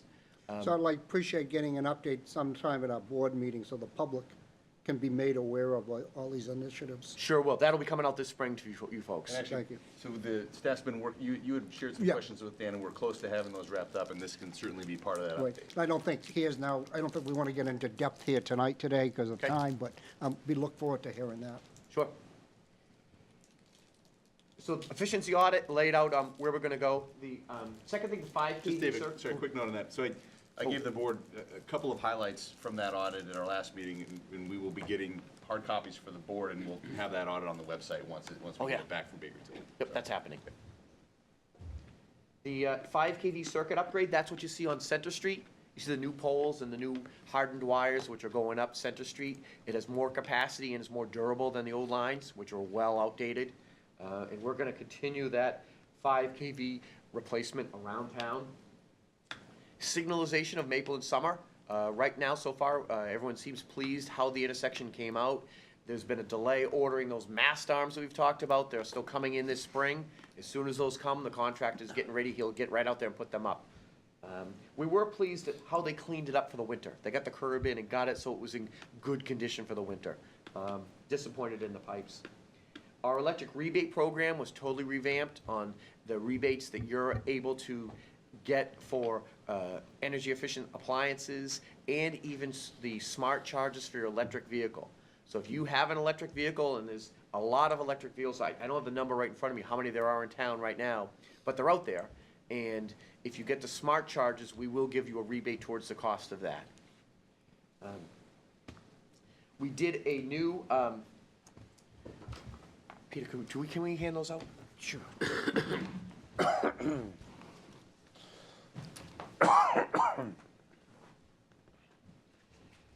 On the power contract Thanks, Peter. avenue, we did Thank you. sign a new power contract with First Light Hydropower. So it added more hydraulic power to our portfolio. So you'll see it, it's up to the top, it's in yellow, First Light Hydro. It's a company that owns a lot of hydro dams, and they generate power from that. So that was our newest addition to our portfolio. So right now, you see our portfolio, and like we talk about, it's varied from nuclear, natural gas, wind, hydropower. We try to have a varied portfolio. And right now, you can see our portfolio is filled out quite well. We don't have much out in the open market. However, as you look forward, you'll see we have a number of contracts that are coming due in the next few years. So right now, plans are underway, because in the next 5 years, we're gonna have significant parts of this pie become available. We're gonna have to go out to bid, research new sources to find that power, and that process is underway right now. David, with Seabrook, is that the contract goes to 2030, or is that their permit, That's their permit. which has just been extended to 2050? Well, the permit to 2050, I wasn't aware it had been locked and loaded. I know it's been applied and they're working towards it. The only one that's guaranteed right now, I believe, is 2030. Right. And we're monitoring that every month, but There was some news that Yeah, you're true. They gave them the permit without public hearing. Okay, I'll have to check I that, think make sure. I think the New Hampshire folks are all up in arms. So in Seabrook, yeah, we're an owner of a portion of Seabrook, not just a power contract. So we're there as long as it can operate. It's too bad. I said, that's too bad. I didn't mean to step on. We should pull out. That was the cheapest source. Does this Yeah. represent commitment or utilization? That is, if all of a sudden the cost for one of the wind-driven ones was much lower than Seabrook, do we have a baseline commitment to Seabrook that we're gonna buy 38.8%? We have Or a number? Yeah, it's just like Mr. Bennett said. On this chart, Seabrook, we have a commitment. Okay. Millstone, we have a commitment. We bought in as owners of those. The Okay. rest of them are under a purchase power contract Okay, with an expiration date. so until 2045 for Millstone and 2030 for Seabrook, if, I guess I shouldn't make the assumption, are they the high per kilowatt hour? Nope. Oh, okay. Nope, especially with Seabrook, where the debt's getting paid down on Seabrook. Seabrook's getting more and more, it's getting less expensive for us right now. It's really helped us. Our big concern with Seabrook is if repairs or operational costs increase, Right. that's what we want to keep a close eye on that. And that's going to hurt us if they experience that in the future. We're disintegrating concrete. Yeah, they have to worry about that. Yep. Any other questions on the portfolio? I just thought this represents the biggest chunk of our budget and really wanted to present that. And we spend a lot of time working on it. Glad to see the increase in wind and hydro, obviously, and it's the way of the future, I trust. Yeah, and we're gonna continue that, yeah. The solar net metering, the solar net metering program was increased. We had hit our cap, our self-imposed cap, we increased that program. So if someone's looking at putting solar panels on their house, come talk to us. We can do a system where they can be credited for excess power that they generate. They also, they get anything they use off their solar panels, that saves them money. But we want to work and continue to encourage that. A rebate program towards the purchase of solar panels is in the works. There's some legislation that's going to require us to do that. So nothing to report on it today, but it's in the works. It's coming. And once it happens, we'll make sure to advertise it. And then our demand management program, which we're gearing up for the spring, once again, it saved us over $300,000 last year. So I've got to commend the residents of the town, the businesses, that all, when we call those peak alerts, we hit the peak again. We had everything in place, the generators, everyone reduced, and it ended up saving us over $300,000 net last year. It's good to see. Earlier, you made a comparison to the water department and the electric division, saying, when purchase power goes down, costs go down. The reality is, I think that's a little bit of a false analogy, only because you still have to pay for the infrastructure. Just like the water system, you have to pay for the infrastructure. If every house had solar power, if every house was almost 80 or 90% self-generating, you still have to pay for the lines, you still have to pay for the line people, the poles, the infrastructure to get energy to them for what they don't consume. And so they may be consuming only 10 to 20% of what they normally did, but the cost of that infrastructure is the same, just like water. So, and that's part of when we have the rate discussion in the future. Our rate system for electric is heading towards changes. Because the power costs so different, when I buy it in the middle of the night versus when we buy it at the peak time, the cost is very different. Where you as an end user are getting one rate no matter when you use it. So we're called time of use rates are headed this way. The other thing that's headed towards us in the industry is carrying charges. If Mr. Kapusak's house has solar panels and he's all great on his solar panels, except he only needs power from Danvers Electric one day a year, we were sat there 364 days waiting for him to use power, and he only used it that one day, there's a cost. Just like Gardner said about us staying there all year waiting.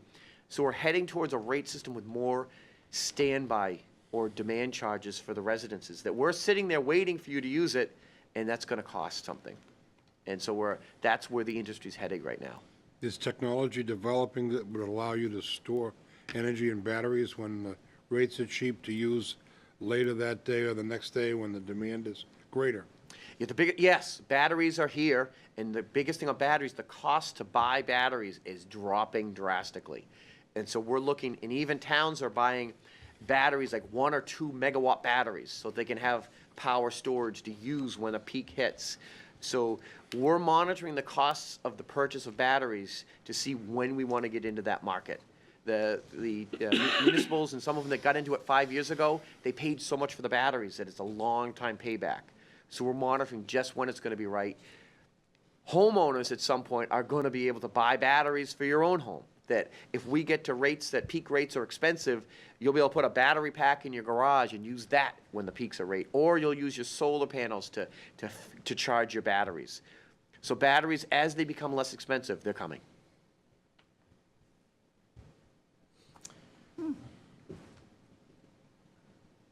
The things we don't- Highlights for this year that we're in, we're looking forward to implementing the efficiency program audit recommendations. We're very excited about the electric vehicle program. Down at Station 42 off of Bow Street, that's our main substation.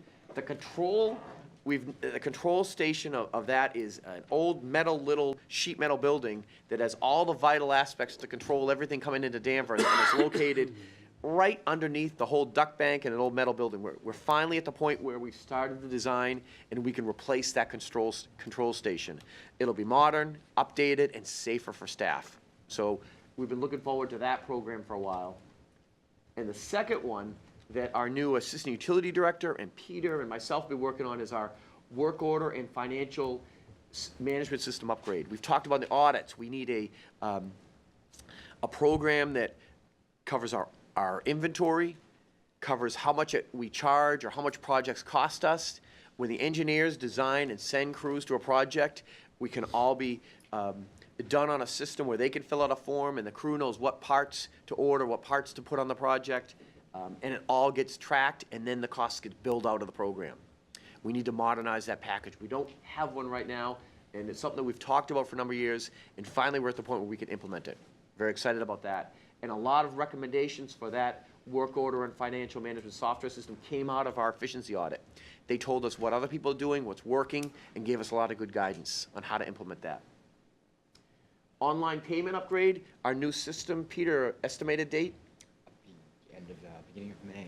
Beginning of May, our online payment system, we will flop over to our new, the brand name of our online payment is called Invoice Cloud, the new system. So we're finally going to get an updated online payment system to make it easier for people to pay online, and it'll be easier for Peter's staff to track payments on the other end. So our system's been in place for a long time. It was time to upgrade it. Now we're excited this spring to get our new Invoice Cloud system. Will we be able to get paperless invoices yet?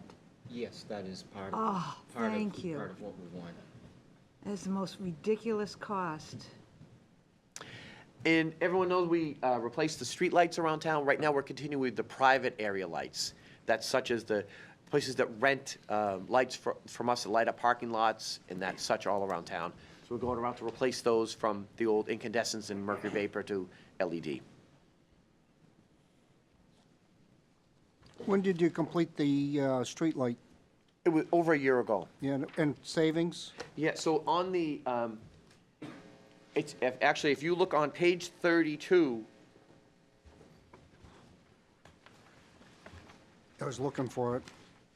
you'll see at the top of page 32 is our kilowatt hour sales. So you see streetlight sales, Yep. we keep it separate. Okay, It was over $1 million. We're projecting it to be 617. great. Okay, thank you. That's where it is. And so that translates dollars back into the tax-supported. And those same savings are reflected in the DPW budget. They have been over the last couple of years.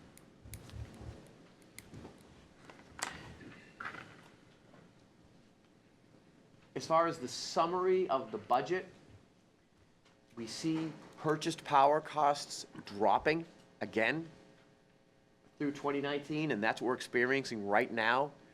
The board, if everything stays like it is, we should be able to see a drop in the electric rates at the end of June, and we're hoping to carry that.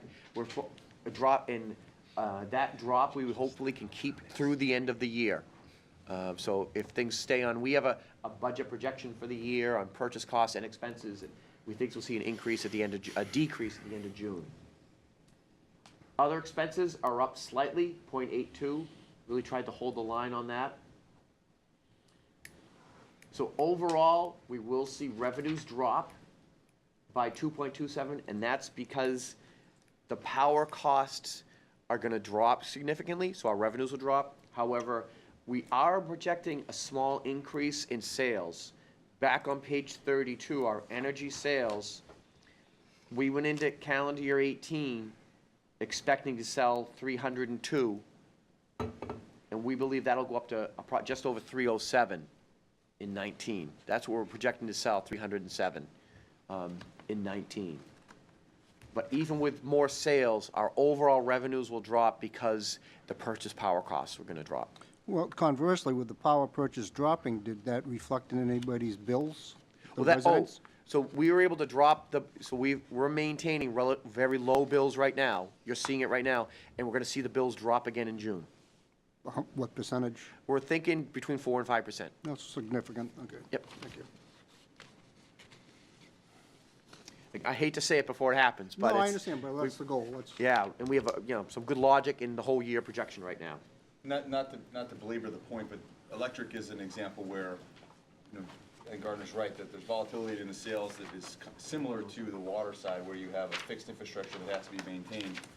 But I think, electric is an example. We have adequate reserves in electric. If any, we could potentially increase those reserves to be more consistent with the market, but. Thank you, Brent.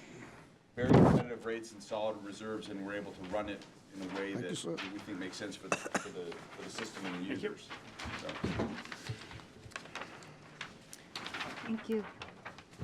Another major factor that affects our rates and how much we pay is how much we put into the capital program. We have a long-range capital program for the division, and that's funded through the depreciation account, which is line 403 on page 32. For next year, we've planned on, right now, still keeping that depreciation fund at 3%. We can change it from 3 to 5% of plant value. When we did the smart grid system, we were up at 5%, and then we went to 4, then 3 as we finished the smart grid system. We've been at 3 for a number of years, and we believe we'll be able to stay at 3. However, we see 2 more substation improvements in the future, and we're likely gonna have to increase it when we get to those in order to be able to do it on operating cash. So the depreciation, that's kind of my segue into the capital plan, which I'd like to talk about. But at first, if there's any other questions on the operating budget, we'd like to take those. Anything? Board members? No. Audience members? Mr. Zale?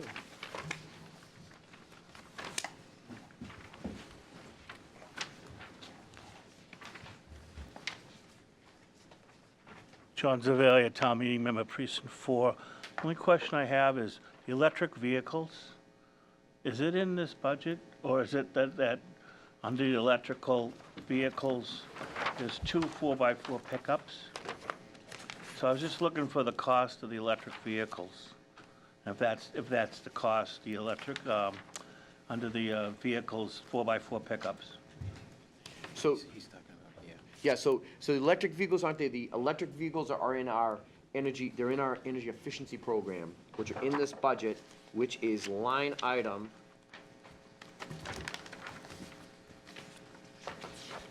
They're in the 909s. So the 909 accounts fund all of our conservation programs, such as rebates, electric vehicles, the charging, that's all built in that right now. So eventually, the electric vehicles will become part of our capital fleet and replaced on part of that, but right now, they're in the energy conservation line item to be augmented by the grants that we're gonna get for them. Do we have an idea what the cost of each vehicle is? Yeah, they're right around, before grants, they're just under $30,000. Thank you.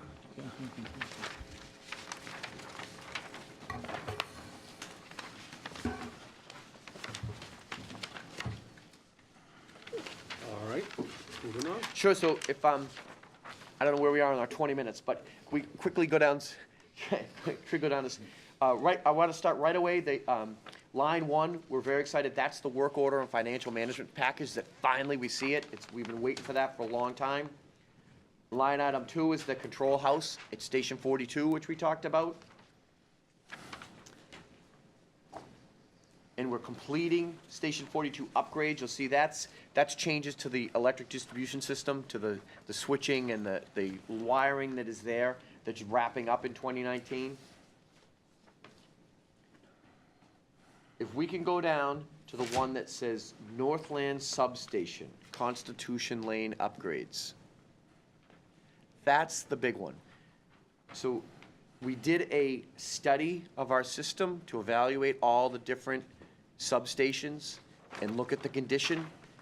Northland, which is the one behind the mall, right behind Liberty Tree Mall, that's the next substation that we need to do over. Similar to what we did on Cabot Road, similar to what we did up by the industrial park on Route 1. So we need to do that substation over. We're looking, it's a big project. So we're looking at doing it as a multi-year project so that we can fit it in our capital program. And plans are underway, design right now. So these are all, the design isn't even at 20% yet. So these are conceptual estimates. We're gonna get into the design, but that's the next substation that we need to. $7 million? Correct. Yep.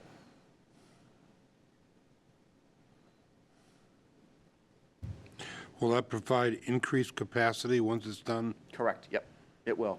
We've already, the new conductor wires that we're running in the mall area, and those that, remember we did the 6 feeder circuit, those are all designed to carry more amperage than previously, and this will provide that.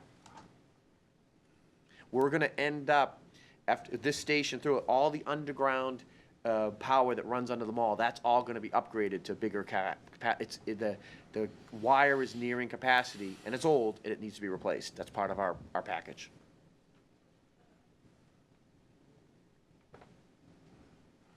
So by spreading that out, you'll see, we're trying to avoid any rate shock, so we can absorb it right in the rates. However, we may need an increase on that depreciation fund for a couple of years to fund that.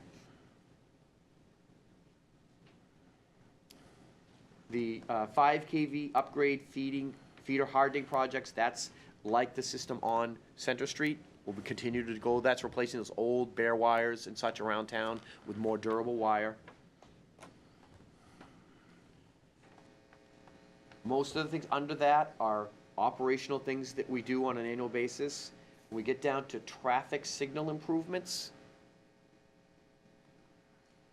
that was the traffic signal that we just did on Maple and Summer. Right now, we do not have another traffic signal replacement on the horizon, which is good, because we need to do a substation. So, Is there not talk about Forest and Nickel Street doing something? there's discussion about that at very preliminary stages. And I'm also not sure where that fits in on the whole hierarchy of intersections in the town. Dan, is that the most, I'm not sure. I know I don't people know talked either. about it. Yeah, and if you could recall, it was about, I think it was like about 12 years ago, we had all the intersections studied, and they ranked them. Planning department headed up that, and we had a report that ranked all of the intersections in town and said which ones we should do first, second, third. And I believe the top ones out of that report have been done. That we've caught up, and so I can't even speak to what our next one that we should do is. No, well, I think we should wait till Maple Street opens up and I see agree. how that works See out. how that adjusts the traffic. Right. I'd agree. I think that's the conversation. Yeah.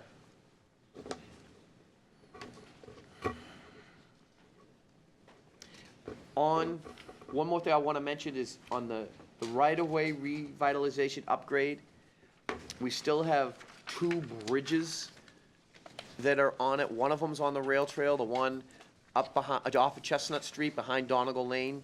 There's a bridge there that we haven't done over yet. We need to do at some point. And then there's a bridge down on the Tapleyville section. Behind Tapleyville Park, there's a bridge down there that we need to do at some point to make sure we can get our electric vehicles across. So we're monitoring the condition of those. We have it out there for the next 2 years. Right now, we didn't need to fit it in this year, but at some point, we're gonna have to do those over. So, Mr. Chairman, that's what I had for a quick summary, and glad to take any questions. Ladies and gentlemen, any questions on the capital improvements? Anybody in the audience? Please, Mr. Duggan. Duggan, town meeting member, precinct 1. I had some, a comment about some projects that were mentioned earlier in the DPW presentation. Should I hold off on those, or? Go ahead. Hoping that in the future we can do it when we do that budget. Yeah, it kind of came to me after the fact as they kind of morphed together. So, Sure. the Frost Fish Brook bank revitalization. So, phase 1, I think, was already completed. And then this other project, the Crease and Cook site on Clinton Ave. So, specific to Plains Park, so there's a parking lot in the back of Plains Park that was used for the Brown Pond restoration, and it's been used in the past for the first phase of the Frost Fish Brook project, and it was also used for the Maple Street culvert and for others. It's kind of like become an industrial zone, and specific to the Frost Fish Brook where the riprap was created. That project turned into kind of like a quarry operation that basically was an all-day affair for, I don't know, but for at least a year, where there was heavy equipment in there. Started up at 6 a.m. in the morning with, pounding and beeping. Even the Brown Pond,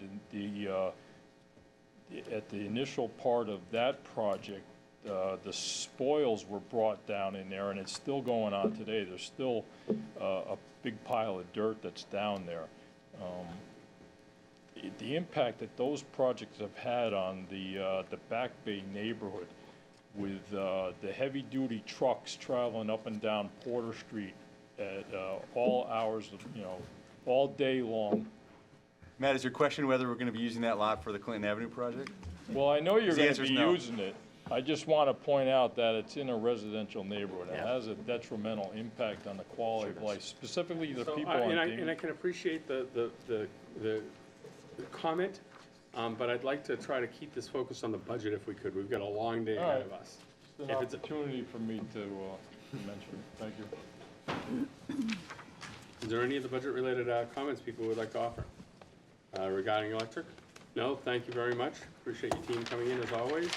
And I think we're breaking at this point. Are we not? Yes, we are. All right. We will resume at 1:05. Thanks for having us. I'm Alex Lent. I'm director of the PBD Institute Library of Danvers, Danvers Library. I'm joined today by Mike Hagan, our board chair, by Natalie Lucafiore, our vice chair, by Julie Curtis, our secretary, Jen McGeorge, our assistant director, and Sue Contos, our bookkeeper. And I think, Mike, you have an introduction to do as well? Yeah. Go for it. Thank you very much, Mr. Chairman, for having us come before you for the opportunity to discuss our budget for fiscal year 2020.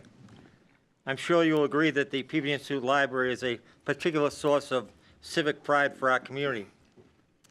This is due to the beautiful building it occupies, and most importantly, the excellent service it provides to our citizens. We as trustees naturally feel a particular obligation to protect and nurture this indispensable civic asset.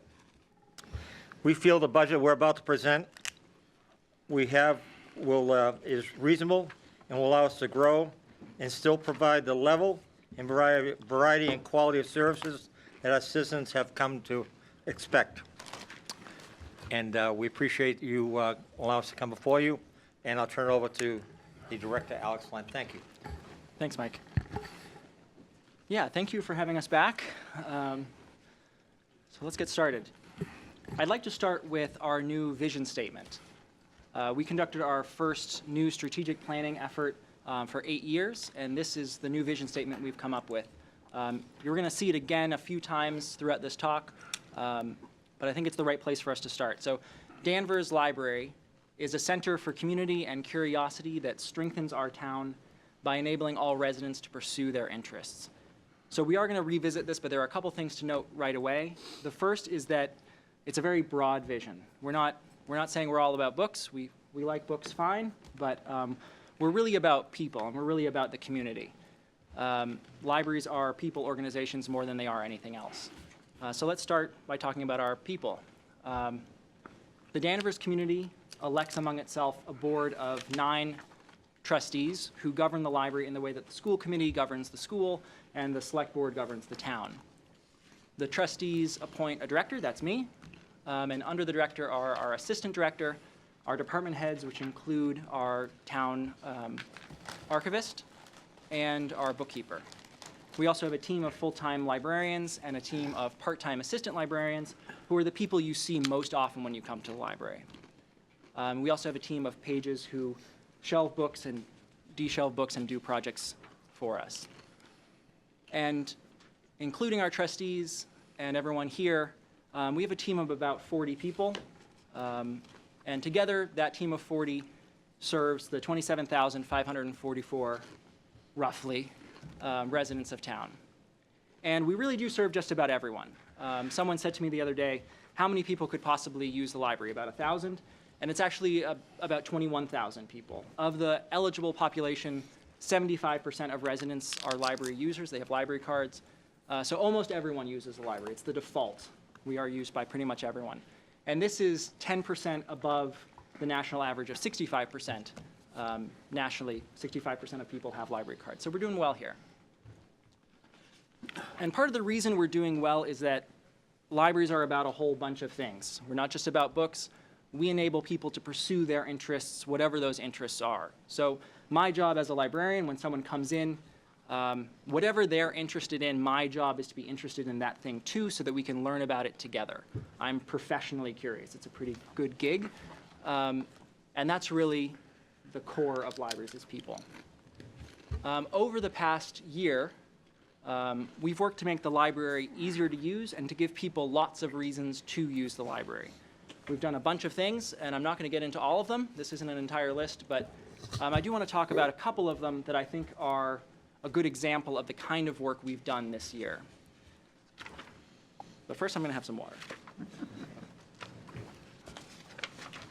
So about a year ago, it'll be a year ago next month, we closed for 3 days and completely reorganized our building.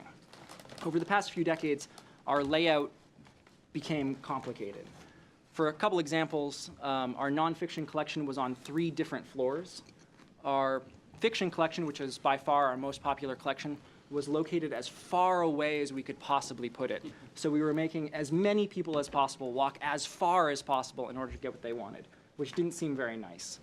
Our audiovisual, or our DVDs were housed in locked cases, along with magazines and newspapers, which, you're right, doesn't make sense. We had our large print collection in shelving units that were wider at the bottom than they are at the top, which causes tripping, and it was in a dark area of the building, which is also probably not a great idea.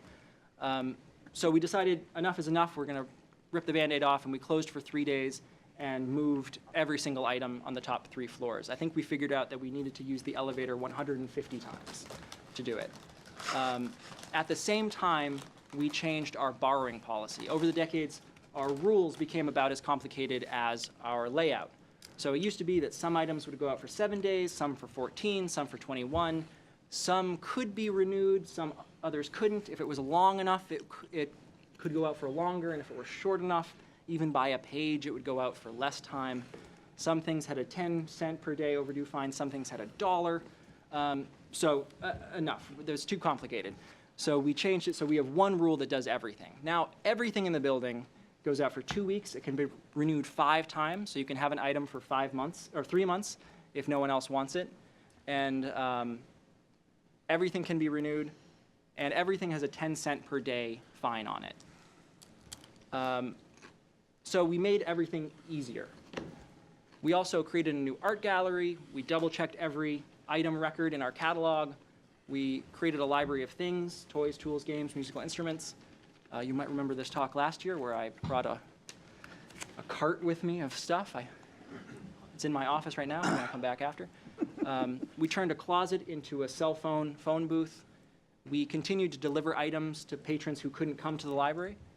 We hold events off-site. We conducted focus groups, a survey. We analyzed all our data. We asked people what they wanted. we started the policy of closing for a full day twice a year, every 6 months, to have a full day of staff training. We've built and expanded relationships, and we've done all sorts of things. And if we take all of this work together, and the other stuff that isn't on this slide, all of this is having an impact. Fiscal year 18 was busier than fiscal year 17. That seems like not a big thing, but it was the first time it happened since fiscal year 2012. We've been seeing declining circulation every year until this past year, and the increase has continued. July 2018 was our busiest month in 4 years.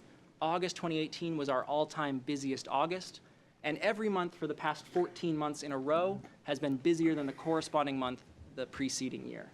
So every month has been busier since January 2018. And now Danvers Library is one of the busiest libraries in the Noble network. We're busier than our football rivals over in Gloucester, which feels pretty good. And we're also busier than places like Peabody, which have 3 libraries and 20,000 more patrons than we have. So things are going pretty well. And fiscal year 19, our current year, is on track to be 15% busier than fiscal year 18. For the first time in a long time, we're going to have more than 200,000 checkouts in a single year. That's pretty satisfying. I was hoping we would do that within 3 years, and about 18 months. Pretty happy about that. So something to think about, since this is a budget meeting, is that our FY19 budget is 2.54% higher than our FY18 budget. So this increase is partly due to a budget increase, and it's partly due to work. But something to keep in mind is that numerous studies have found that, on average, for every dollar invested in a public library, $5 of value are returned to the community. And if anyone wants to read more about that, I've tweeted out a whole bunch of studies. My twitter.com/AlexLent. I think there are about 15 studies right there. I don't have the Danvers Library Twitter on my phone, so I use mine. So not only are libraries versatile, because we do all sorts of things, and not only are we powerful because we meet people where their interests are. We don't tell them what to be interested in. We say, what are you interested in? Okay, let's work on that. So not only are we versatile and powerful, we're also fiscally incredibly efficient. So if you're a fiscal conservative, you ought to love libraries. So our work ahead, getting back on topic, is informed by our new strategic plan. And I do have copies of that here, along with a fancy new bookmark for all of the select board members. I should have said we also redesigned our bookmarks, which you'll see clipped to that, one of our most popular projects this year. But our work ahead is informed by our new strategic plan. You'll see there are 5 themes to our strategic plan: institution, community, awareness and innovation, resources and events, and spaces. And each priority, or each theme, has 3 priorities underneath it. You can see this in more detail at danverslibrary.org/plan if you're interested. But broadly, we're going to continue to make the library easier to use. We're going to continue to give you lots and lots of reasons to use the library. And we're going to together expand our understanding of everything a library can be and do.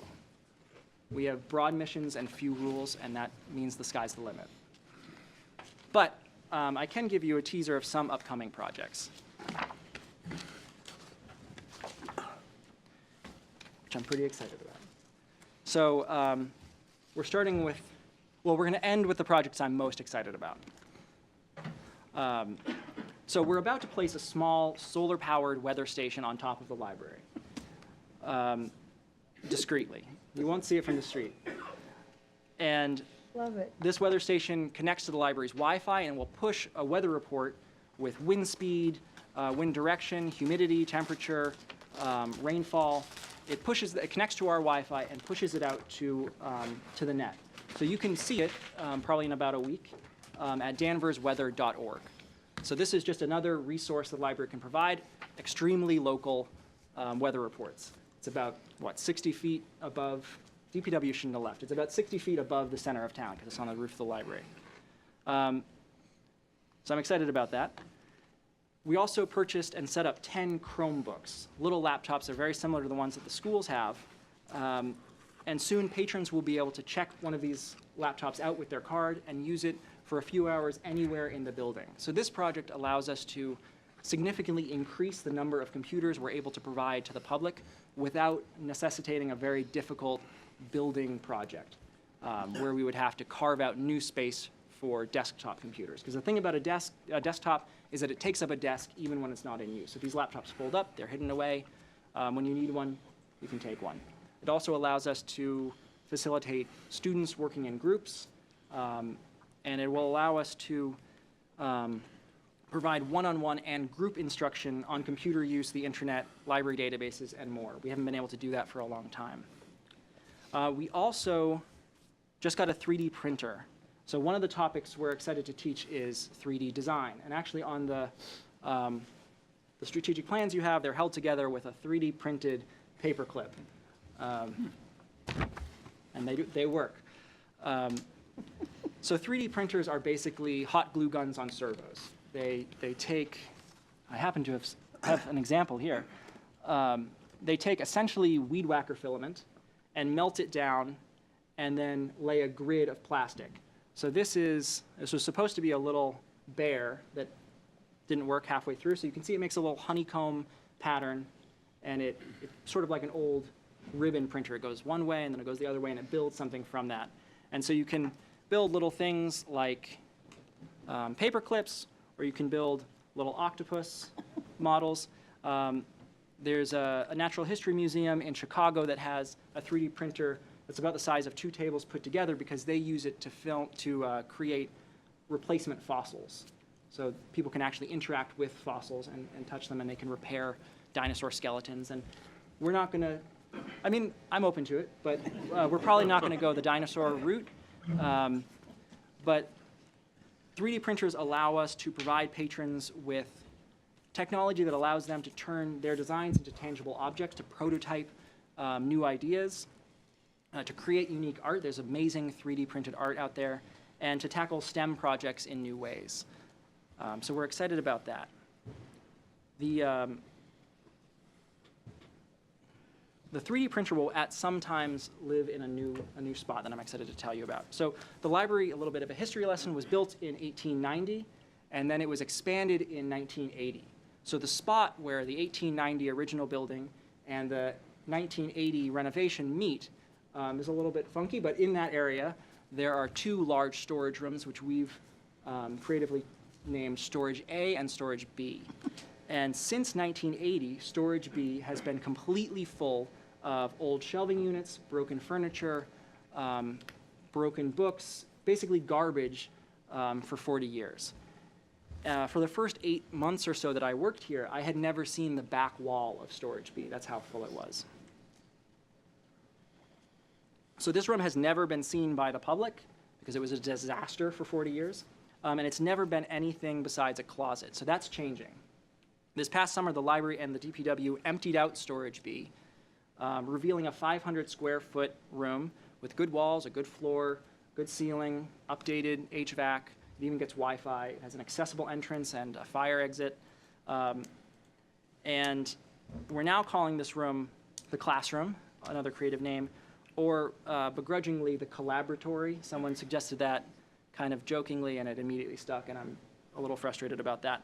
But I guess it's better than Storage B. So soon we're going to be using this space for classes and other events. And with our laptops, we can turn it into a computer lab in about 5 minutes. When the 3D printer is in there, we can think of the classroom as a makerspace where we can do sort of any project. The shelving units that were in Storage B, Essex Tech took them, they broke them down into lumber, and their carpentry students have been turning them into little free libraries, which are, they sort of look like little doll houses with a glass door on them.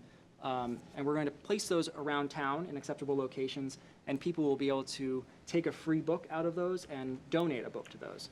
So it's a way to give new life to this furniture that we couldn't use in any other way, and sort of be in touch with people in the community in a different way. And finally, the project I'm most excited about is our pop-up library. So at the end of the past school year, the schools retired a passenger van. And the DPW took it, fixed it up, removed the extra seats, And they also removed the pull-out stop sign. I asked, and apparently that would be illegal to give me that, but, you know, you got to ask. But they turned it over to the library to use as a mobile library unit. So we're installing a ramp in it, we're installing mobile shelving, we're going to store books in it. We have equipment that allows us to connect to the internet from the van, to run computers through the van as a big generator, essentially. And we're going to be popping up around town at the schools, the parks, the senior center, the mall, wherever people want us, we'll be there. So you'll be able to come up, you'll be able to get a new library card, be able to return books, check out books. Anything you can do at a normal library, you'll be able to do at the pop-up library. So we're pretty excited about that. So I guess let's get back to the good stuff, the budget. So looking at the bottom line, we're asking for a 4.39% increase over FY19. About 2.21% of that is operational, and we'll talk about that in a minute. But the bulk of it comes from salary and wages. We're asking for a 4.96% increase to salaries and wages. The bulk of this, about $40,000 of this $55,000, is for expected increases for our step plan and things we knew were going to happen. And $15,000 of it is in response to a request we got at this meeting last year to be open on Friday mornings. So for $15,000, we can be open every Friday morning all year long. So our new schedule, if accepted, would be 9 to 9 Monday through Thursday, 9 to 5 Saturday, Sunday. And we'll still have our afternoon hours during the school year on Sundays. So this is, I believe, a 7% increase or 6% increase in hours for, I think it worked out to a little over a 2% increase in budget. So we think it's a good deal. And we do already have people in the building early on Friday mornings, and I can tell you that we spend a lot of time answering the door and explaining to people that we're closed. So let's look at our operational budget. Last year, we simplified our budget quite a bit to make it a little bit easier to understand. Most of the lines are either decreasing or remaining flat, but we are seeing we're requesting an increase to our supplies budget, laser. So we're asking for a 20% increase to our supplies budget, which is $2,000, and a 2.44% increase to our library materials line. The reason we're asking for a big increase to our supplies budget is that we are way, way underfunded for our supplies budget. We use our trust funds and our state aid to supplement our budget, and most of that money goes to supplies. So we're literally buying things like paper, well, I mean, we're going to 3D print paper clips from now on, but we're buying paper and toner and Band-Aids with trust fund money. And that's fine, except it means that that money is no longer available for us to do interesting strategic projects with. So we're trying to increase our supplies budget.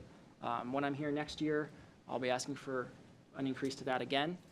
And it looks bigger than it is because it's a small total budget. And then we're asking for an increase to library materials because as much as libraries are about all sorts of things, books, movies, music, magazines, toys, tools, games, musical instruments, everything we circulate is still the most tangible way that we interact with most of our 21,000 patrons. So it's important to us to keep that up as well. So I'm happy to take questions. I'm happy to go into detail on any of this, but I do want to end with a quote that we got in our recent survey from an anonymous patron. They write, "The library has the unique opportunity of bridging the gap between what has always made Danvers great in the past to what will continue to keep it great in the future. It is a dynamic institution that has always responded to the needs of the community." So that's all I've got, and I'm happy to take questions. Board members, questions? I just look so forward to him coming. I do. I think it's great. Everything you're doing is wonderful. And this danversweather.org thing, I'm sorry, that is going to be that's like seeing a little tower on top of this historic building. Is that an app? We can make the website mobile friendly. I'm not sure. I guess if you have the Weather Underground app, which a lot of people do, you'll be able to pull up our weather station. From that? Yeah. Okay. Nope, you've really become a resource center. I think it's wonderful. Yeah. Thank you. Alex, thank you for all the work you're doing and your board. For 2 years in a row, I thought the library should cut back on their hours because of the declining participation from the residents, but you've turned that around. You took that challenge on. So thank you very much. I'm glad to see you're going to open up Friday mornings. But I hope you didn't print too many of these, because you've got the old hours on here. I know, yeah. We thought it would be, we thought if we waited to print them, it would be like packing our umbrella, and it wouldn't happen. So we went ahead and printed them. All right, congratulations, thank you for the work you're doing, and I'm glad to see that the library is used as much as it is. Thank you. Bill? I'm kind of jealous of the Board of Trustees there. You've done such a great job. I'm sure it's a fun committee to be on with the job that you've done. Got a couple of questions, a question and an answer. Your weather station, I'm fascinated. That's the second one in town. Now, Keith, I don't know whether you guys get any remuneration from it, but I understand that WBZ a few years ago put a weather station in the Highland School, which they use as part of their weather forecast. Right. Now, knowing that we have one of the premier 5 weather forecasters for WCVB Channel 5 living here in Danvers, I would suggest you might want to contact Mr. A.J. Burnett, who lives down on Fowler Street, because it would be wonderful to see Channel 5 have Danvers on their weather chart every time when they do the weather report. And there may be a way to connect that with your station. Just an idea. That's a great idea.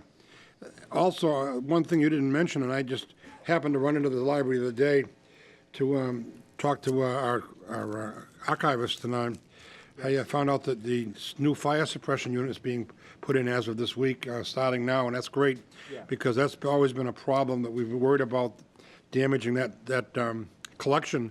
And also, I'd like to highlight the fact that one of your employees had a prominent role in a nationally syndicated program that was seen this week on the Smithsonian Channel, a great program on the witchcraft delusion. And Dick and his daughter and grandson were all part of that program. Very well done. I saw it. I missed it when it was on first. I had a meeting here the night it was on, but then I saw the rerun last night or this morning sometime. I don't know. It was overnight. I ran across it. Very interesting. You've got a great resource there that you're working with. You're doing a great job with it. And with your great support group you've got, I'm very, very pleased to see that. And I even got a new library card. But I'll tell you, I went in to look for something the other day. I didn't know where the hell find anything in there. It was tough. So good luck. Thank you very much. So I want to echo Diane's sentiment. I enjoy when you come here. You know, Joe doesn't show this enthusiasm when he talks about debt. You know, Alex makes the rest of us look crazy and disinterested. I don't know what. I have the best job in town, so it's a little unfair. And I mean, part of the reason it's successful and the library is successful is know your audience. Yep. And this is a note to all the other people. They're the only people who ask us for money who brought gifts. So, and my library card is a million years old, and I refuse to give it up every time I go in there. They say, "You want a new one?" Nope, I want my old one. So maybe our next round of cards could be a retro reissue. So I have no questions on the budget. Is there anybody? You know, too, as I've been talking to people in town saying we're moving the farmers market over there, they're thrilled. So thank you for that, by the way, the board. And that is really, everybody I tell is really positive about that going over there. Yeah, I think that'll be great. Yeah. I think it's a natural fit. And we have a 3.5 acre park, and the more the merrier. Thank you. Is there any in the audience who'd like to ask a question of the library budget? You need to go to the podium and the microphone, though. Sorry, Judy. Rules are rules.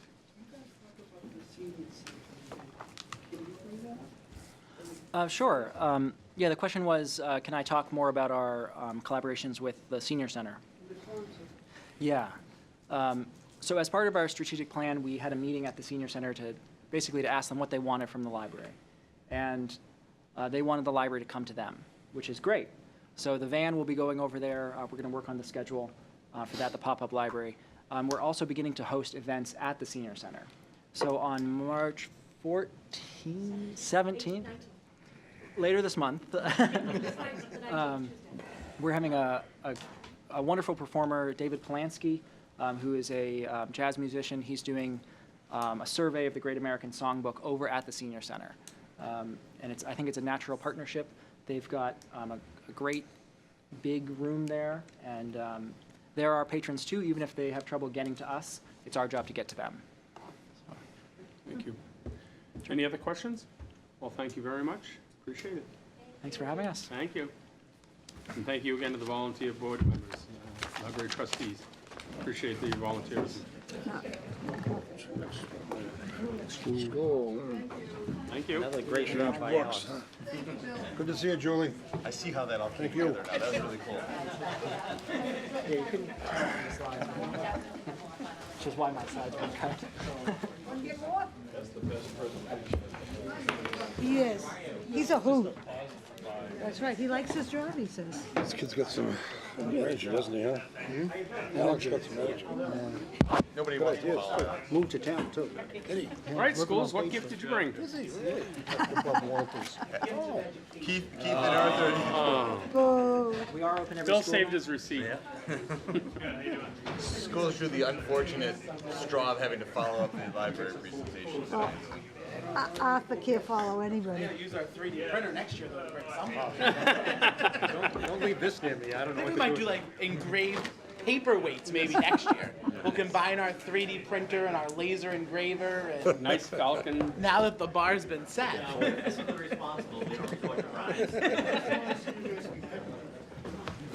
I think we need to have a 3D contest. I have, 3D off. Next year they'll bring bobbleheads should of have each this other. in my hand, do you? Probably not. There you go. All right, you ready? You ready, Mr. Chairman? When you are, sir. I just want to start by saying that I wish that I could be as excited about anything in my life as Alex Lent is about the library. My kids don't even come to that I'm level. not sure Lynn's gonna be happy to hear. Lynn knows. Lynn's aware. All right, so, so I am just going to give a brief summary of the main points of the budget. Then I'm going to turn it over to Keith. Keith will give you some pretty pictures to look at and have some more information, and then whatever questions you want to ask, we'll be happy to answer it. The superintendent is away, if you haven't noticed. She's on a long-planned vacation with her family, so you're stuck with the assistant superintendent and financial guru, Keith, and myself, and also most of the other members of my board, Eric Crane and Dave Thompson and Jeff Kay are here. As you are, I'm sure, aware, because I'm sure you've read through everything, the budget this year for FY20 we're looking for is $42,317,094, which is an increase of $1,222,598, or 2.98% over the FY19 budget.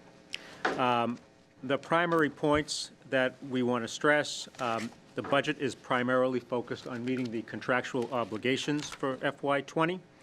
As a matter of fact, the contractual obligations are in the amount of $1.293 million, which is actually $70,000 greater than the overall budget increase. So the contractual obligations are actually higher than the requested increase that we have.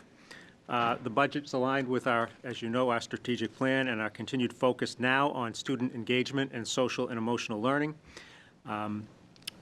In that way, I think it's a responsible budget both for the town and achieves what the district is trying to accomplish. Relative to staffing, there's really not much change in staffing at all. Basically, we have a net 0.9% increase. We have, that encompasses an additional teacher at Smith School, an additional aide for the preschool program at Riverside, an additional 0.5 social worker at the middle school to again address the social and emotional needs that, if you've watched any of our meetings over the course of the last year, you know is a major focus of what we're trying to do now. And there is an additional 1.4 special education teachers at the high school, but we're also reducing 2 teacher aides and 1 academic interventionist. So overall, again, it's a 0.9 increase, so very little change in staffing levels for the coming year. The non-salaried accounts have a net increase of $57,000. There's a decrease of $105,000 for special education. Those really are the main points. There's not a lot of moving around and changing or anything that we have in the budget this year. It's pretty straightforward, and it's pretty much related to contractual obligations. So with that, I'll turn it over to Keith and let him show you some slides. So as Arthur said, this is the first year of our new strategic plan. So in this new strategic plan, our core values of caring, quality, commitment, and collaboration remain the same. We continue to further refine. So 2 strategic plans ago, we had 7 focus areas. Our last strategic plan, we were down to 5, and this one has 2. So we keep trying to get more and more focused. They are student engagement and social emotional learning. And the core theories are to have safe and supportive learning environments that promote a safe and healthy learning environment that's conducive to high academic achievement, coherent curriculum and instruction, and engage students. So continuing to focus on student engagement and making sure kids are connected to the work that they're doing every day. Each year, we review all of our programmatic needs. So contractual obligations, as we said, really makes up the majority of our increase, including personnel and transportation. Our enrollment, we have our forecasted growth that we continue to see. So as we see cohorts continuing to progress through the system, we're in the need of an additional first grade teacher at the Smith School. As those younger kids start to enter the system, we do need to add a half-time preschool program for next year. So that includes a 0.5 teacher as well as a 0.5 speech pathologist. That will be funded through alternative revenue sources, so it's a peer partner tuition program. So the tuitions that we collect from the peer partners will pay for that increase in cost. As we look at student services and we focus on social emotional learning, we need an additional 0.5 social worker for the middle school. And then at the high school, we looked at our special education service delivery model and are proposing adding 1.4 special education teachers so that we can decrease the size of the academic support classes and have more focused instruction for those students. So the way it's set up is that if we have over 12 students in a classroom, we have to have 2 teachers as well as an aide. So by restructuring, we can get those academic supports down to about 8 kids in a classroom. So we can reduce aides in lieu of then having special education teachers instead to have more focus and we hope more efficient delivery. As we look at student engagement, we do see an increase in the textbook and supply lines to help us with our hands-on science programs especially. So that includes the elementary science curriculum we put in last year, the middle school science curriculum we put in 2 years ago, as well as Project Lead the Way for the high school. As we've talked about here, civics is such an important topic, and we are looking at introducing that at the middle school level. So you'll see increases in the budget to make sure we have the resources for that. As we look at our contractual obligations each year, since it makes up the majority of our budget, we have our teachers, aides, and administrative assistants. They all have steps built in their contract as well as a cost of living adjustment. You'll see that those are consistent throughout. Our non-unions receive cost of living adjustments, do not have steps built in, and that will be determined based on their performance evaluations. Our one other union is our food services department. Their contracts look very much like the aides and the administrative assistants. Those are all funded through our enterprise fund, so you don't see them as part of our operating budget, but they are included in the appendix that you can see what that revenue looks like on a yearly basis. Our FY20 identified needs, so our contractual obligations are approximately $1.3 million. That one position looks like a lot of money that we say we're up one position, but as you looked at the dollars coming and going, as we decreased aides and increased professional staff, the dollar value is slightly higher than what one position would be. Each year we do look at our retirement savings, so those are factored into the budget, and our goal as a district when we start is really to look at what are those non-salary needs that we have and can we fit those within our retirement savings. That's kind of where we start off as a goal each year. Special education, you'll see a decrease of $105,000. So we did have a few students that aged out, and then each year we look at what we have for reserves for unknown placements, move-ins, students who needs change that do end up out of district. And some years we're able to put 1 or 2 of those placements into our operating budgets, other years we're not. So this is one of the years where we're not able to do that, but we do have our circuit breaker funding, our reserve account there, that will be able to account for those if we do have any students. Our other non-salary, as we said, is $143,000, and that's really for those science consumables and the introduction of civics. And then our transportation contract for our large yellow buses is actually tied to the consumer price index industrial November over November, so we don't have like a fuel escalator like some traditional contracts have, but that does result in a $20,000 increase for next year. As we look at our 10-year history of what we've had for increases over the last 2 strategic plans, the 10-year average is 3.12%, so we're in that range with the 2.9% proposed increase for this year.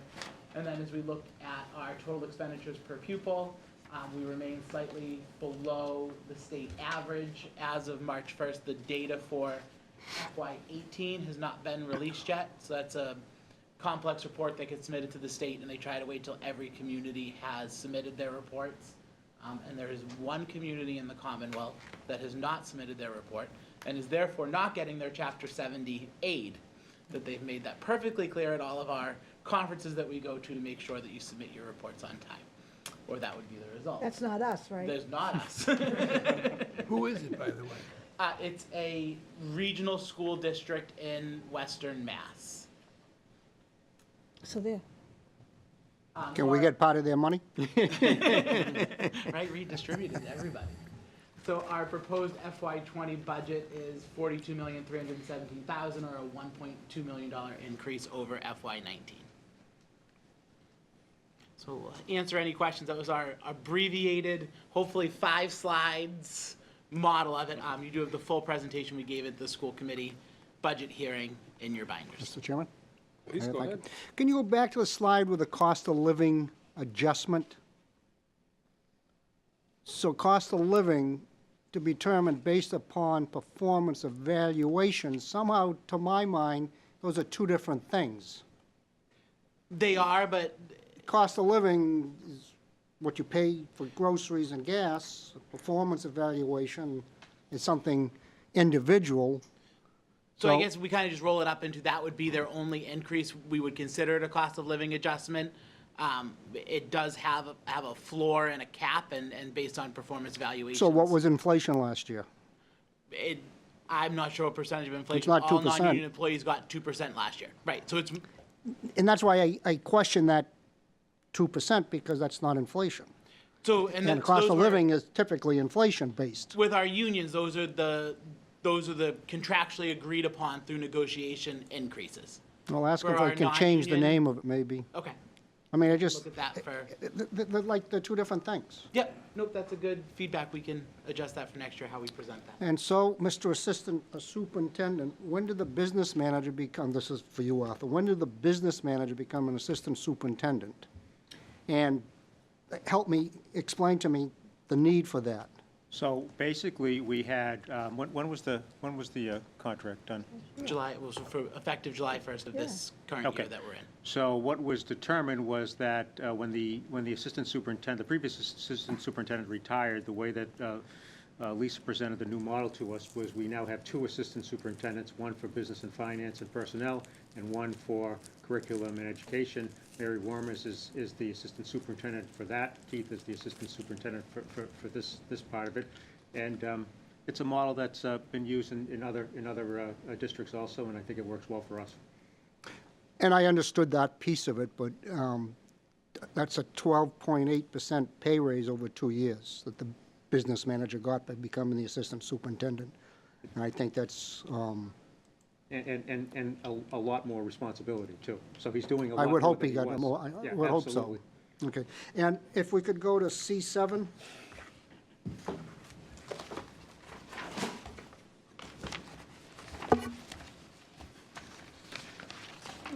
So over 2 years, I think your budget went up just under 6%, 5.92% over 2 years. This category on C7, even with minus .5 personnel, jumped 11.9% over 2 years. So within our budget, and we can go through line by line, if there's a particular line that you have a question No, on. I'm not questioning the line, I'm not questioning your personnel, it's almost a 12% increase, double what the overall budget is in 2 years.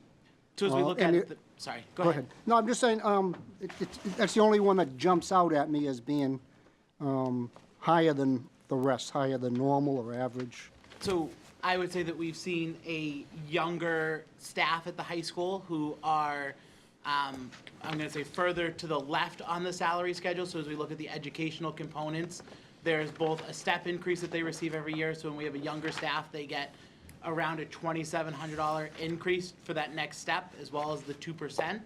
And then if they advance their education and they go from bachelor's to bachelor's with 15 credits, or they go from master's plus 15 to master's plus 30, there's also a $2,700 difference between columns. So when we have a younger staff that's So it's step advancing their increases, education, it's- it's step it's columns step and columns. the COLA or the contractual increase. I want to phrase this correctly. You're saying to me that you have a younger staff at the high school than you may have had previous years? We've seen we've had a few turnover. retirements there, we've seen And retirements and turnovers. So, but I always understood you to say that you have a savings because of the retirements. We do in the first year that we hire them, right? And then they slowly work up to be more expensive teachers, and then when they retire, they become the next savings, and Next savings And the older temporarily. teachers don't have, they're already maxed out on their steps, and so they don't have, they just have the contractual increase every year. Okay. Thank you. That's all I had, Mr. Chairman. Mr. Clark? Thank you, Mr. Chairman. I'm glad to see that finally, after 20 years, you're starting to reintroduce civics to the curriculum. That's one of the reasons I retired or resigned when I did. I was absolutely frustrated at the fact that they eliminated it entirely and substituted it for something the state wanted, world civilization. And I remember that next year they spent all their money in books for world civilization curriculum, and the year after that the state dropped it from the frameworks. So we had about $50,000 worth of supplies that were, I won't say useless, but it was certainly a dead end. I think it's especially important with a movement that's occurring now, which I think is very exciting, where many younger people are looking forward to possibly having the voting age lowered to 16 years of age rather than 18. And if that is to happen, I think it's imperative that our educated populace, as the people talked about 300 years ago, in a democracy should be well educated in the system. I think a lot of our problem and divisiveness we have today is a basic misunderstanding of how the system should work. And I think that could be corrected dramatically by a strong civics curriculum in the school system, possibly in the freshman or sophomore year, so that at least by then, so that by the time the kids are old enough to vote, if they get that right to vote, they'll have a knowledge of how the system works. Because all you got to do is read the social media, and we have a whole generation of idiots that are under 50 years old. They don't know how the system works. They have no clue. And I think it's time that they get this education. Mr. Scarmus, thank you very much for your presentation. Thank you. Diane? This is a very small increase. You've done a great job. David? Good schools. Sorry. Thank you. You had talked about in your overview of, and I think it's on page C16, reducing 2 Danvers High School aides and adding a teacher's aide to reduce the class size from an average of 12 down to 8. I see on 16 the minus 2.0 Danvers High School aides. I'm not sure I see a description of the plus teacher aide. Do I? I see +1 for Riverside, -2 for Danvers High, net is 1 point teacher aide. How am I reading that, or misreading it? so you're reading it, so we're not increasing aides at the high school, so we're actually reducing aides at the high school. And increasing 1 at Riverside for the preschool program. Okay. So it'd be All right, -1. so what but that says net 1, not net -1. That's what was confusing me. So I think the parentheses around the net, the parentheses around the 1 is meant to be net minus 1. Okay, oh, That's okay, why all that- right, algebra that's- 1, okay, thank you. Thank you. I'm seeing parentheses and plus and minus ahead of it, and, okay, Yeah, thank you. right, so, yeah. All right, thank you. Okay. And you understand what, net minus I 20,000. get that. It's just that you get parentheses around the plus, parentheses Not around the presented the minus. same, that's fair, right? There's not, it's not It's minus, not- there's no what parentheses was that around the math 2 above. SAT? It's presented differently on the different lines. Yeah. All right. I have no other questions. Is there anybody in the audience who wants to ask a question about the school budget? Mr. Bradstreet? Bill Bradstreet, Town Meeting Member, Precinct 1. As I've asked in the past, there's 2 subjects that I felt were important. As Mr. Clark said, it's nice to see civics coming back. It's obviously needed more now than it's ever been needed. The other thing is cursive writing. Do we have something to do, a plan to either identify the people who need to learn how to write their name, or documents, how to read cursive writing? This cursive writing, I don't know how you want to handle it. I use it, mine's somewhat legible. Some documents ask specifically for you to sign your name. Well, if you've never been taught cursive writing, how do they know how to write the name? They're not gonna put an X like they used to do years ago. So again, my question is, cursive writing, identify the people either that need it or teach it to everybody. How we doing? 4th and 5th grade, posted in the majority of our 4th and 5th grade classrooms, each letter up on the top of the wall, and we teach them how to sign their name. As Okay. part of that, just generally speaking, in 4th and 5th grade. Okay, that's letters and signing in it. How about reading cursive writing? Some of us write better than others. Are they at least asked to read something so you can see that they're able to write and read cursive writing? Or is that? We don't teach it formally to that extent. I'm not sure if we've ever said to a kid, can you read these 3 sentences in cursive writing? We can get an answer to that, I'm not. Or say at the first of the school year, read this, have everyone read something, identify the people who need help, and then make sure those people are given help, because hopefully not everyone needs it, but the few people who do get the help that they need. We can look into it. Thank you. Anybody else in the audience have a question about the school budget? Hearing none, thank you very much. Appreciate it.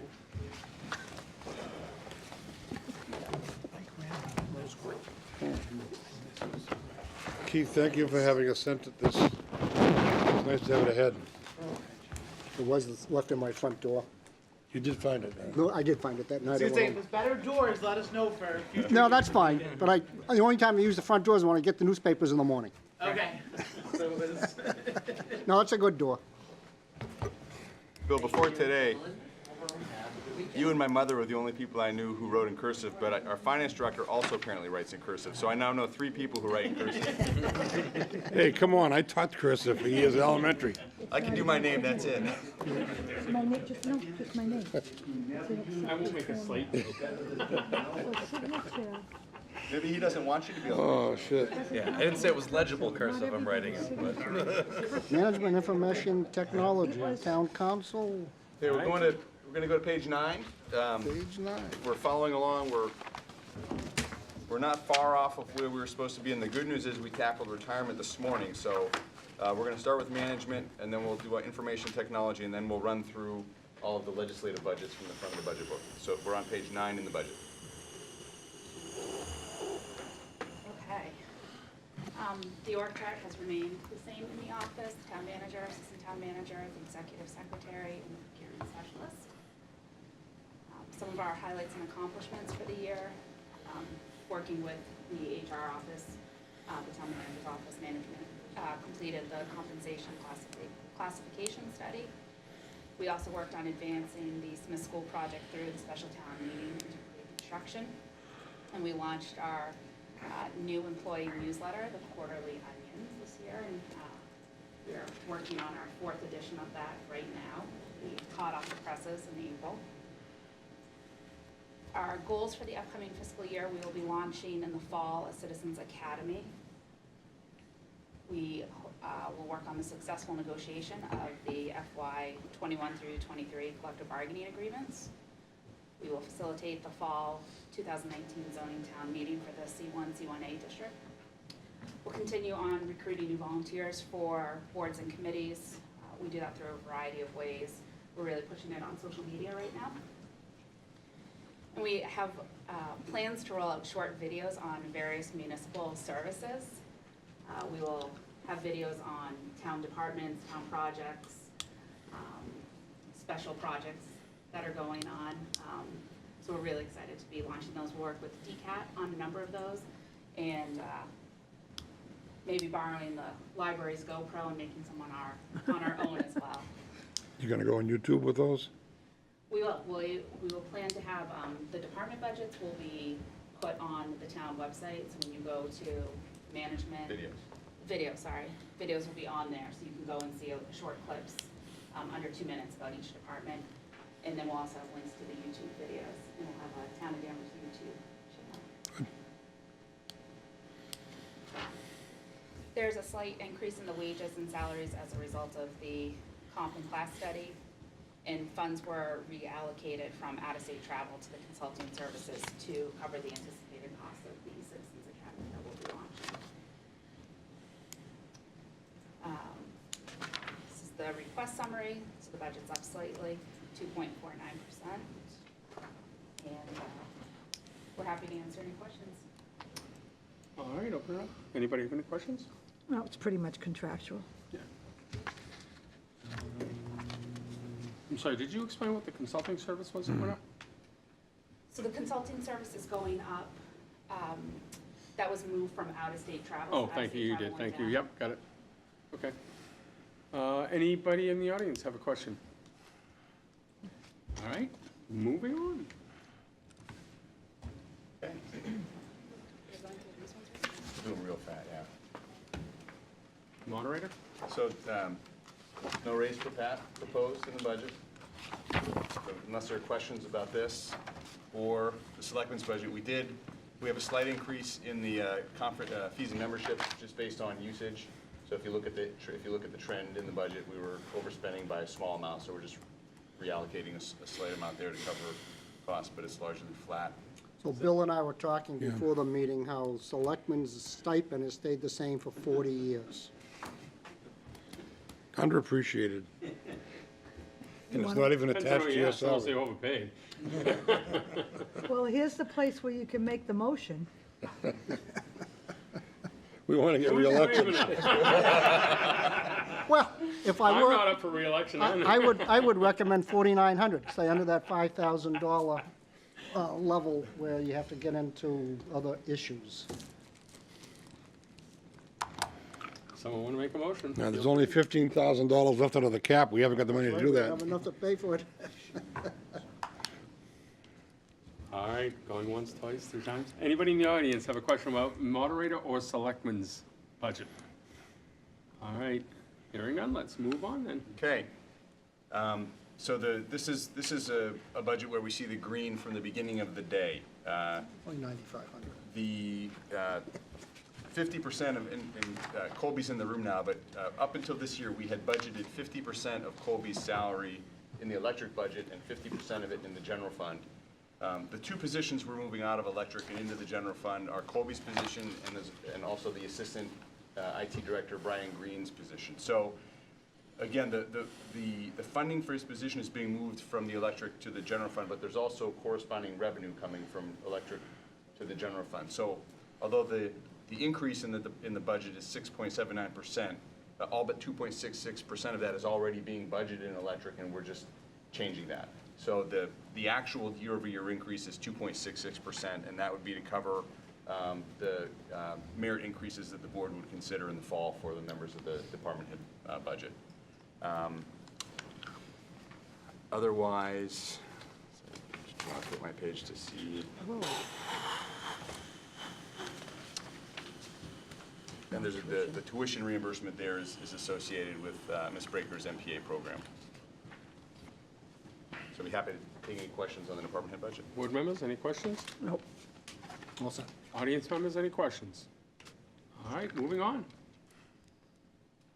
FinCom reserve, this is just by way of background, statutorily, the town could budget, and off the top of my head, I'm forgetting the number, but a certain number of % of the total operating budget. So this is an account that by law could be in the multi-million-dollar range. We've never used it that way. We increased it slightly. For a long time, it was budgeted at a higher amount. It had been dropped to about $50,000 in the recession and left there for some time. We did inch it back up a little bit several years ago to the current level. We did end up transferring $120,000 out of this account for the transfer for health insurance that we discussed this morning. So we have used this account in the last couple of years. I know it was used the year Wayne announced his retirement. This is the fund that the town used to cover the cost of the recruitment. We did use it to cover an overage in the fire department after that. And really by design, this is where the town can go in between town meeting and the end of the fiscal year. So rather than have to reconvene all 144 town meeting members to cover a small overage, that we can convene the finance committee and they have the authority to spend out of this account. So It was 150 at one point in time. it was, that's correct. Used to be used for snow removal, actually, a lot of times back then. All right, any questions, board members? Any questions, audience members? Moving on then. The last of the legislative budgets, this isn't really legislative, but it's the kind of the budget category, legal services. This account was dropped a couple of years ago and has been held steady. We are carrying a small portion again. We're in the midst of our contract renewal on behalf of DCAT with Verizon for their new contract. And we decided it was appropriate to leave the funding level because we're not far off from starting our Comcast negotiations as well. So this is not reflective of the total legal budget. The total legal budget is roughly $240,000. Electric, water, and sewer also carry line items in their budget for work that they need assistance with. For example, we're involved in some potential litigation right now on the electric side with respect to some meters that are malfunctioning. We always have legal advertising and obligations for some of the capital projects we do. So we budget legal across all of the different parts of the town budget, but this is where the majority of the funds exist. Any questions on that? Board members? Audience members? Moving on. Before we go, Oh, I'm Steve, sorry. Steve, the total cost for all legal services for all used for the town is $240,000. We budget $240,000. You know, for what it's worth, that's good value. Because I was in that business for many years, and also I watched our town budget and legal expense for many years.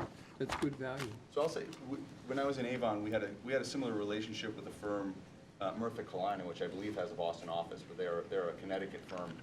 And the town of Avon was one of their first municipal clients. So they offered very competitive rates because they wanted to get into the municipal sector. And my understanding is that's exactly how the relationship with Murphy, Hesse, Toomey, Lehane was formed in Danvers. And to this day, we have rates that are more competitive than what you'll see in most other communities because we were one of their first clients, and once they were representing Danvers, they were able to take on more clients, and they have continued to offer a competitive rate to the town. I remember when they first came to the town.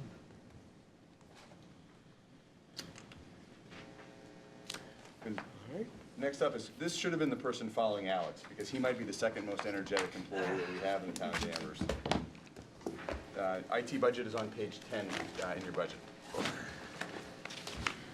5 slides, nothing 3D printed out for you guys, I'm sorry.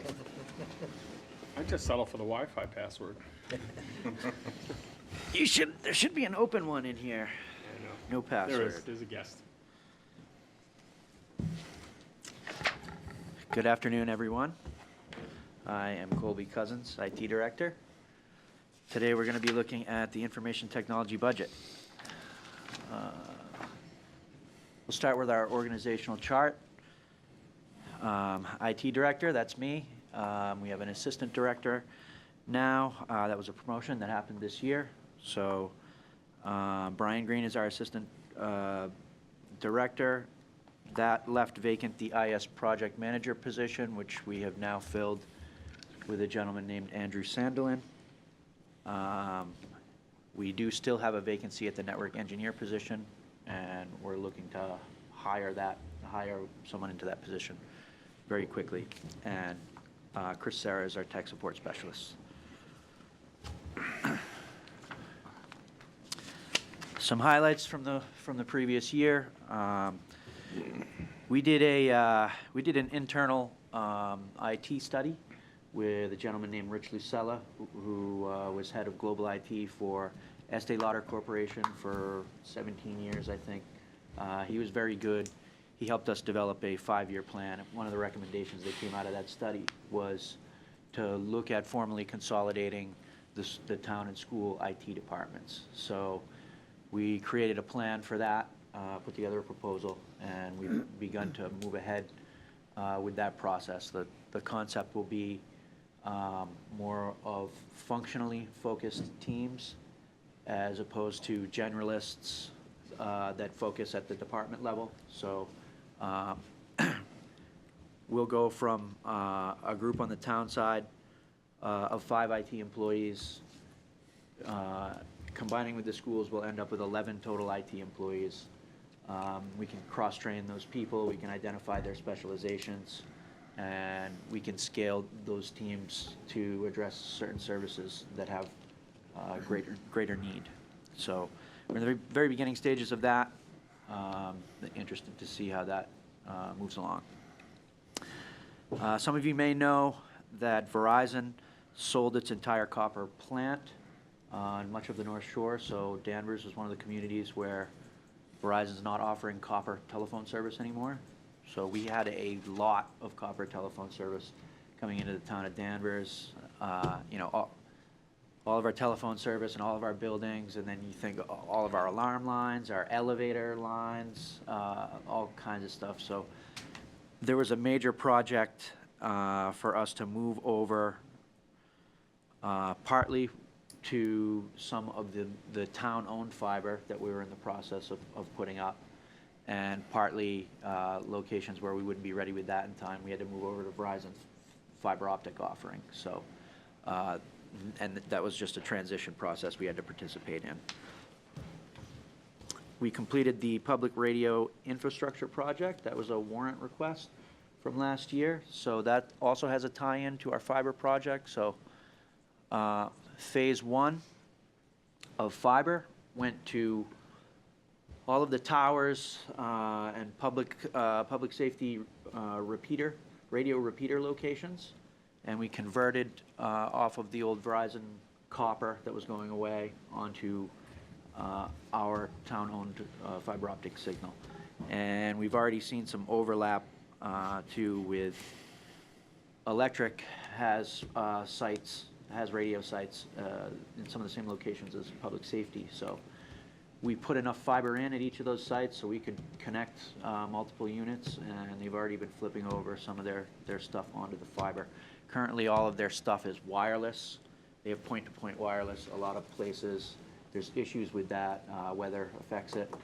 The trees in the spring, they always have problems because the leaves come out in the trees and block the signals or interfere with the signals. So this is going to be a more robust, stable connection for them. They're really starting to see the benefits of it, and to the point where we're going to enter phase 2 as kind of a joint project with Electric, because they have so many additional sites that they'd like to get onto the fiber and replace those radio connections they have.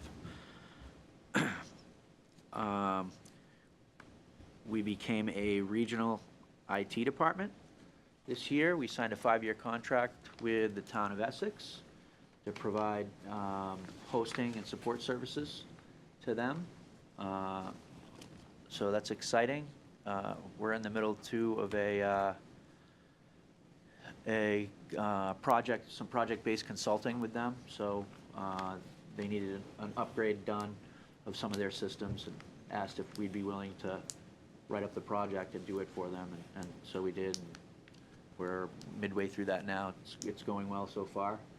Hopefully it wraps up nicely, makes us look good. We are consolidating physical security and camera security across the town. So the police, the schools, and 1 and 2 boroughs are now all consolidated onto the same physical fob security system. So previously, individuals would have to carry multiple fobs. They have probably 3 fobs. Yes. So you said boroughs? Did you use the word boroughs? Boroughs, yeah. I don't know what that means. 1 and 2 boroughs, the electric department. Oh, Borough Street. Borough Street, yeah. So there's 2 buildings down there on Borough Street. And they both have, one of them. I thought like it was like Tapleyville, Danvers Port, you know, being like. Oh, I borough. see what you mean, Borough. okay. Okay, get it. So they're all on one system that's working smoothly now. The fobs are all compatible, so now we've been able to reduce the need to carry 3 fobs, 1 for the police station, 1 for the boroughs buildings, and 1 for the school buildings. Now we can consolidate down to 1. You carry 1 fob, and we can set your access on that all throughout the organization. What's a fob? maybe I will get to demo something in this. One of you. So it's kind of a passive RFID thing here. You hold it up against a reader, it beeps and unlocks the door if the number assigned to this allows you access to that door. So it's electronic lock, basically, and this is the key. The fob is the key for an electronic lock. Just be careful of your acronyms with us old guys. Yeah, yeah. I actually looked up fob to see like what it stood for, and it doesn't stand for anything. So I thought I'd be able to explain something.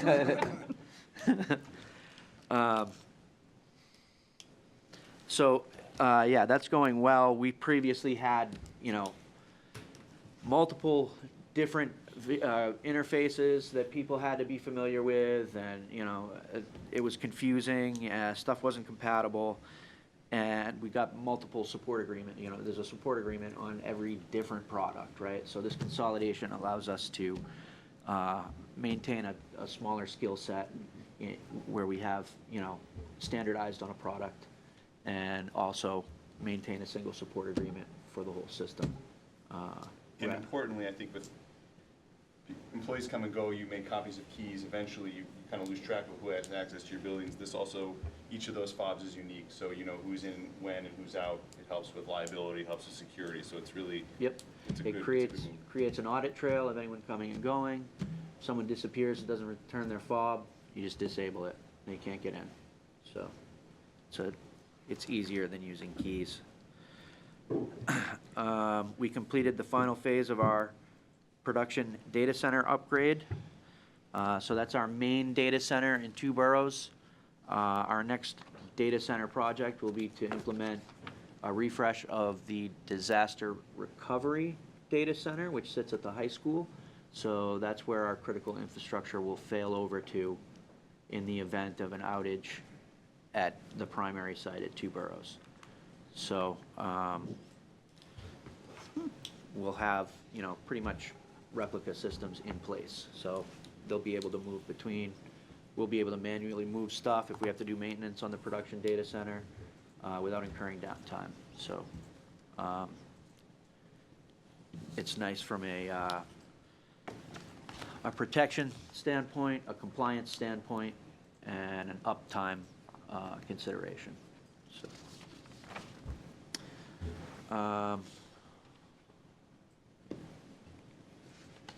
our goals for the upcoming year. We have a big cybersecurity upgrade that we need to get done. We have the electric division has an upcoming NERC SIP audit. That's a federal body that comes in and audits all of your critical infrastructure and its protection to attack by other governments, hackers, whatever. We've seen a few cases of those. There was the attack on the nuclear power plant in Iran a while back. That kind of set the stage for that type of attack. The Stuxnet virus, it targeted industrial control systems. So there's very heavy regulations in that arena now, and they're constantly updated. So there's a new version that came out this fall that we need to be ready for this upcoming spring of 2020 audit. So that will include upgrading all of our firewall systems. There's 9 firewalls in total. Those go all the way out through the electric substations and then come into the core and protect our entire environment from attack outside on the public internet. That's going to... Could I just say, do we hope for or do we have safeguards in place that we could not be hacked by someone, including the Russians or whoever is into hacking these days? So security's kind of cyclical. It's one of those things that an attack is identified, and then the security companies will put something in place to prevent it, and you're good for a while, and then somebody figures out something else. So it's good guys and bad guys battling against each other all the time. Somebody eventually comes up with something new.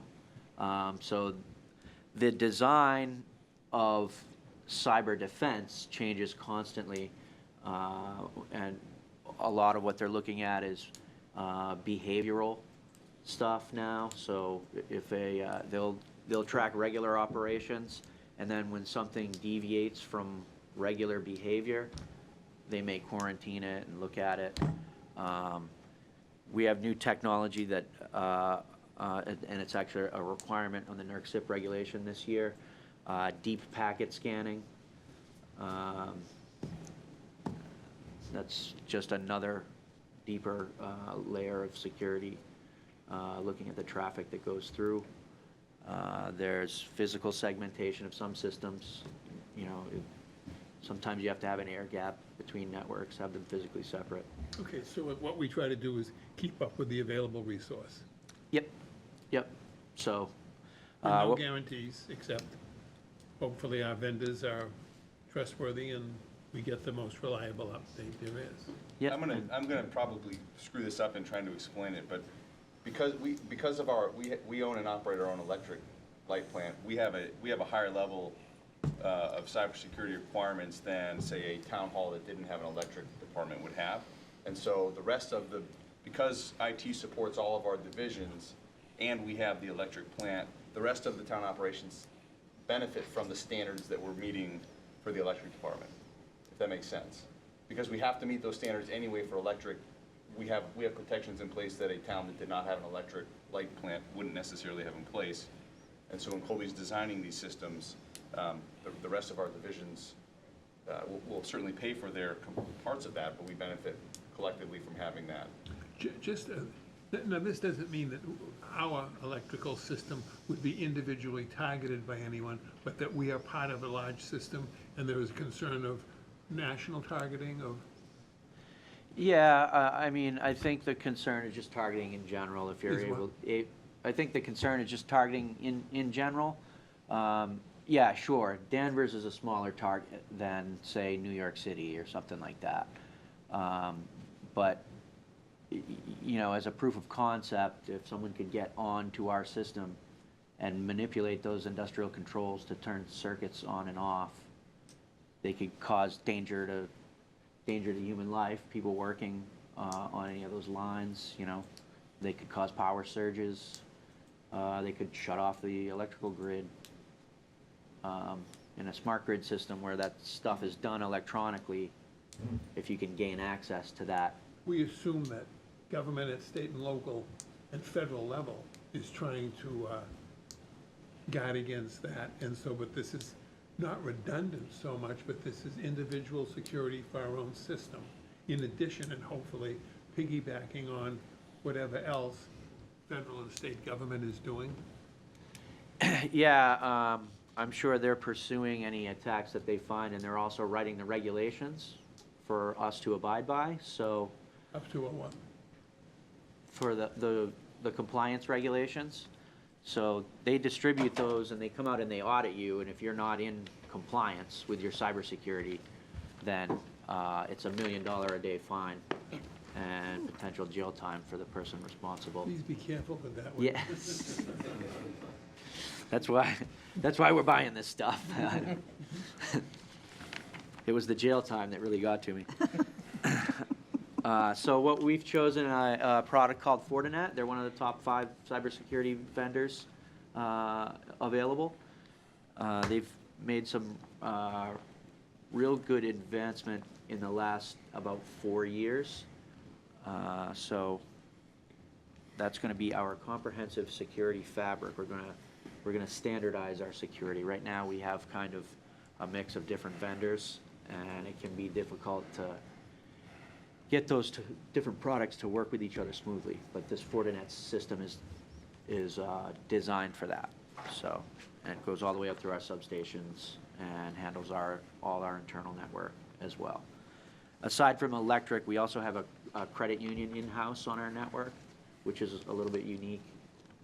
So there's regulations there's financial regulations that related to IT that we have to abide by there too. But really, the NERC SIP regulation is pretty comprehensive. So by abiding by that standard, we're pretty catch-all for any security standards that we'd have to worry about.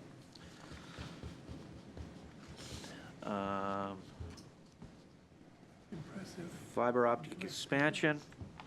I mentioned earlier, we got a bunch of new sites from Electric after they tested some of their equipment on our fiber. So now they'd really like to make use of that. So we had kind of begun phase 2 of fiber, but with all the new locations we got from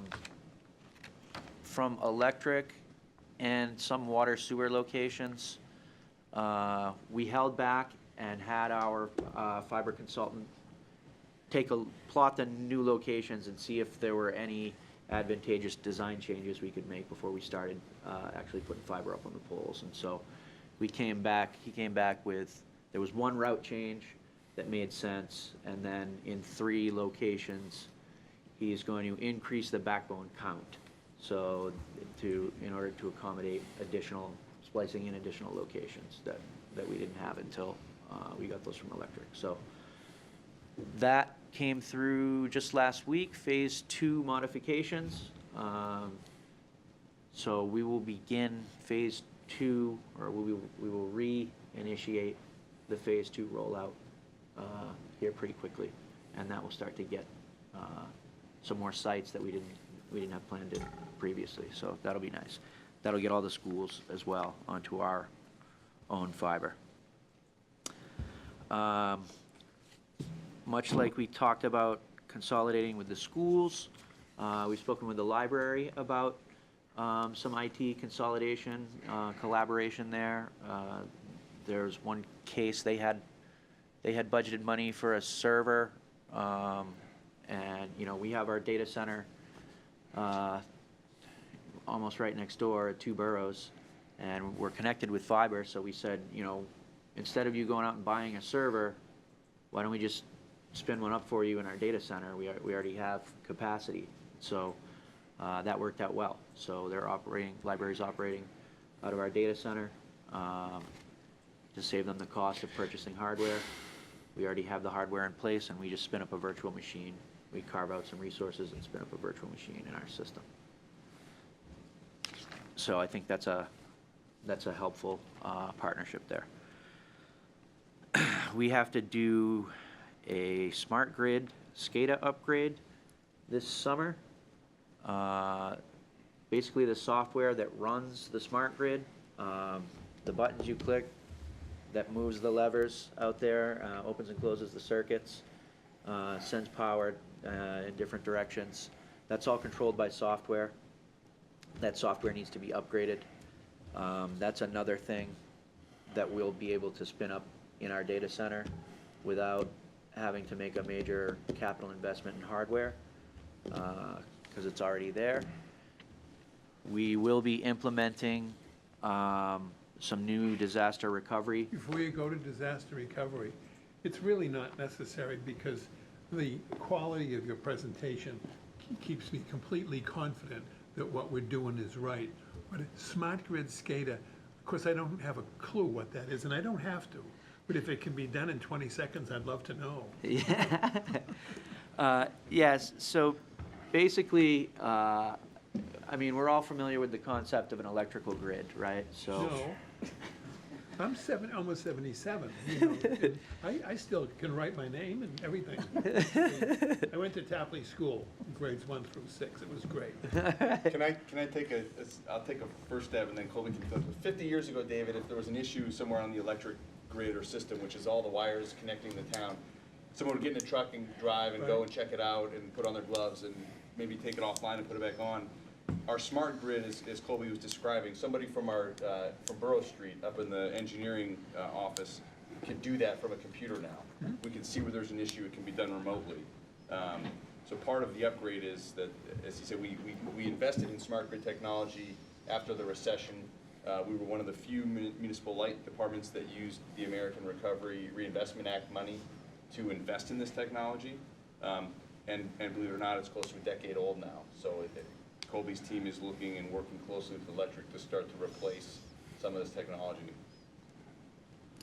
So Steve, conversely, doesn't that make us more?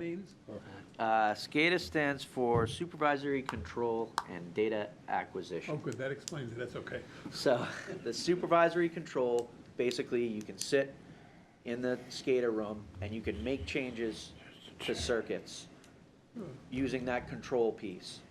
Open and close circuits, shut power for this section, all from the console. Great. The data acquisition piece is the reporting that it brings back. So it reports, even like the meter reads, those all come back electronically over the network, and that's all the data acquisition that it brings in. Thank you. With all this advanced technology, though, does it not make us ultimately more susceptible to possible hacking from an outside agency or company or just a hacker? For example, all of our financial transactions of the town, our bill paying, our check paying. You said we have 9 firewalls. Is that going to be successful or sufficient to protect our system if in fact some person makes a pointed attempt at trying to get into our electric system, the smart grid system, the sewer pumping stations, the water treatment plant? This is all controlled by computers now. Yes. So the firewalling we have in place is really good. It really locks it down to specific control protocols and doesn't allow any interaction with any other types of data. And really, you'd probably need to gain physical access to those facilities in order to really disrupt things. And so, that's a question of physical security, and most of those buildings are locked up.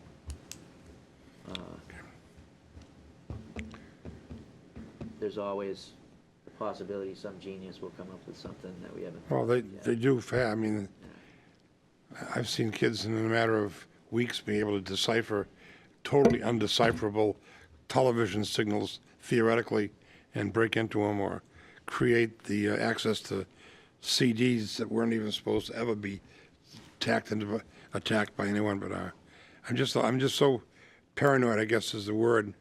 So that's why our approach is it's termed as a security fabric. So it's all inclusive. It's layered, and it extends throughout the entire system. So as many points of monitoring that we can have, and blocking and rules and insight, the better we can keep everything safe. I think, philosophically, though, I think the point you're making, the more you digitize and the more you go that direction, you do increase the potential for something like that. But I think that the efficiencies and the benefits of, on a day-to-day operation of a system like that, outweigh the risk that something like that should happen one time. And I think that's why Colby and his team, they're tasked with putting the hurdles and the roadblocks in place so that if something like that's attempted, hopefully we catch it and are able to address it. Yeah, part of this security fabric that we have, if we do have a breach of some type, it records everything it touches. So there's an after-action report when you go, and once you're alerted to an issue, you go through and you can see everywhere that the problem happened, and you can contain it that way. So hopefully we don't have to use that, but that is our backup if we need it. So yeah, I spoke briefly about the disaster recovery. We want a replica of our production data center in the schools that we can fail over to. And we want to pursue further regional initiatives. We just, a week or two ago, filed a grant. It's a 7-town collaborative hoping to get a feasibility study to study regional IT in the North Shore region. So those communities are Danvers, Wenham, Hamilton, Essex, Topsfield, and Middleton. We all jointly filed a grant together, so we're hoping Would that be something. for all our IT, or is that for a certain division, or So would you want to we regionalize talked about what? this at the last meeting. I provided a copy of the grant cover letter. This would allow those other small towns to go through the process we just went to through. utilize it, Where they would okay. kind of audit all of their physical and software IT assets. Many of those towns don't have any IT support in-house. Right. And they would be, excuse me, looking for opportunities where, you know, we can leverage the expertise we already have to support our complex system in ways that would generate revenue potentially for us. So it's just for a study. It would provide, yeah, some recommendations and some details in terms of how to move forward if we went that way. Yep, yep, and it would help us cost it, you know, with the other communities and whatnot. So our only major budget changes. And I've beaten this one to death throughout Yeah, the day. in that's terms of Yeah, staffing, you yeah. mentioned it, right? So, yeah, so you're familiar with that. We just moved where we're funding the assistant IT director position from. We had a small software maintenance increase. We implemented a new backup and replication software, and that's the annual maintenance on that, so.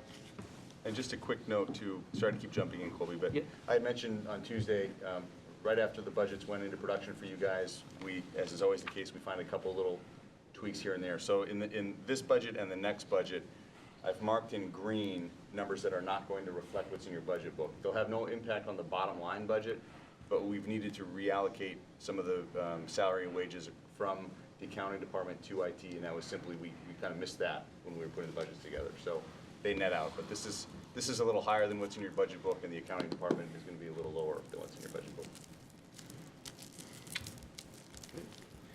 Any questions for the IT budget, for the board? Nope. Everybody else set? I do have a question. I noted before you were here, based on one of the other department budgets. I took the spreadsheet, I looked up line items 52,421 and 54,205. There are 12 departments that have software maintenance and 4 departments that have software as line items, for a total of about $375,000. Is there thought to consolidating that under your department? I mean, where I work, I'm in IT. Yep. And I work for an insurance company, and we have dozens of departments. Doesn't matter whether marketing buys it, or whether sales buys it, or whether member services buy it. The IT department's responsible for managing and maintaining, controlling, and, coordinating maintenance and consolidating where possible. So if 3 departments have SaaS licenses or Oracle licenses, you get an enterprise license. And maybe independent departments don't look at it that way. Maybe they do here. I'm not suggesting they don't. I'm just wondering if there's an opportunity for reduction by pulling those functions together. Yeah, I think there certainly is. We're currently pursuing that with phone service. Phone service was really decentralized, and us entering into this retirement of the Verizon copper allowed us to really uncover a lot of stuff. With things so spread out, there were lines that we had been paying for over a decade that weren't even in service. So we canceled a ton of lines. We moved a bunch into a central account. There's still some stragglers we're dealing with that we just flipped over to the Verizon fiber to catch up for now. But Rodney and Steve and I have been discussing at some point here, it's worth running the phone line item in everyone's budget and comparing, maybe this next year to the previous couple of years, and see what kind of consolidation and savings we've seen out of those line items. But I'm also thinking things, even not just software, but hardware, like server banks, redundancy, singular firewalls, so you don't have to worry about the fire department having an appropriate security firewall, different than maybe the police department, different than maybe yours, based on applications. and you can centralize and kind of. Yep, I like those points. I think another example of that is our data center project. Once we get the disaster recovery center up and running, we will have consolidated 5 data center sites down to 2. So that will realize a significant efficiency there. And beyond just the servers, it's the air conditioning and climate control associated with those clubs. And that's where Power backup. with the schools, there are a lot of opportunities for us to do exactly what you're describing. And I think on the town side, GIS is an area that, one of the next projects Colby and his team will tackle will be putting a committee together, because we have a lot of departments that use geographic information systems with multiple vendors. And so we want to look at, and I think that's really the benefit of having professional IT staff, is you can take on projects like that, and you can squeeze efficiencies out of the system without impacting service one bit. As long as it's on your plate to think about. Yep. That's a good point. Anybody else on the board have IT questions? Anybody in the audience have IT questions? Mr. Duggan, please. Thank you, Mr. Chairman. Matthew Duggan, Town Meeting Member, Precinct 1. So, great presentation, Colby. Sounds like Thank you have you. a lot on your plate. Yeah. So I have 2 things. The first is for the data center that you mentioned several times. So a year ago, Would you say, I couldn't quite hear you? yeah, I said, my first question is, has to do with a data center.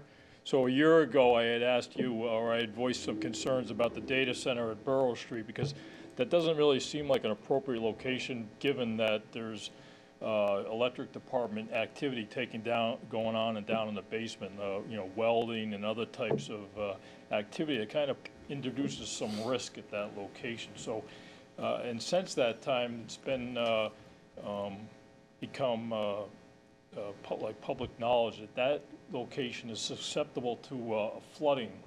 That used to be an extension. I think the pond actually used to run into that area. So that also adds some risk to that location. Is there given any thought to finding another location for the primary production data center and not have it there?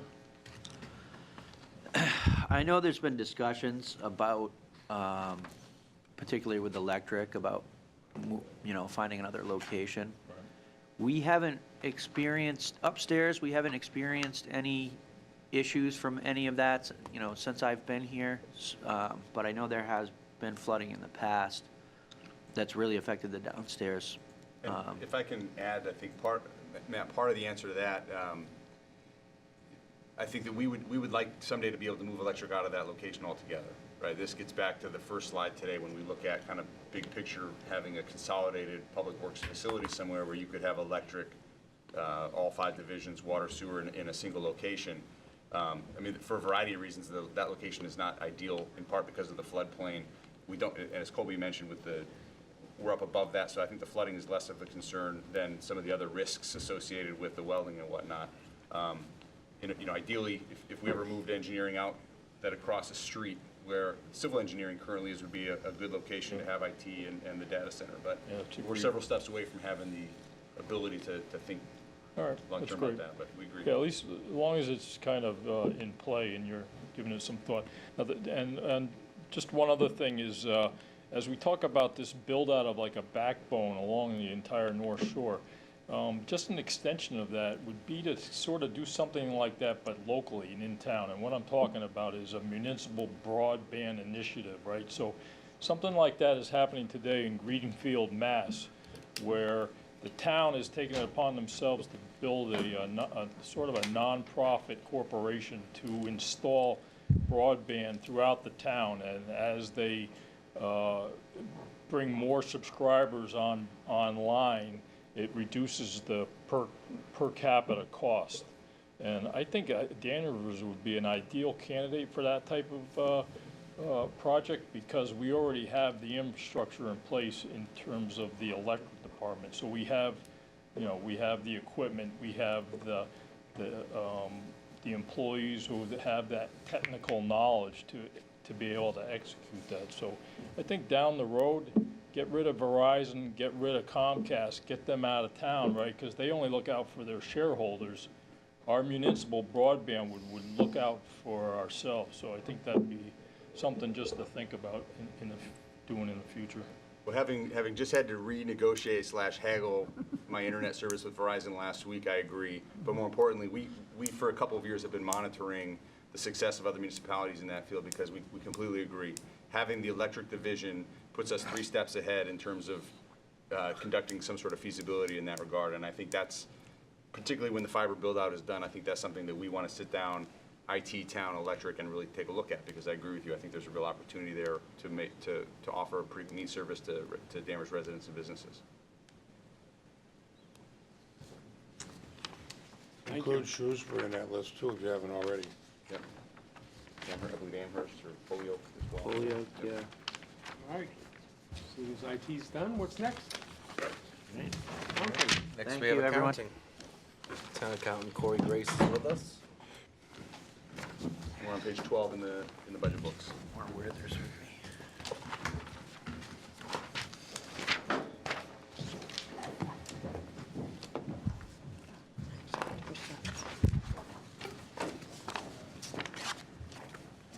Good afternoon. Hi, Corey.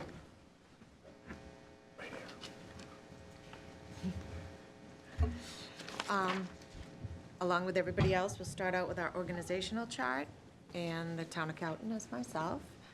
We have an assistant town accountant. Our staff accountant is recently promoted into that position. She was our payroll specialist prior to that. And we have 2 accounting clerks. The assistant town accountant just came on last year. That's not on my slides. Are you pushing that button? Yeah, it's just different words. So as I just mentioned, we just recruited the new assistant town accountant. That was my position before I became the town accountant, and that position had not been filled since then. And as I also mentioned, we promoted the payroll specialist to staff accountant. That position was vacated in February of 2018 due to a retirement of Chris Ryan, who had been with us for 14 years. And the 1099 procedures, we just brought those up to date a little bit. That was a project the assistant town accountant started on when she came, and we got a lot of new vendors to just update all their information. We received a clean audit for fiscal 18, which was always a good feeling. And we talked about this at the selectmen's meeting the other night when we had our auditor come in and present the CAFR. We applied, this is the 14th year we've applied for it. The 13 years we did achieve it, and we expect to do so again this year.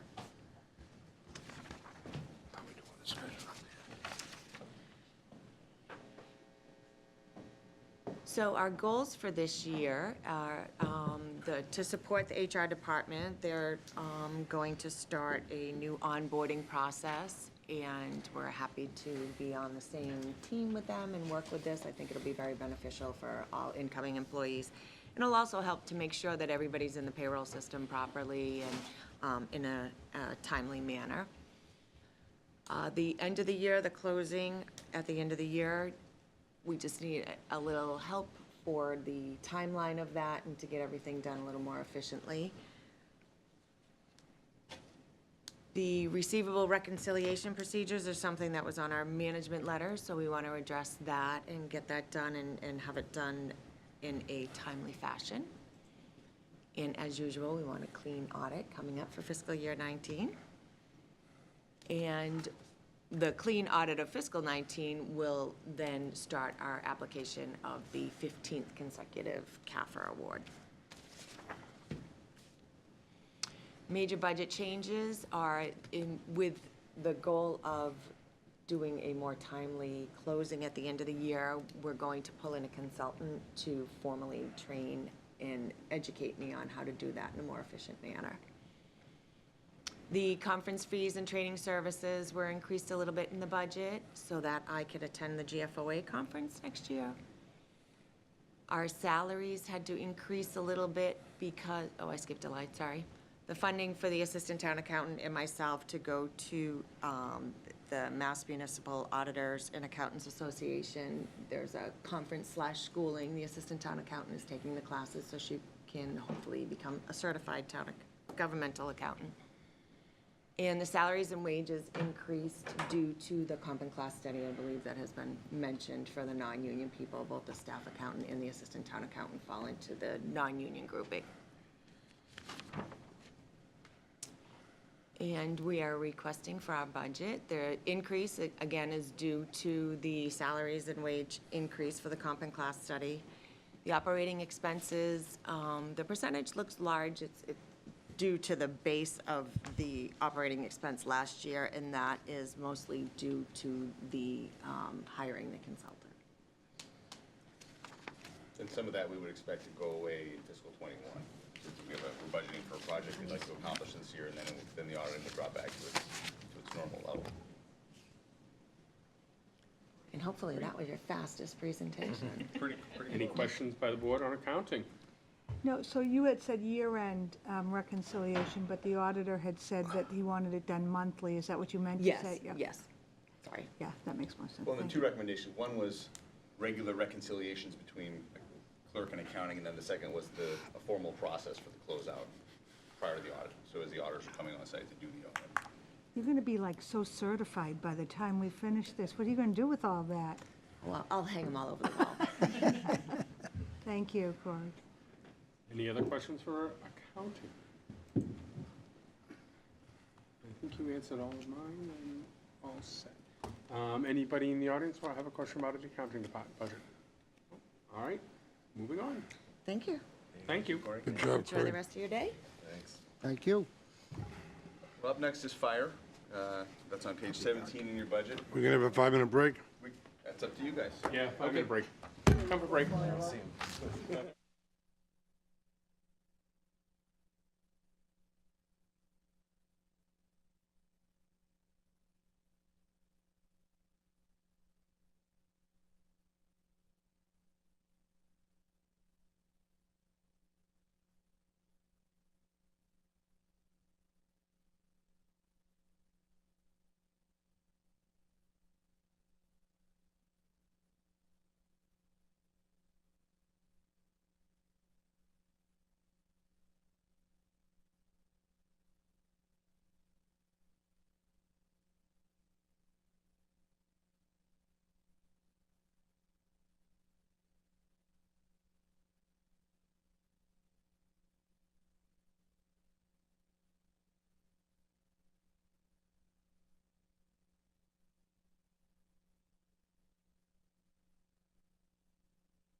Pyburn and Deputy Chief Amaral here to present the FY20 fire budget.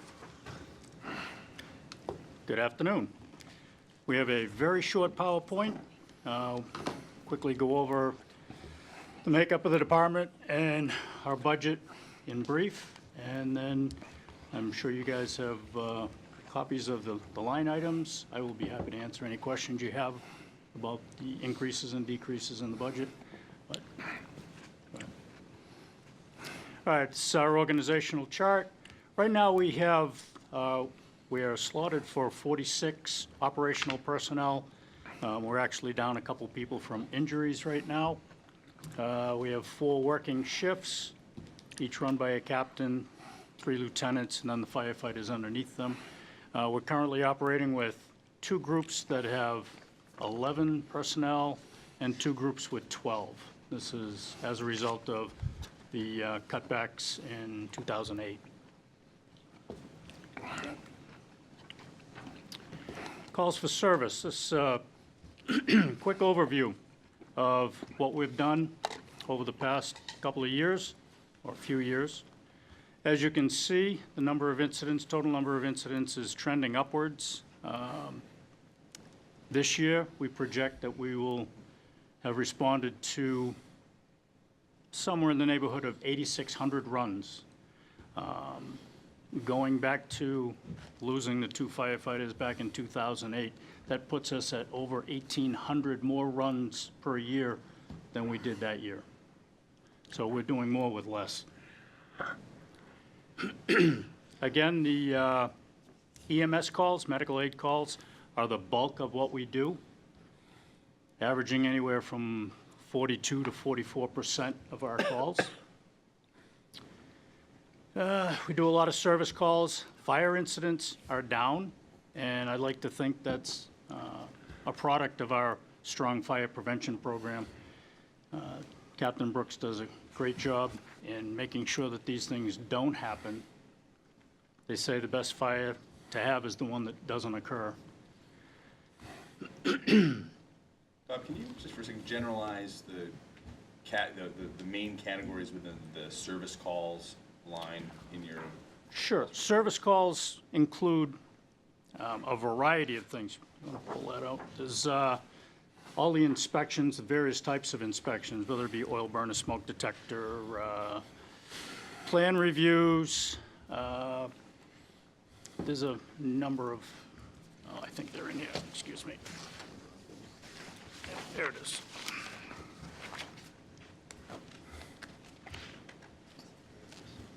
Put you on the spot. Yep, things like lockouts. It's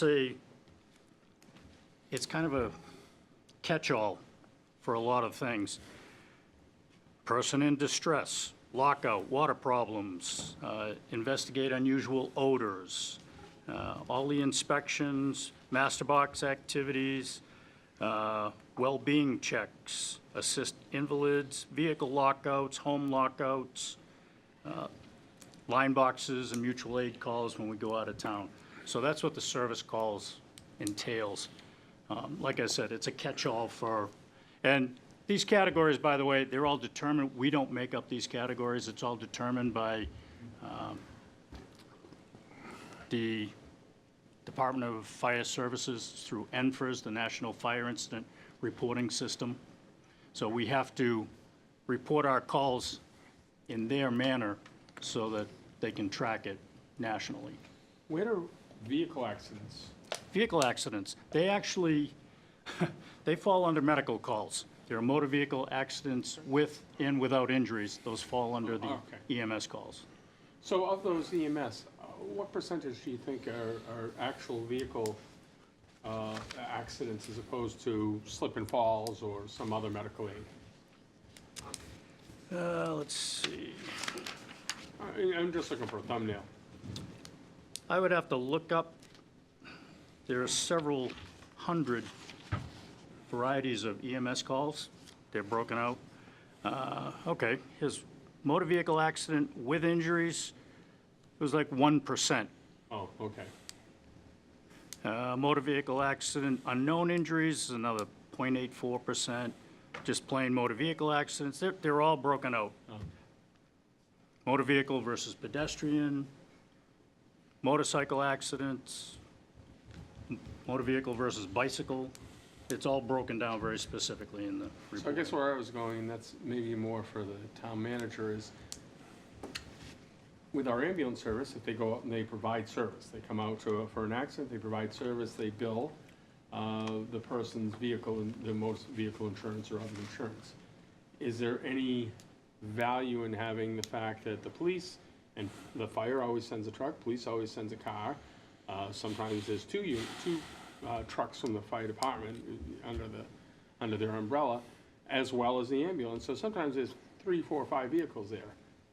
It's an important thing to respond that appropriately, because you don't know what you're getting into by the time until you get there.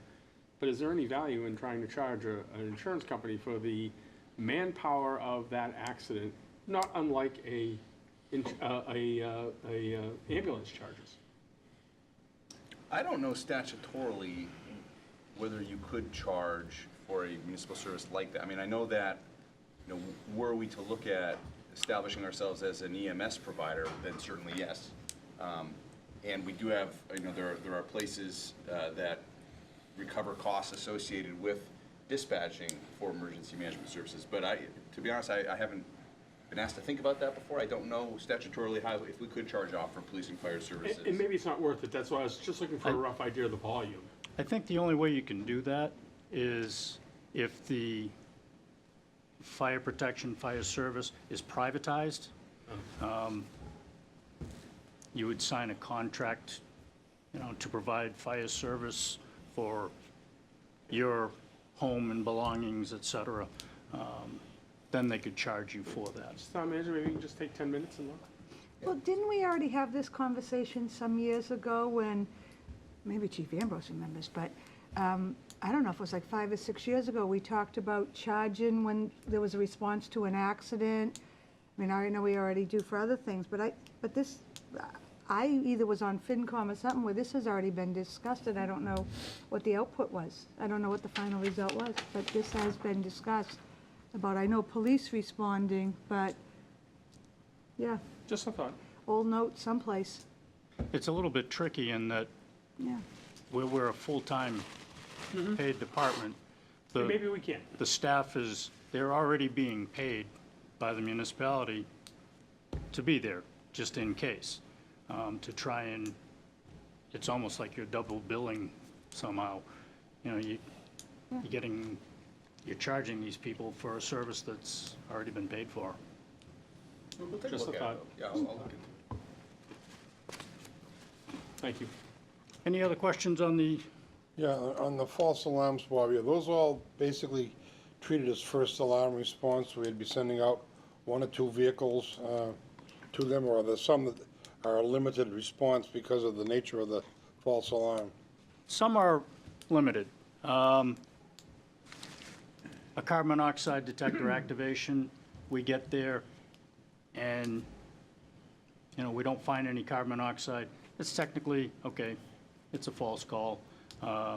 We send 1 truck.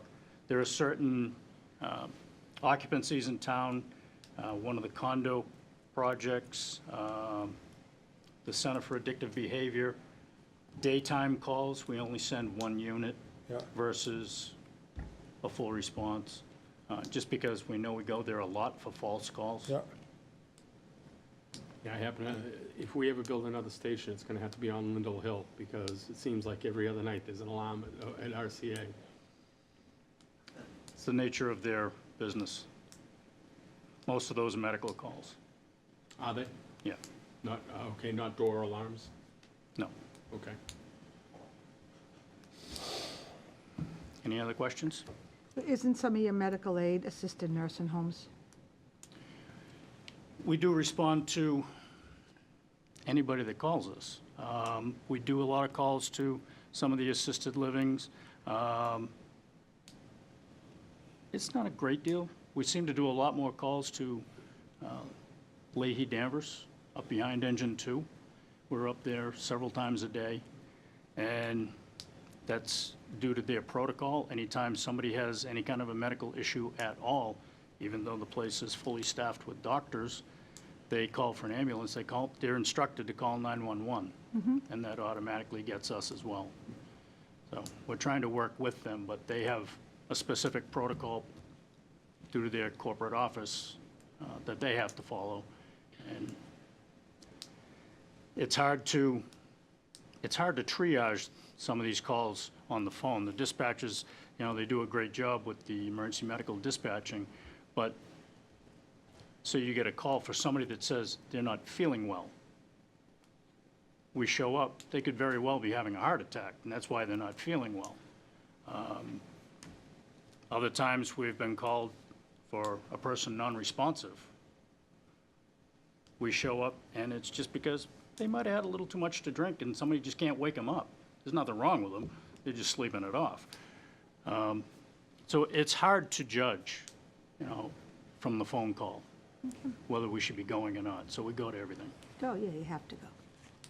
We don't answer any alarms to Brooksby Village, do we? Even though you gotta go through Danvers to get to them. That's all Peabody's responsibility, is it not? That belongs to Peabody, and they are there all the time. Oh, I know. I heard it. I've heard, yeah. Yeah. We're fortunate we don't have to go there. Okay. I mentioned fire prevention. 1,506 inspections were conducted last fiscal year. These are the types of inspections we do. As I said before, Captain Brooks in the Fire Prevention Office does a great job, and I'm convinced that his work keeps the number of actual fires down to where they are.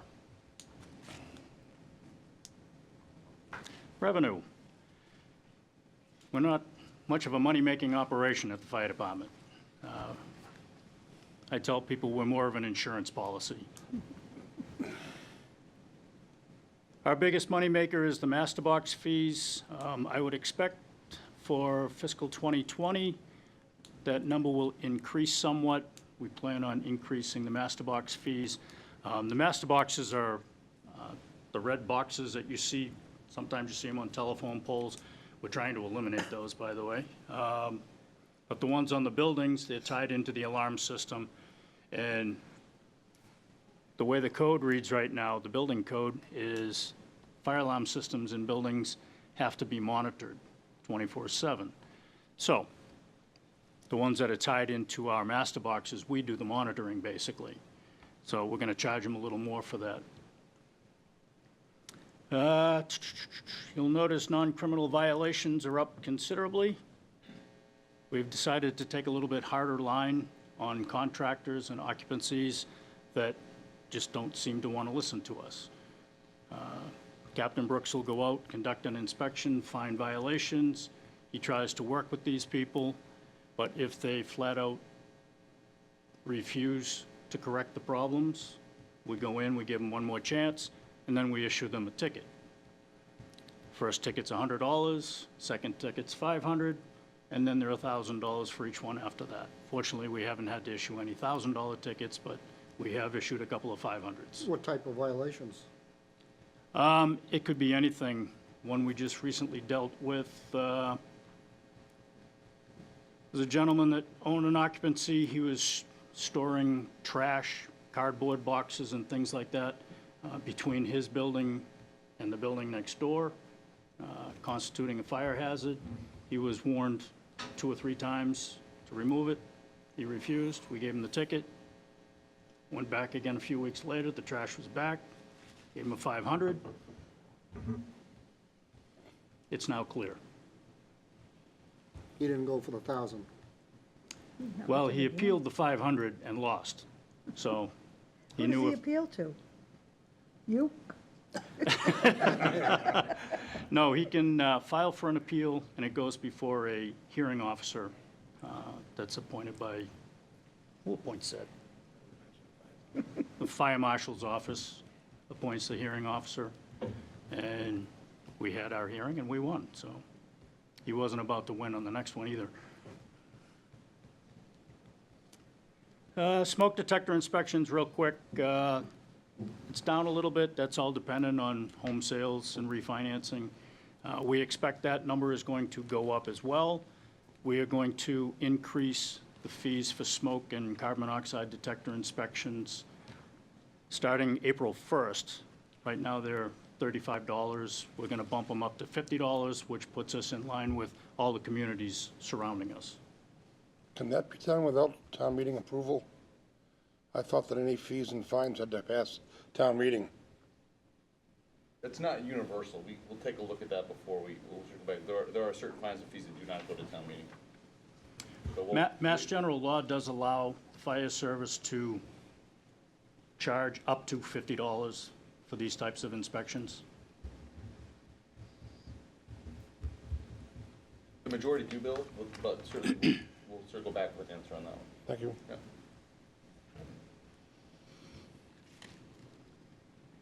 Okay, our overall budget request. Oh, jeez. I think we were very conservative this year. Salaries and wages, despite a, what was it, 2.25% wage increase, contractual raise. It only went up 1.26% because we actually found a couple of positions, vacant positions that had been funded that we weren't aware of. So those were eliminated. Operating expenses, we had to go up a little bit.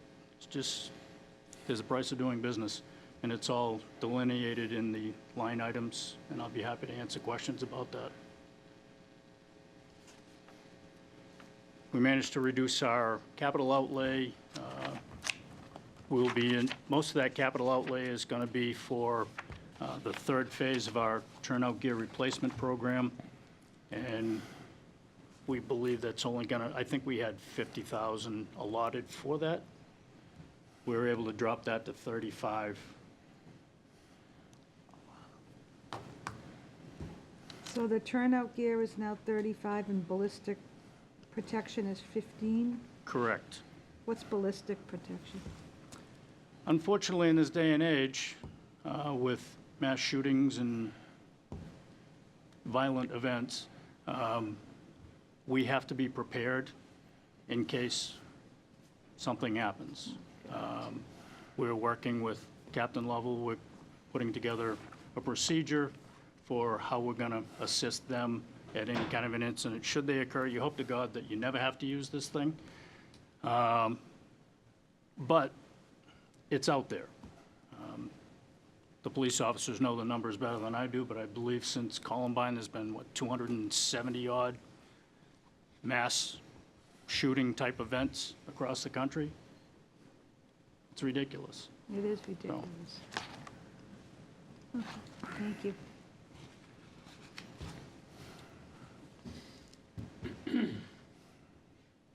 And that's Well, pretty much Bobby, our you do presentation. You do, though, make more money than your increase, so you should have started with that. It's interesting to note, Bob, your budget is less than it was in 2018, primarily because of the overtime decrease. That's unusual. Our overtime for this year, we're having a pretty good year. It's not great. It's going to be even better once we get everybody back from injuries, and we're in the process of hiring 2 firefighters to replace guys that were out on long-term injury. That one is retired, one's in the process. At this, coincidentally, this very day last year, we were almost $188,000 in the hole on overtime. This year, we're $104,400 to the good so far. I expect we're going to run over a little bit, but nothing like last year. And that's just due to the guys coming back from injuries and hopefully getting them replaced. Hopefully it means there's less injuries. That's more important than the dollar figure, so that's the good news. Yeah, we get clobbered the last couple of years with Yeah. injuries, and this year's been much Some better. pretty bad ones, so. Yep. Is there any members of the board who has questions, line item questions about the fire department budget? Anybody in the audience? Mr. Bradstreet first, and then Mr. Duggan after. Bill Bradstreet, town meeting member, precinct 1. It's just a small thing to me. Would you have the increases April 2nd instead of April 1st, please? Why, you don't want people to think it's a joke? Or something else. Just a little thing to think about. Thank you. Certainly. Mr. Duggan? Thank you, Mr. Chairman. Matthew Duggan, Town Meeting Member Precinct 1. Just a question about the line item with the service calls. Well, it wasn't a service call, but the false alarms where an automated monitoring system would contact the dispatch center to trigger a response. Do you see any situations where there's kind of a reoccurring pattern for a specific location where you have multiple false alarms over a period of, a year or so, where you keep finding, you're going back and there tends to not be anything to justify it? There are places that, if we have a number of false alarms to the same occupancy, what we do is we work with them. Captain Brooks works with them, and there's a couple of different routes we can go. We try to identify the cause, for starters. And once we identify the cause, whether it be, sometimes it's an occupancy that has a lot of kids. We have them put guards over, say, pull stations, so they can't pull the pull station. Other occupancies, maybe they have an old alarm system that just isn't as reliable as it used to be when it was first put in, and we encourage them to upgrade the system, upgrade the devices, so that we don't get the number of false alarms. If it gets out of hand, there is a mechanism where we can actually go in and fine them. There is a bylaw on the books that allows us to do that. We've never had to do that because most people, the false alarms are an inconvenience to them as well. Generally, when the alarms go off, they evacuate the building, causes disruption in business. And plus it puts your men at risk anytime, every call has risk associated with it. So if you're on a call that wasn't really necessary, that should be addressed. And I guess what I was thinking was that if there was some type of penalty associated with that, if the location wasn't going to work with you to try to resolve it, that you could somehow, make it worth their while to do so. There is a mechanism in place for that. All right. Like I said, fortunately, we haven't had to resort to That's that. good, because I know some communities, that's a real problem, especially in the larger metropolitan, like Boston, they have a serious problem. Okay, great, thank you. Chief, I did have a question. Your anticipated calls, there's a slide 3 or 4 slides back. Yes. You had a pretty sizable jump there in anticipated calls, but I mean, I'm looking at the trend, 77,000, 7,400, 72,300, 76. What do you anticipate that leads you to believe you're going to have a 7% jump in calls? We have already done 400 more calls, 400 more medical calls this year than for the same period last year. Okay. We just took the monthly average from last right till now and just extended it out through the rest Okay. of the It's just a sound reason. I was projection. wondering. Okay. Any other questions for the chief and for the fire department on their budget? Mr. Bradstreet, please. Bill Bradstreet again. Just in reference to the expected increase in calls, does that have something to do with the quote-unquote drug epidemic? Are those, I read in the paper that sometimes you help a person once, hours back with the same person, hours again, as opposed to just one incident with these. Are part of these increases in calls for drug abuse, whatever you want to call it? Certainly, that would be a small contributor, and I'm not going to say that that has not happened in Danvers. It has. I think it's more of an indictment that the emergency medical system is now more of the primary care providers for a lot of people because of the cost of medical insurance and things like that. We go to calls that, I'm going to date myself a little bit, but, back in the day, My parents would never consider calling an ambulance for me because I had a bellyache. And yet, that happens routinely. People not feeling well, people having an anxiety attack, things like that, we get called for. We don't get to pick and choose which calls we go to everyone we get called to. So I think it's just the nature of people using the system more than anything else. Would some type of education process, and I don't know how or what you would do, but some kind of an education process. The town does send notices of different types out with, say, electric bills. Everybody has an electric bill. Is there something that the town could help the fire department or with something like that? Or is it possible? This problem is nationwide. It's not just here in Danvers. It's across the country. It's just the way things have gone. I don't know if an education program would have that much influence on it, to be honest with you. It's just a thought. It's just Thank you. Anybody else? Chief, thank you. Thank you.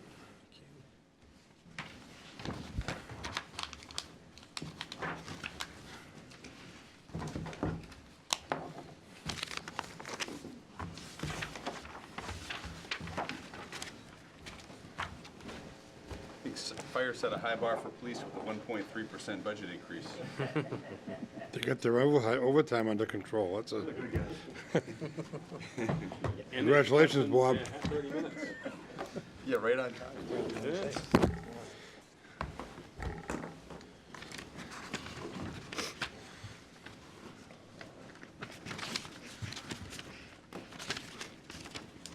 page 16 in your budget books.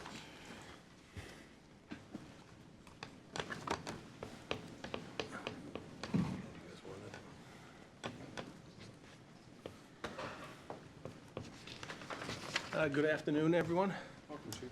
To my left here is Captain Tansey, and left of him is Captain James Lovell. Missing this year, of course, is Elaine Yes. Russo, who was a fixture at these hearings. And But she's here in spirit, she told me. Did she I say to asked her if say she hi wanted to to come. us all? I asked her if she'd like to come, and she quickly denied me. she was the least in favor of standardizing these PowerPoints, and the next slide is her parting shot to the town, as you'll see in the org chart momentarily. Yes. This is the organizational chart for the department. Wow. So as you can see that it's split into two houses under the chief. There's the administrative side and the operations side.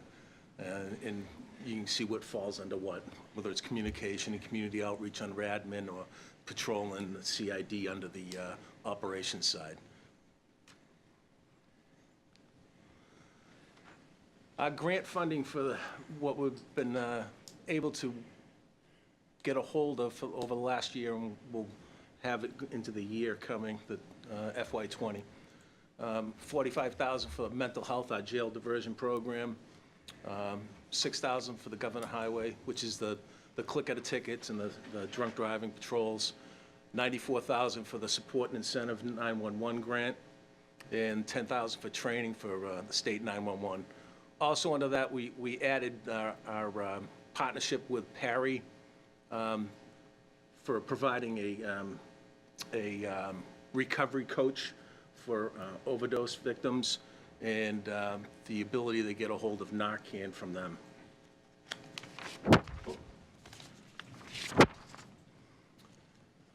Two of our goals for FY20, it will be to complete the recruitment and selection process for 3 new positions. Once again, we had 2 retirements, and an officer left to go to the state police. And we'll also be expanding the department's crisis intervention team. I'll be looking forward to doing that. Currently, right now, we have 22 officers trained as crisis intervention officers and 4 dispatchers. Major budget changes, as you'll see, is in overtime. A large chunk of that is due to the vacancies that we're expecting to carry through most of FY '20 until we're able to get them out and on the road through an academy, get them trained. Also, there is a significant number of promotions that will be done shortly.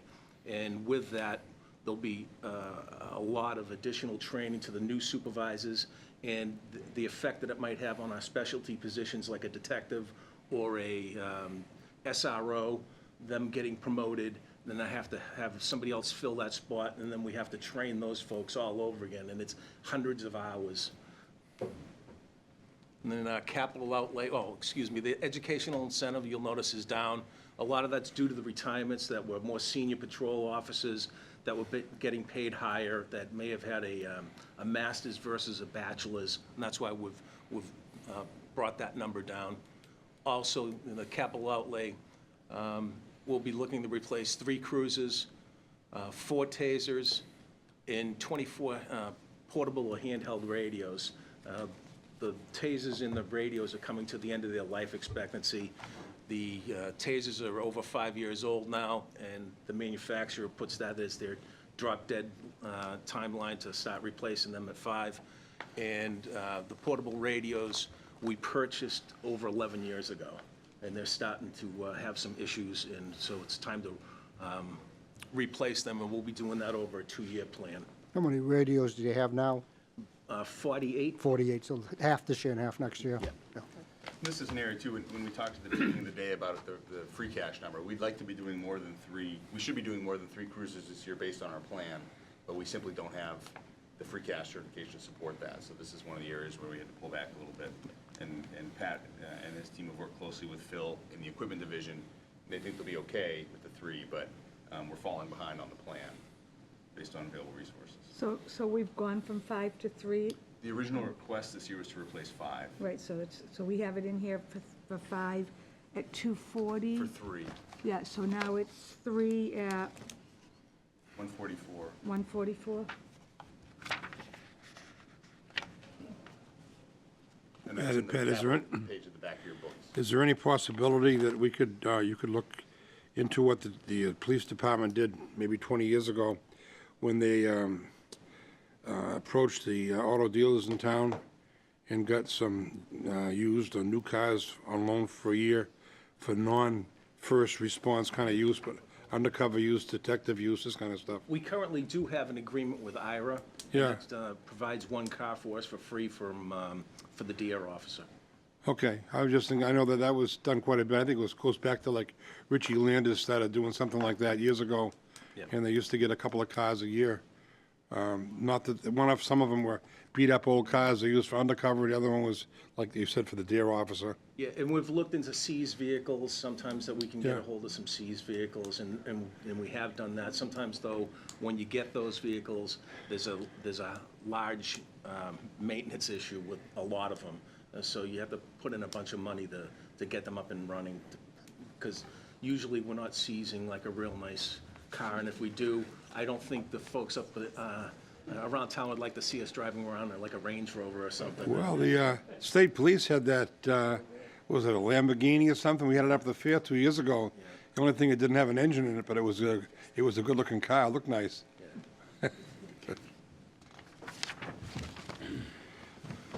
So budget for FY '20 as compared to '19, there's a 2.9% increase in salaries and wages and a 0.23 increase in operating expenses. Least increases had in years.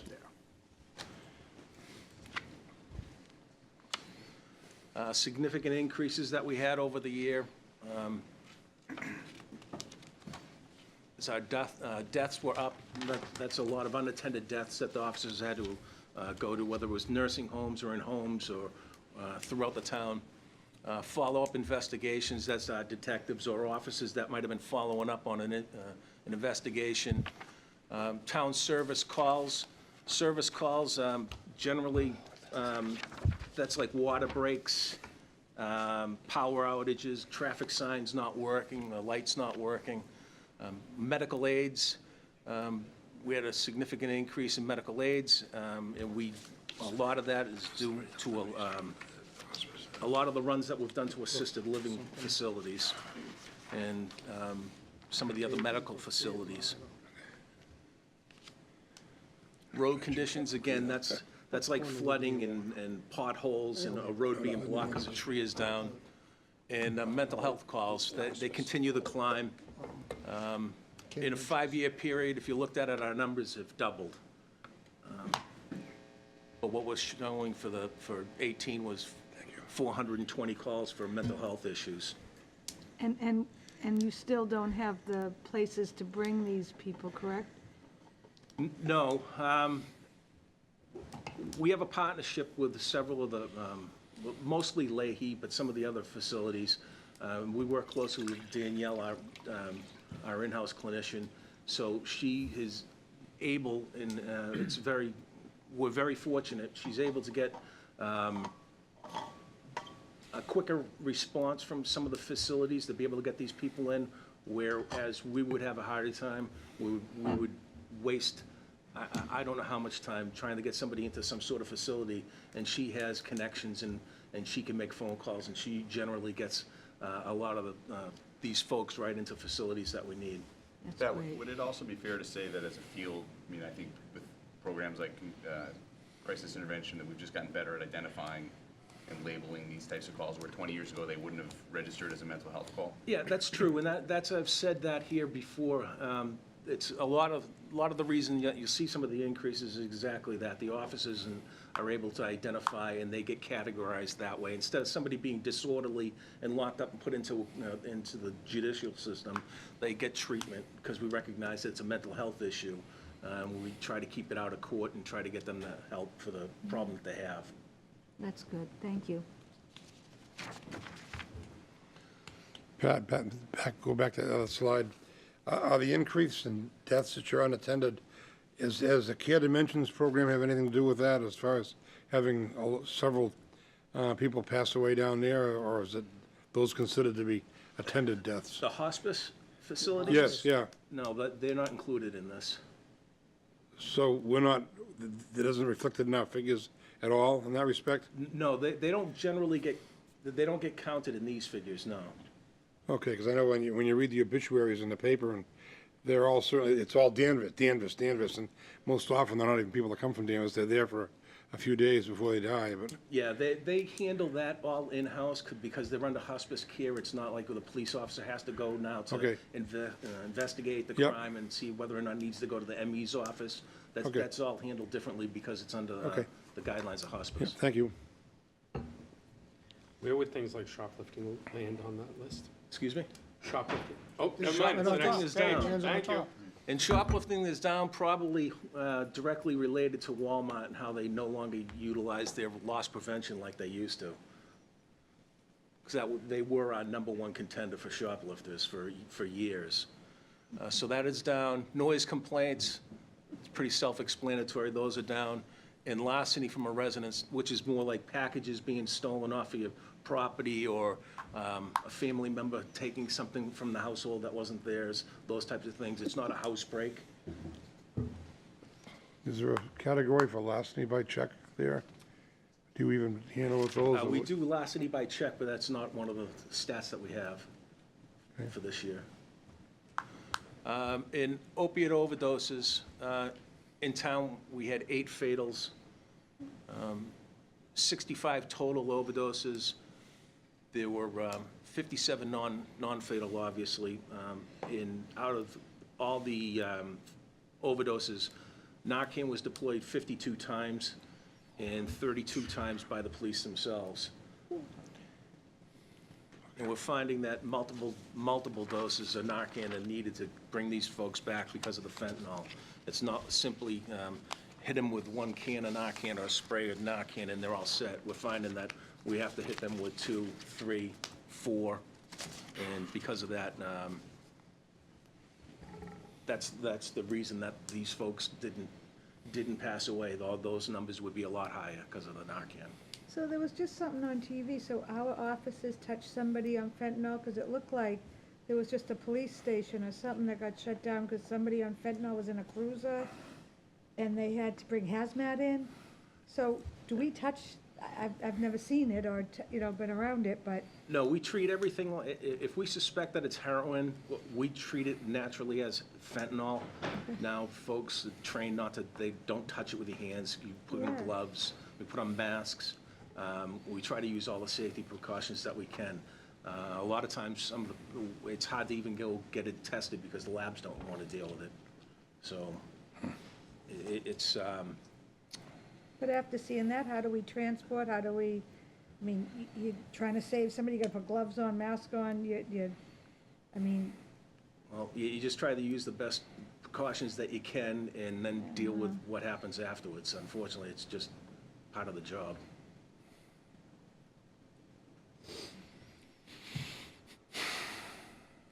And that's it for my presentation.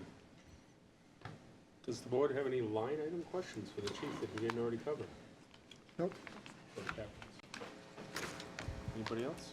Anybody from the audience? Please, welcome. Tim Donahue, meeting member, Precinct 4. Thank you, Mr. Chairman, thank you. My question is for the opioids specifically. When you guys are responding to those calls, are you often finding they're Danvers residents or non-residents, or do you even have that statistic? I would be able to probably get that stat, but however, we're finding it's a mix of both. We have a lot of numbers that you probably see up there that are driven by some of the people that would be at the hotels along the highway corridor, but many of those are also Danvers residents that we've had to respond to. So it's a mixture. Thank you. I appreciate it. Mr. Duggan? Thank you, Mr. Chairman. Matthew Duggan, Town Meeting Member, Precinct 1. Just a question on the vehicles. So if you originally needed 5 and you're only going to get 3, what's the impact on public safety for that? Do you have a sense of that? I don't think we're going to see any impact on services or anything. We're fortunate that the car fleet has been taken care of quite well. We have good cruisers that are out in the street now, and I do not expect them to be mechanically unsound at all. And that's one of the reasons why I worked with the town manager and the finance director to be able to bring that number down.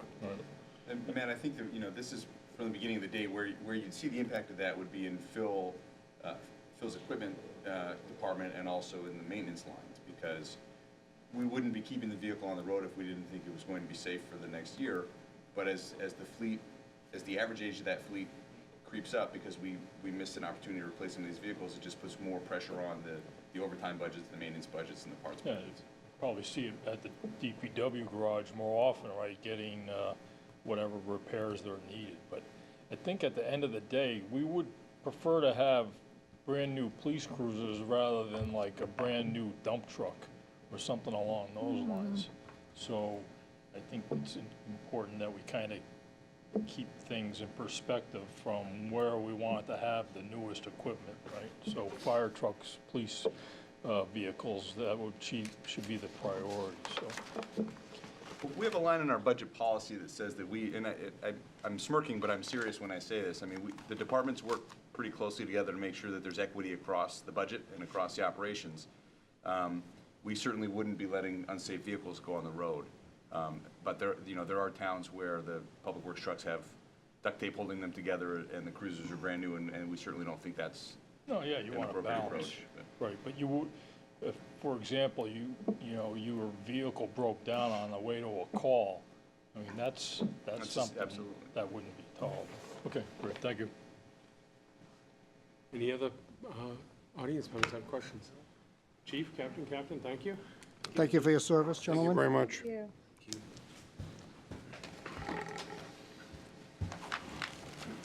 You couldn't beat the increase, but you beat the design. Congratulations on that front. Mr. Henry, where's your crew? Okay. You guys want another, we're ahead of schedule now. Do you want a break? or do you wanna Looks like power through? Bill made that decision already. Okay. Couple minutes and home stretch. Have a you? nice day. Thank you. Bye.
can take it from there.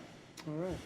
Thank you. I think Mr. Morandi, we've been texting all day, so he'll be here momentarily. But want to introduce the Land Use and Community Services Department. We're a department comprised of 3 budgets, and the Inspectional Services and Recreation Department are technically a separate budget, but I'll be talking about our department as one today. We comprise 5 service areas, and we have a year-round staff of about 60 people. Our numbers swell by a little over 100 in the summer when rec gets full going.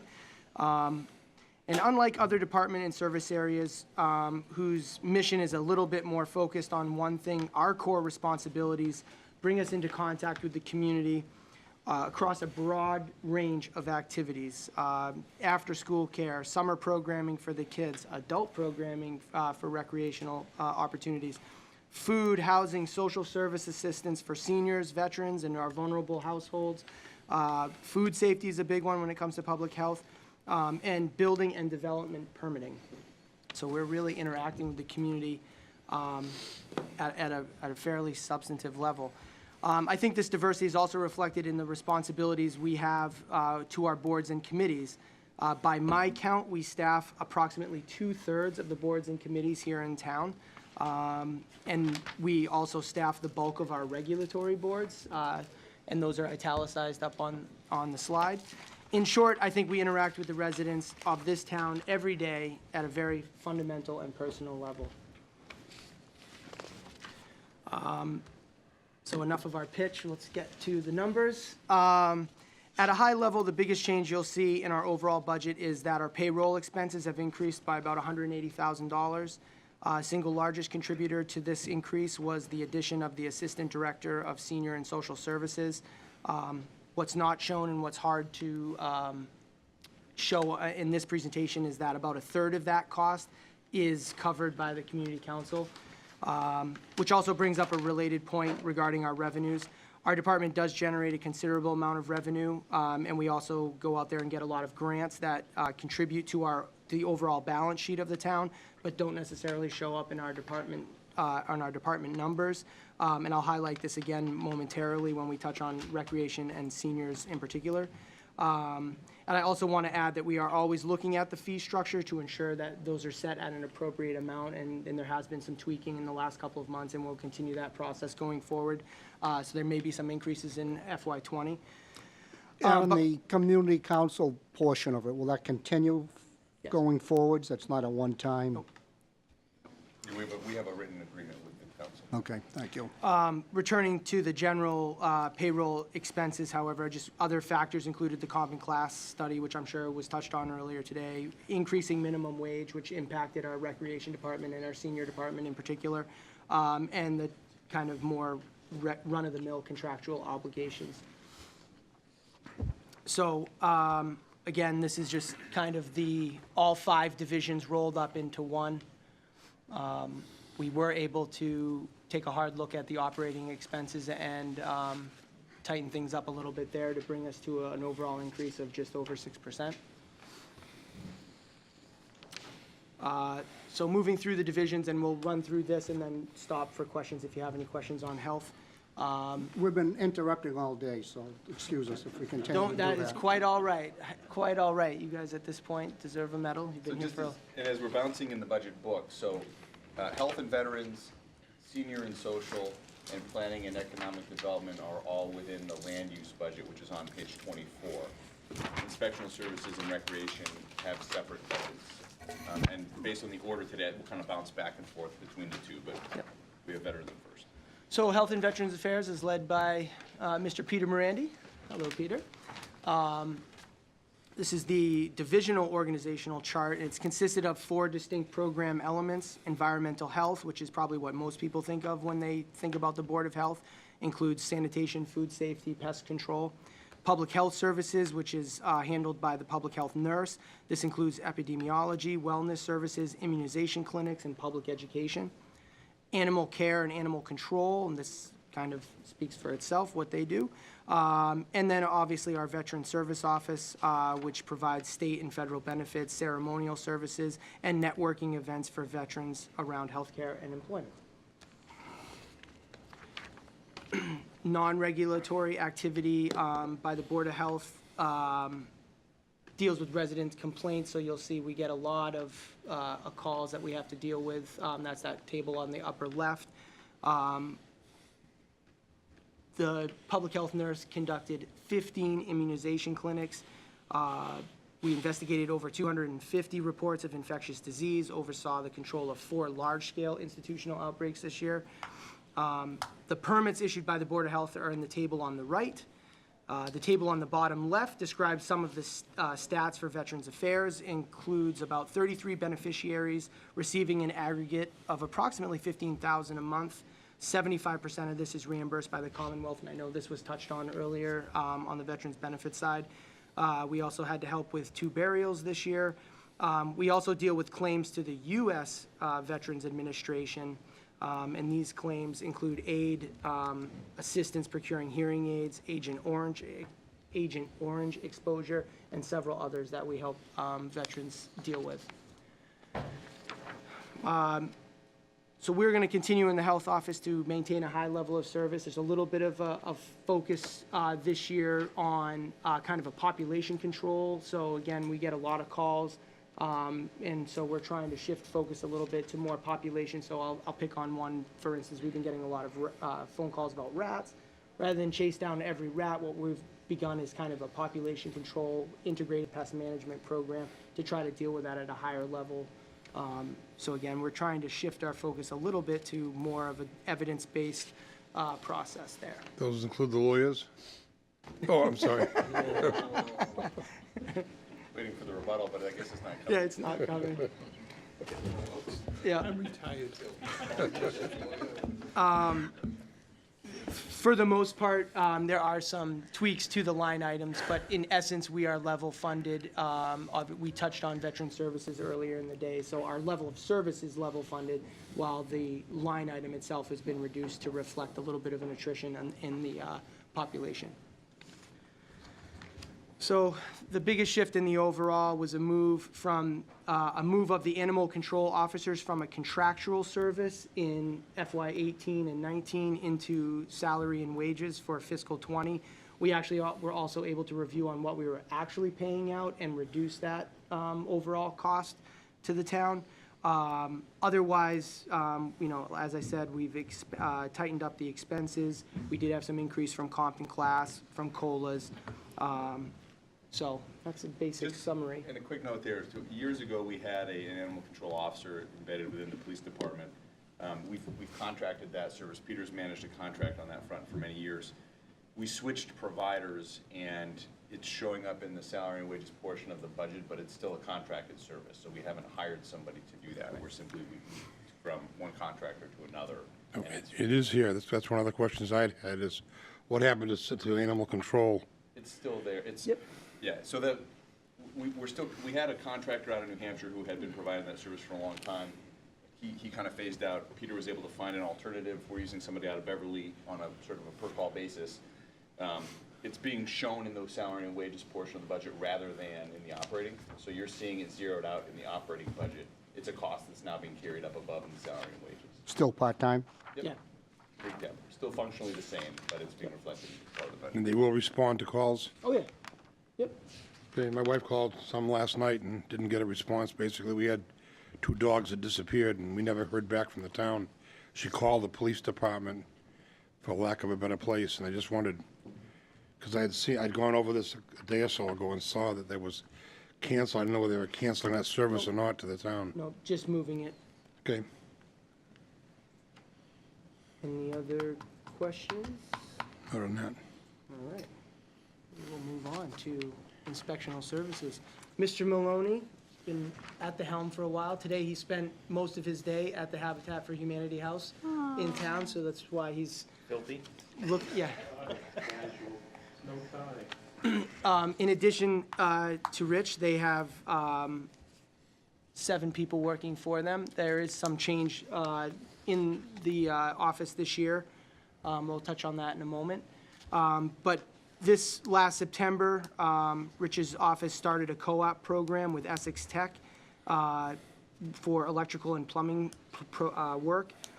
This has been a really positive experience for both the students and the staff, and they're going to continue this program going forward. We have two, as I mentioned, we have some changes to staffing.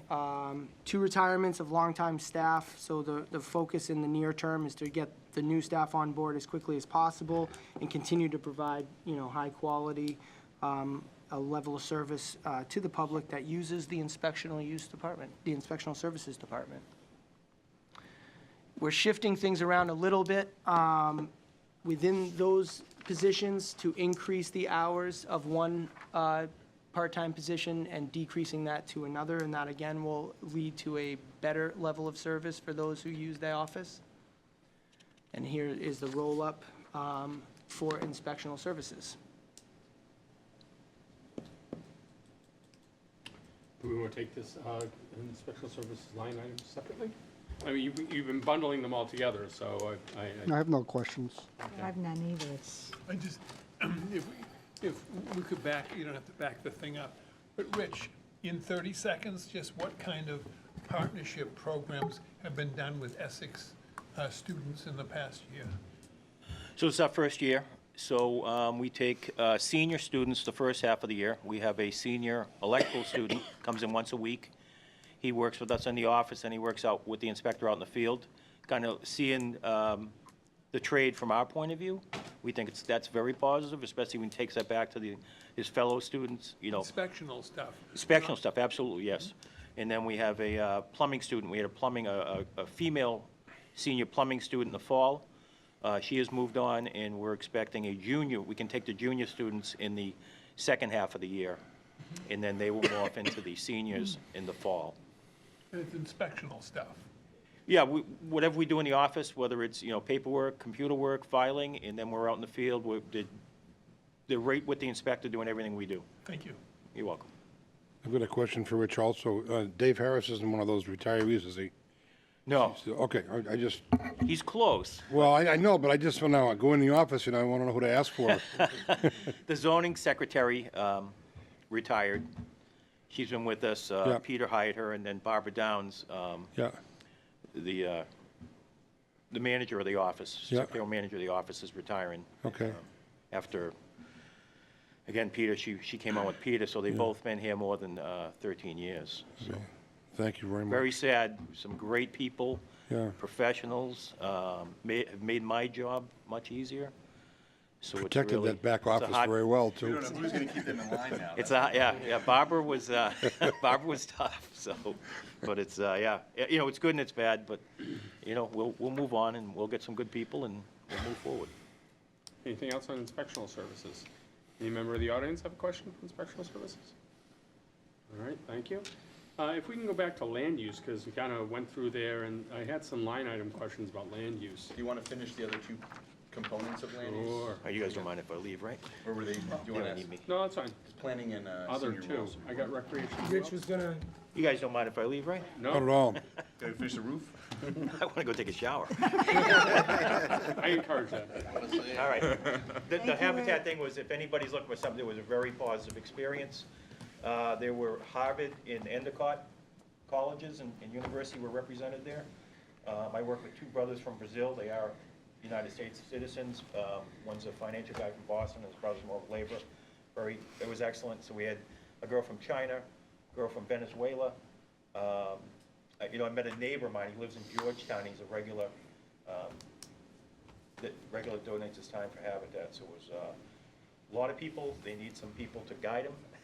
So I think my job was to show them how to do some things, but it was a great experience. If anybody's looking for something to do, they're always looking for help, so. Thank you for All right, doing guys, it. everybody have a good day. thank you, Rich. Hi, Rich. That was the house, the Habitat house is the one on Lorraine Road. Lorraine Road, yeah. Nice. Yeah. He's amazing. Moving forward, or do you? Sure, Okay. yep. So next up is Planning and Economic Development, led by David Fields. I'll try to gloss over this one a little bit faster because we cheated like last week and kind of gave you the preview of what we've been up to, so we'll try to fly over this a little bit. Here's our organizational chart.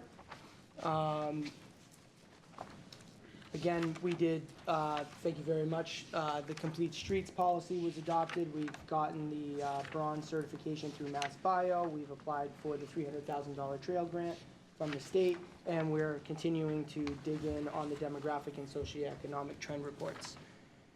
We're pivoting now to the downtown corridor and getting Complete Streets prioritization process underway, looking into seeing if we can do better on the bio-ready certification. We continue to work with the engineering department on the rail trail stuff. So the numbers themselves, we see a little bit of a decrease in staffing due to the number of changes that we've gone through in this department over the last year. We have one major change to highlight is moving the open space program, including there's a component of salary and wages and operating from the planning office into the recreation department. That's a net neutral. We didn't add anything to that program, but the last couple of years, the recreation department has overseen that program, and we've just kind of been chaperoning it, so we thought it made more sense to create some efficiencies there by just moving it into recreation, so we'll touch on that again. And just, this is a continuation on the theme from earlier. In the last couple of budgets, we've moved things like, the Endicott Park supplies, which Selectman Clark mentioned this morning, playground parts and things like that, out of Public Works and out of planning and into recreation where they more appropriately belong. It gives us a better picture of what's actually happening in recreation. So this is a continuation of that. Yeah, I mean, and really. Is this budget on? So, I'm sorry, this is part of, this is 24th. Okay. Planning and economic development is part of that land use umbrella. And then there was an increase in operating expenses as we kind of shifted things around to focus on technology and training, again, largely related to staffing changes. And you'll see this as we've rolled up here. So we see big savings on the salary side, increase on operating expenses but an overall reduction in the planning and economic development budget. And I think, sorry, what's a little confusing here is Aaron is showing you the division level changes, even though all three of these divisions are part of land use. So if you took the changes in planning, health, and senior together, you'd get what's on page 24. But on the slide, we're showing the planning specific changes. Thought I'd come in late in the day, throw you a little curveball, see if you're still on your toes. Seeing if we're wiggle, you may be surprised. So I'm happy to take any questions on planning and economic development. Does he not know that we can vote no? Yeah. Well, I They guess call it I'm a little rookie. confused because if it's mixed in with the land use section, I'm not sure which of these is land use and which one's planning and economic development. So that we should probably then, would you like to have the Let's senior do rec. presentation and then we can go Yeah. back and talk about health, planning, and senior? If that's all lumped into land use and development, Then it looks like select. because I can see that the public health is in that pile. Yep. I don't see anything specifically that says planning and economic development, but I'm, as a bulleted or identified account. So so we've already done inspectional services as a breakout, and maybe Yep. recreation as a breakout, and then Sure. everything else is just lumped together. Would you like to pause and go to recreation? Then we can I circle think that's back? probably best. Okay, does Selectman Mills still has his hand up? Jared, could- Sir? It's really a comment for David and Aaron and for Steve. I don't know where it fits in, but I saw the word grant, and I always love the word grant, which reminds me that we have historic interests coming to the board from time to time. Citizens who are really interested, like, for example, the railroad station, some other things.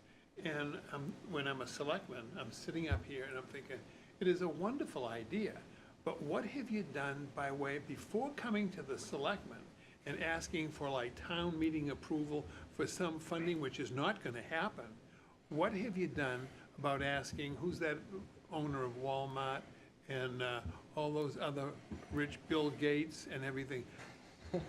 Just, there is an audience of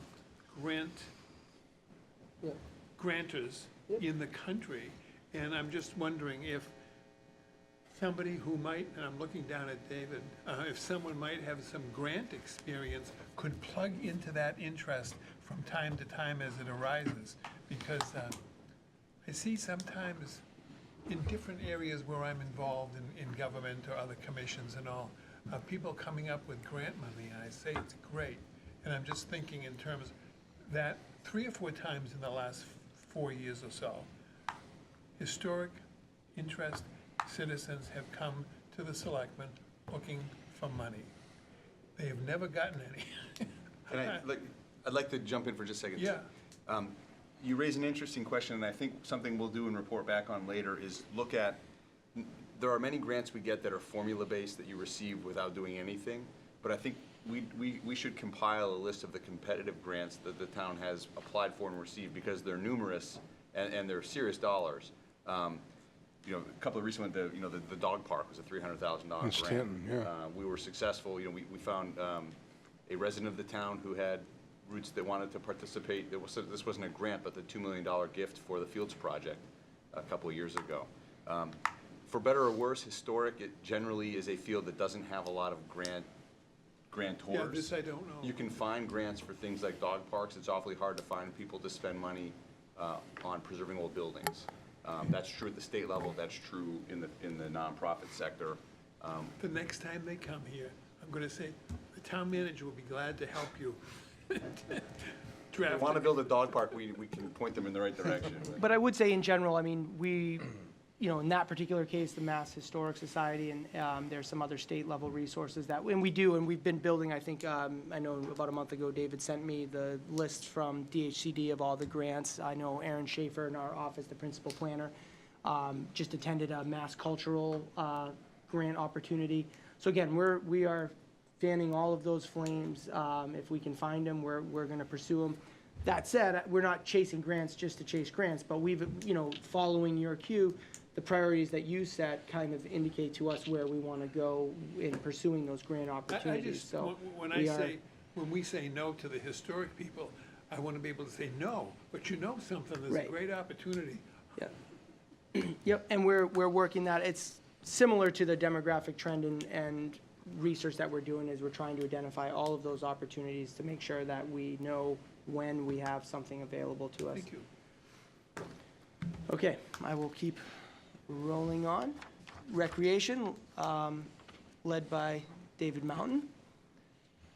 Organizational chart here. This is a heavy hitter for us. And this is a separate budget item. This is broken out separately, and I don't know what page. I apologize. 26. 26. Quite an organization. Rivaled only by police. Yeah. And it's been great. They use I've the standard learned a template. lot this year. David did follow the rules and used the standard template. Not on his pie chart, so which you'll see in a minute, but on Yeah. his org chart he did. Now, I have to tell a story with this one. We have over 200,000 visitors visit Endicott Park every year, and we issue about 350 permits on top of that for park usage. In our recreational programming, we have over 18,000 participants in a given year. Fun Club has now been expanded to 4 sites. We have over 300 kids enrolled throughout town. The Fun Club staff team was named Team of the Year internally earlier this year in recognition of the great work that they do. And having used it myself, I can attest to that because I couldn't raise them without their help. On the waterfront, we have over 780 permitted vessels. We do over 2,000 launches a year, and we administer 59 slips. We also do things like Truck Day, the Junior Rangers program, hay rides, special events like Megan Duggan Day, Santa by the Sea. So again, kind of underscoring how we interact with the community on a really base level. There's a lot more to this slide, and David would want me to talk much longer than I will to it, but I'll let him flesh that out if there are any questions. And before you move off, the statistic you referenced, at the beginning of the day, we talked about some of the positions that were requested this year that we were not able to fund, and one of those was for an additional ranger at Endicott Park. Aaron just mentioned that we had 200,000 visitors at the park last year. The number of permanent events there goes up. I believe that the staffing at the park is pretty flat over the past. 2 part-time people. Yeah, 2 full-time, 2 part-time? 2 part-time people. Right. So it's, it's a challenge, and I think, again, this is one, we could easily have justified that request, but it doesn't fit in the budget, so it's not on the table. I'd like to make comment on this if you can, since that's been brought up. And it's something I mentioned last year as well, and I happen to be in a butter to Endicott Park.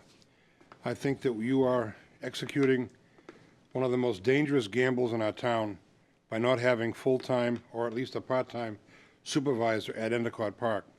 For 30-odd years, we had a family living there on the grounds. And there's no, well, there is television cameras, we won't tell them, but there's no supervision at any place in Endicott Park or the Glen Magna now, live in. The Historical Society has no one living over there, nor do we. The gates, or the gateway, is supposed to be closed at sundown. There's a huge investment there in facilities. I think it's very inappropriate that we have nothing there for maintenance, on-site supervision, and it is just, we're waiting for a disaster to happen. We want to put all kinds of money in that beautiful hay barn. Well, I've got pictures that'll show you the barn next to it that got burned when there was no or inadequate supervision there and got lost. We could lose everything over there in a matter of a couple of hours. I drive through there once in a while.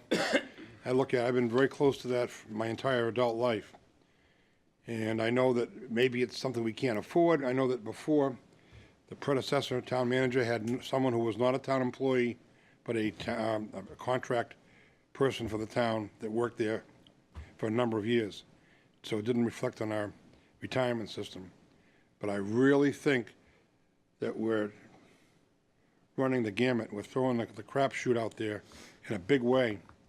It's too nice a facility, too big a facility. It's 165 acres. There's nowhere else in town we own that kind of land that has no kind of supervision whatsoever. You may not be happy with me bringing this up at a public meeting, but I'm not happy with us seeing a vacant asset that is wonderful, that we've all worked hard at. We've spent literally millions of dollars over there over the past 35, 40, actually 50 years since we've owned it. And it's just too big an asset to see potentially be at risk like it is. You're describing overnight, essentially. I mean, we have full-time staff that work there basically sun up to sundown. And, No and we question about certainly that. have alarm systems in place, but yeah, we are not recommending putting a tenant back into the carriage house. That's and you have brought it up before, and we understand clearly the concerns.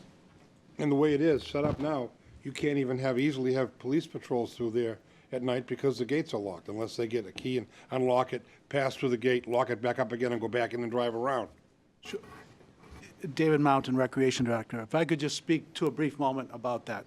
So at that time when we transitioned from a contract supervisor, Dave Townley and his family, the town manager at the time and administration, the intent was to get away from having a resident in the building.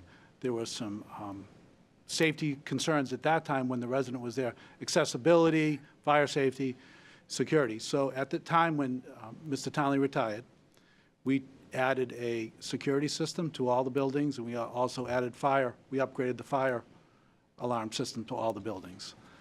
And that has been the intent, and we do have on-call. As you know, I live about an eighth mile from the park, so if there was a call that comes in that Mr. Sanborn or Mr. Berry, Mr. Swisher cannot respond, I would get that call, and I can tell you, and that since that time, I have not received that call. The other piece to that is that the building, the gates are locked. It's a 2001 key, and the police do have keys and access to that and to all of the buildings, along with fire. So if there was a response, they could get in as easily as I could get in at that time. I didn't mention in 2001. I'm surprised you're still using the same key that we had 30 years ago, but whatever. Well, that's... It's going to be switched to a fob. So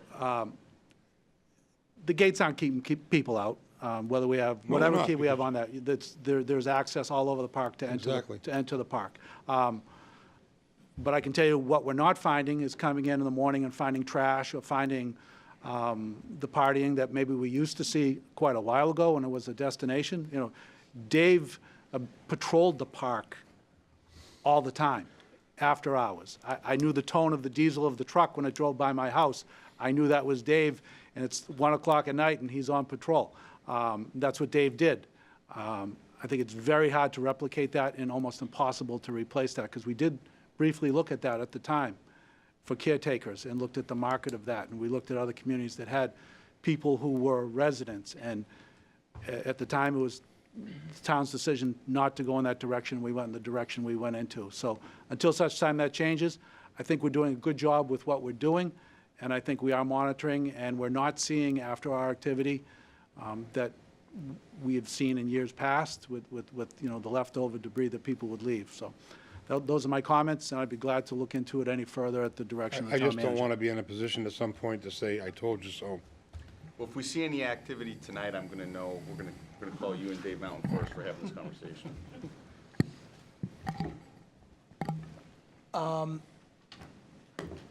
So the goals for recreation for fiscal '20, we're working with the bank stabilization at the Crane River Marina. We are working with the Friends of Endicott to develop a plan for renovations to the children's barn. We're working with the Friends of the Dog Park on an improvement to the dog park. We've worked with Rotary to change up the summer concert series, and Mr. Fields and I gave you a quick update on that a couple weeks ago, moving the farmer's market to the library grounds. David and his staff has been really instrumental in making that happen. We're going to continue to improve and maintain our open spaces, and again, that speaks to moving the open space intern program, summer program, into their care and custody fully, kind of taking out the middleman that the planning office was there. We're also looking to increase our recreational opportunities, and we're working on the hay barn renovation, as Mr. Clark noted before. And on that, I'll just say we're almost to a significant milestone, so I'd expect you're going to hear from us in a couple of weeks with a little bit of a more of a formal update to the full board. I know, Diane, you'll be there, you'll see it beforehand. But I think the next meeting, we'll probably start seeing some numbers out of the consultant, and then I think after that conversation, we'll be back to the selectmen. So this is the chart that Steve loves. And I apologize, the one little formatting error that I couldn't get out was this little bubble. It wouldn't play nice for me. But basically, the purpose of this slide is to show that for everything we do and for all the tax dollars that we're here today to justify and request of you, we do a lot more based on the grants and the revolving accounts and the user fees that we bring in. So in essence, for every dollar we get in programming, it only costs us 38 cents. So that's the long and short of these crazy two pie charts. This is FY19 and FY20, but it's been roughly stable, 38 cents on the dollar for the rec program. We've talked about that in the past. And David runs a $2.5 million operation with a $900,000 tax investment into that operation. Yep. And you know, that's front load, that's everything folks use across the town. You know, it's what I always say, you know, DPW, we are a working community. I say it over and over again. That's what Danvers is. DPW lets everybody get to work. But David, over the years, I don't know how many years you've been here, David, seems like forever now. But I think that was a good thing. I think that was a good thing. He's implemented programs that at first he took flack on, which was the after-school program, which there were people that pushed back on him, and look where that's gone, and then the fun camps and all. And all that does is lets people go to work, which is what they want to do, and leave their kids in a safe place. So I really can remember when he first came in front of FinCom and said, I think I want to do an after-school program, and everybody said, what are we getting in that business for? We're not childcare, and he never stopped. So look at everything he's done, every camp.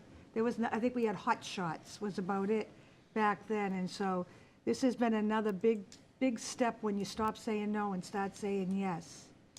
So good job, David. All right. And again, a little bit of just a summary of the changes that you'll see. Salary and wages have gone up again, comp and class. Some of this was just a transfer from planning, the open space program. So again, that looks like a change, but it's really a net neutral. COLAs and contractual obligations and the minimum wage impact hit David's department a little bit harder than some of the other ones because of the summer programming that we do. Operating side, we tried to tighten that up as best we could. Fuel had gone up, conference fees, et cetera, and we're still working on the barn. So here's a roll-up of the Recreation Department. Now, this is a standalone budget again, so you should see this, and I'm happy to take any questions on this budget. Board recreation questions, line item questions? Also, Anybody?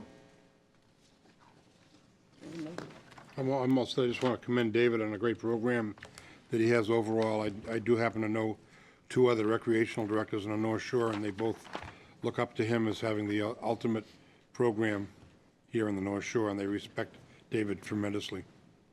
And I do too, David, as a neighbor. Thank you, Bill. Great staff. 1 second, I still have a couple of questions up here. So, those of you who've been through the budgets with me before know I look for outliers in, anything over $500, any budget line item over 500, I look at the increase. And I see the missed ground maintenance has increased, has doubled. Actually, it's gone up. It was flat for several years. Now you're asking for $25.83. What is that going to be for? Yeah. That's the What was mentioned earlier, that's part of the transition of the open space recreation coming over. That's the majority. That, along with $650 in uniforms, That was my next is the operation cost that came over. The balance of that is the salary part. Okay. I agree, conferences are an important part of professional growth. I noticed Shaw's went up about 26%. Do you just anticipate more conferences this year? Not Or more ones that are conferences, farther but away? we have more people. For instance, I'd like to point out our Assistant Director, Nick Campion, in the audience here. Nick, as he's came on and developed professionally, he's become more involved in our professional association, like our employees, people at Endicott Park.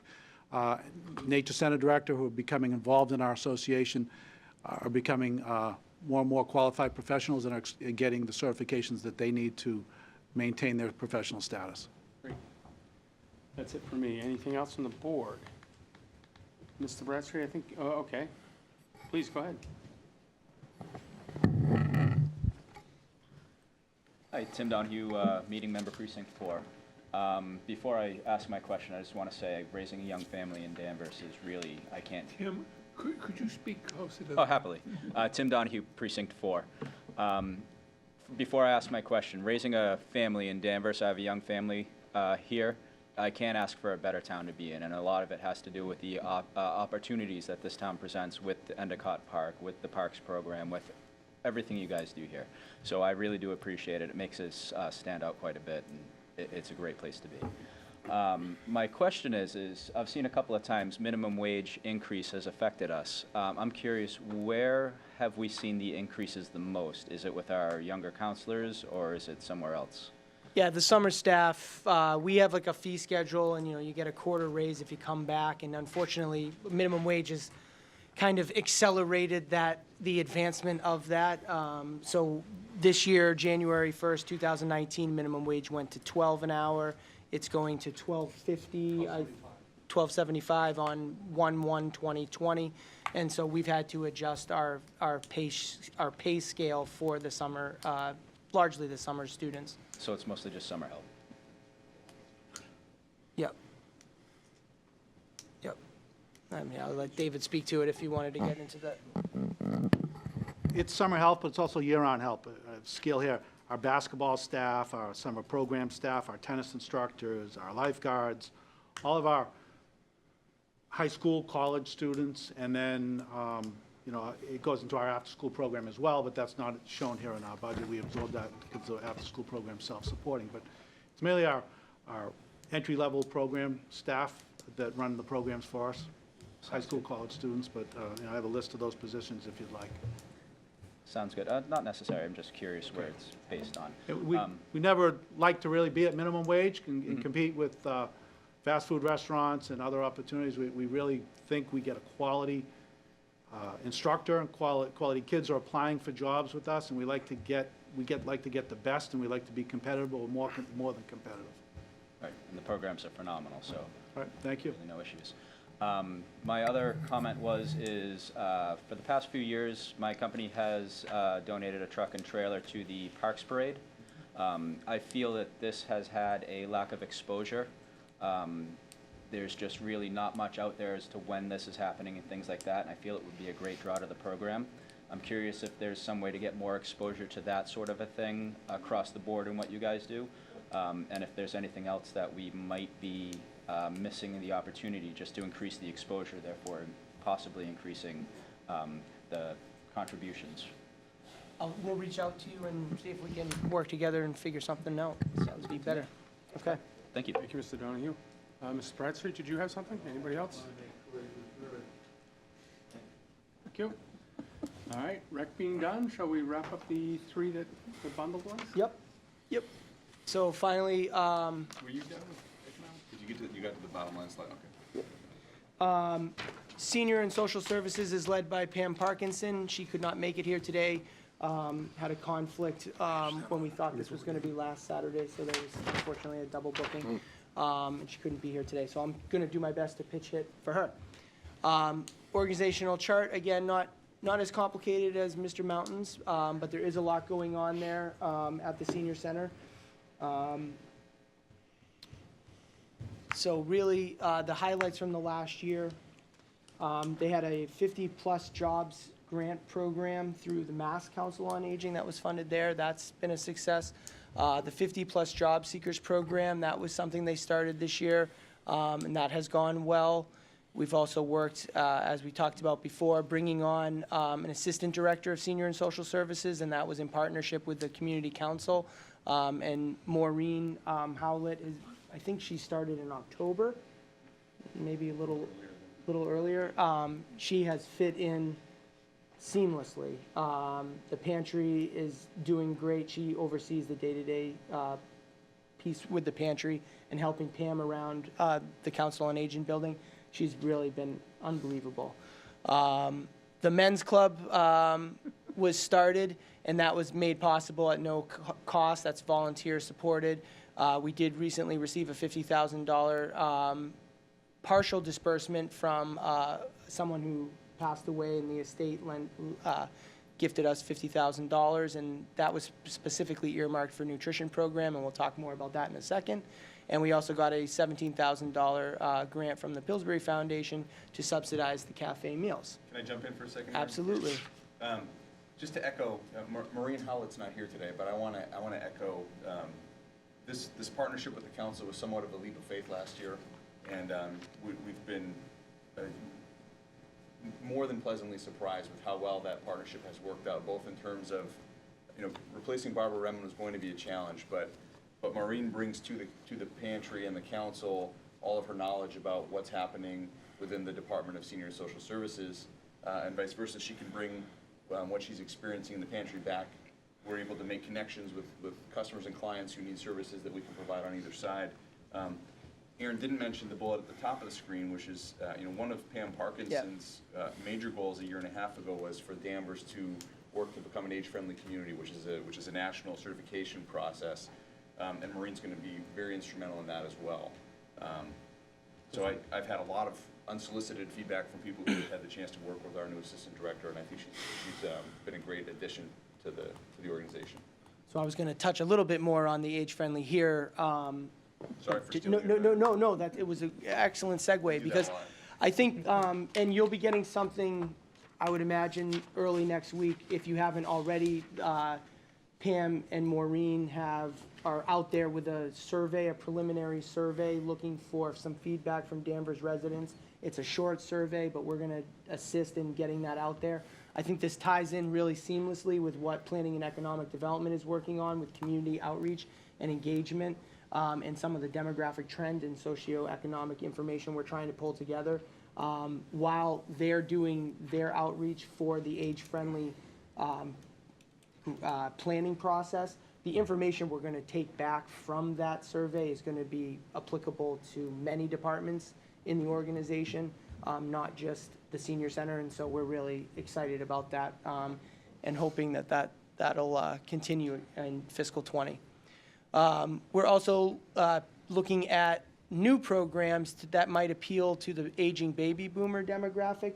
A lot of folks that are otherwise eligible for programming at the senior center don't yet see themselves as a population that might want to go there. And so we're trying to think of creatively about ways and how to cater to the baby boomer generation. It's a little bit different. They have a little different needs. So we're starting to do things like yoga and art classes and a little bit different. I think we just They launched. don't like the word aging. Right. You're right, Aaron. I hear that from people over and over again. I'll say, why don't you go to the senior center? They have a gym there. If you, Yeah. no, I'm not ready. There's for a big senior article, center. there's a big article in the Globe yesterday about that. All of the inappropriate terms and nomenclature has been used, like seniors, like aging. It's Active adults. It is. What do we? It is inappropriate. There's a lot of stuff that you millennials like to pursue. Oh, I'm okay? not a millennial, Bill. I know I'm close, but I'm not a millennial. I'm not a millennial either, but let's be fair, seniors tend to use millennial as a pejorative term, so, it cuts both ways, okay? Steve, you're a millennial. I am not a millennial. Next, all the way. I'm in between. We're going to continue to look at transportation services. That, again, is something that's been a bit of a challenge the last couple of years, and Pam and I are going to continue to look at that. We're going to evaluate expanding the cafe program. We currently do 2 days a week. We think there's a need there to increase that. It's a better service than some of the other nutritional opportunities we provide, and there's a chance that could actually be a little bit of a revenue generator for us. Recently, those meals are so popular that the community, a neighboring community, inquired of us if they couldn't buy more meals for their seniors. So again, that's something that we're going to evaluate going forward as a way to help us offset our costs while providing a better service. And I think I thought I saw it on a slide, but I guess I left it off. Did we just start something with Rec and Senior Center? Did we just launch a new, maybe I'm talking out of my tailpipe and I shouldn't, but I thought we just started something, but. But we did discuss earlier that the library is going to be partnering with the senior center. to Maybe do a that was, local yeah, library yeah. in the senior center. That might have been what I was. I apologize. So again, kind of the major budget changes, obviously Maureen's position is a big one. It brings up the number quite a bit. What's not shown in the department roll-up is that over a third of that is split by the community council. The comping class did have an impact. Minimum wage, again, this is a division that has a lot of part-time, lower wage help, and that impacted us there. Again, we got a $50,000 grant should be used in support of the nutrition program, so we'll look at that as we try to ramp up the cafe program. And again, like recreation, essentially for every dollar we spend on programming at the Council on Aging, it only cost us about 50 cents.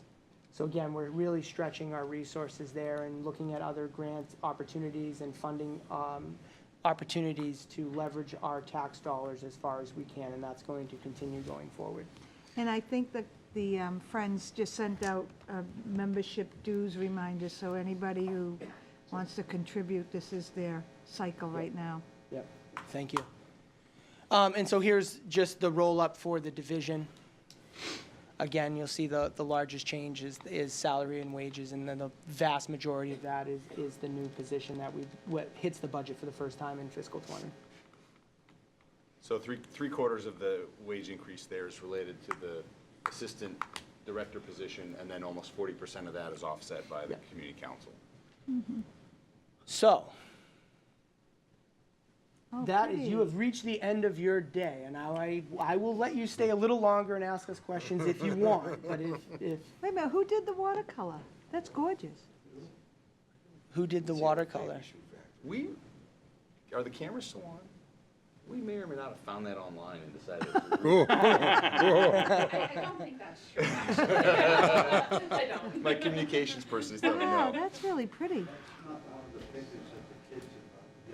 No. Yeah, It's nice. because that's Crease and Cook, isn't it? No, that's that's Town Hall. They call it Town Hall. Miller Oh, yeah. Right, that's all. Miller Shoe Company. Yeah, the Ideal Baby Shoe Rather, yeah. Yeah. Oh, for goodness sakes. All right, board members, do we have Go back to the one that shows questions the roll-up regarding the lots. land use? Of the plan? whole thing? Mr. Yeah. Clark, Unless someone else, maybe Mr. Mills Oh, wants to go Mr. Mills, first. because I know what he wants to show for. Okay. Mr. Bradstreet and I will be at the next, we use senior men's dinner. Why don't we just say men's dinner? It'll be March 18th, a week from Monday, at 5 o'clock. We start early because we go home early. John Cohane. That's what active adults do. John Cohane and Pam Parkinson put together our dinner. It's really great. What's for dinner? I don't know what it is, but it'll be good. I was One, invited. make sure you come, Dan. He owes you I dinner. will pay, Yes, I'll be there. if you come for your first time, I will buy your ticket, which Bradstreet made me do for him 3 times ago. It's really fun, and everyone is welcome, so there's no age limit. But please think about coming. It's a fun little time once a month. I But you learned have that to if be you a go and, man. yeah. But if you go and speak, they give you a free dinner. And Yeah, they had true. pulled pork sandwiches a few weeks ago when I went, and it was delicious. It was a wonderful meal. We had chicken pot pie. Why don't I speak? You speak? you did, can come in and have a December. free dinner if you'll speak with us. So I moved back to the total of the 3 departments roll up, just so that you can see what the 3 budgets look like all together. And we're happy to take any questions, any comments. Mr. Clark? Since David got through his shilling, I got a question.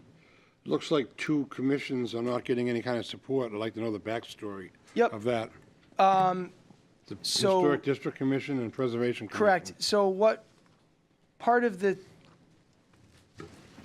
audit of the planning and economic development operations revealed that those 2 boards and commissions do not require applicants to submit an application fee, and that any expenses associated with the application are borne by the town.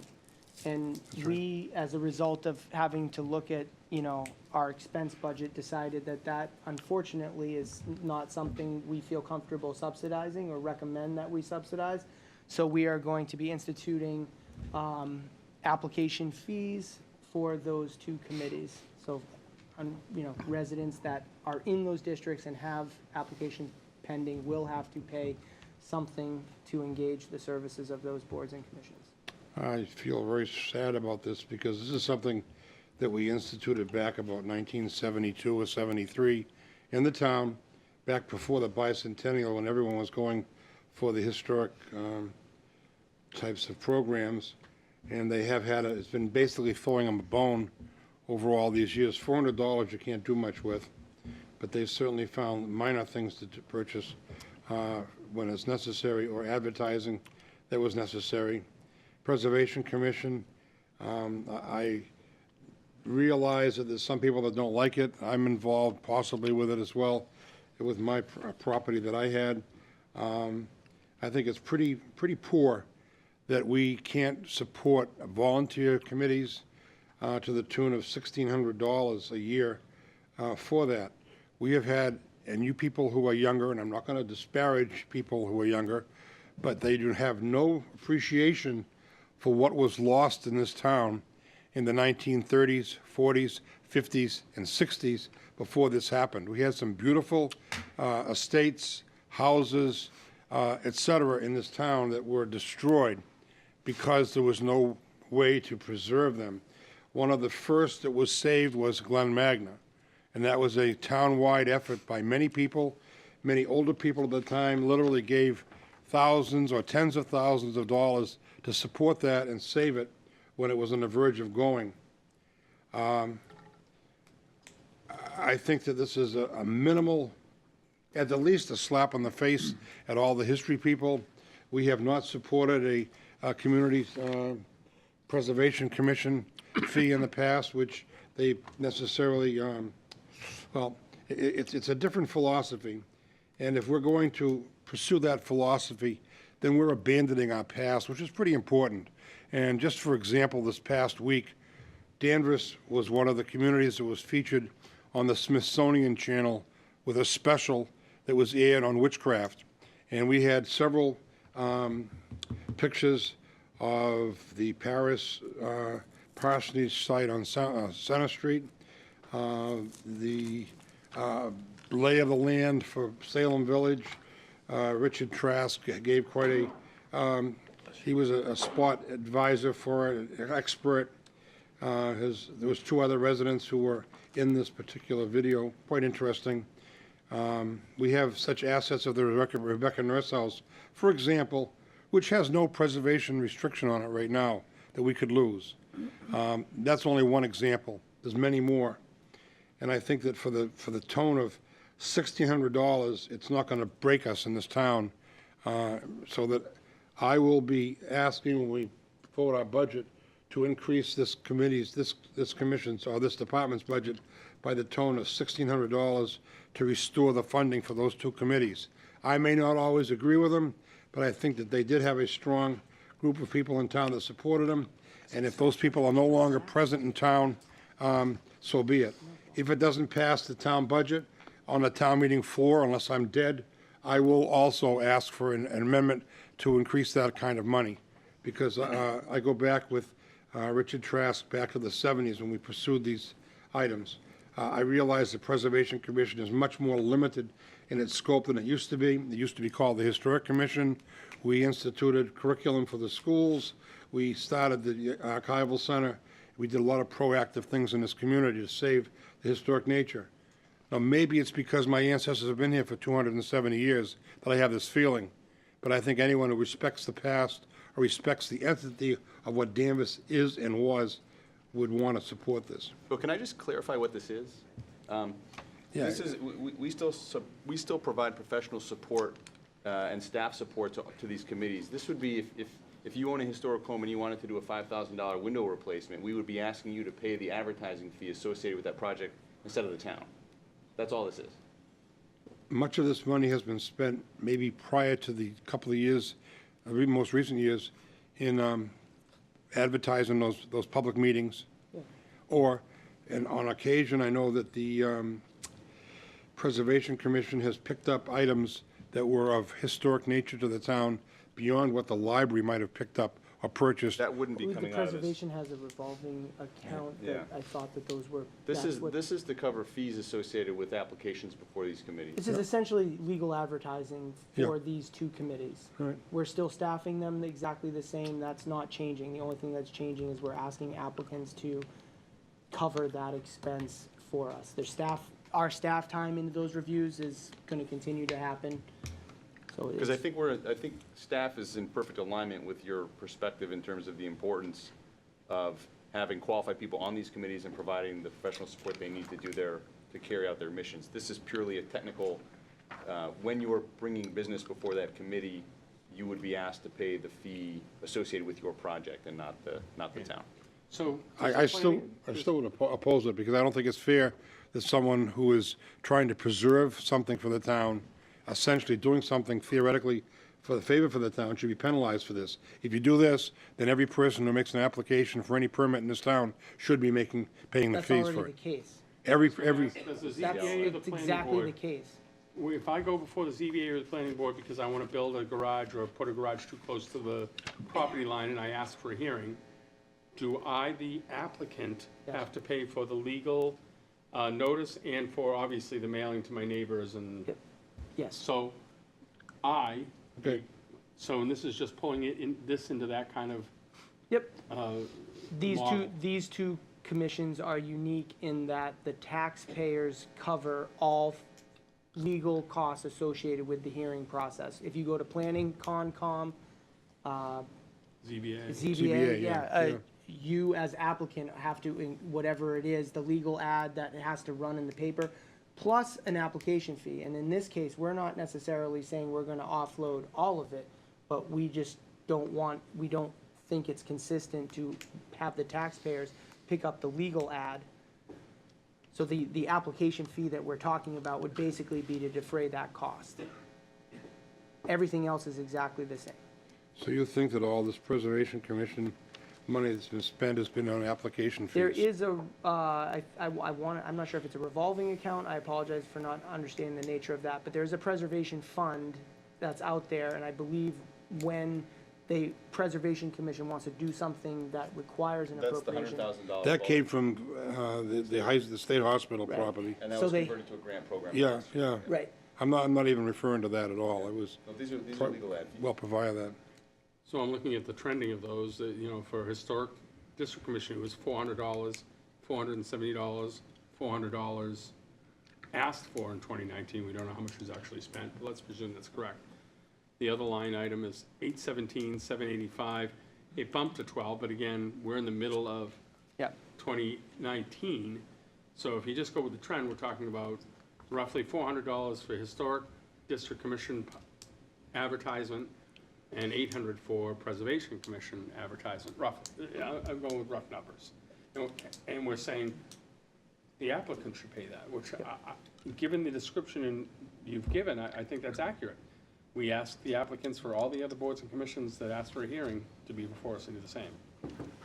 That was the philosophy with it. Again, it's no rollback to the purpose, the intent, or what we would recommend to those boards and commissions. That's not changing. Okay. Any other questions, line item questions? Yep. Mr. Clark, Diane? Yeah, so Are you I, done, Bill? I think so. Okay, Diane?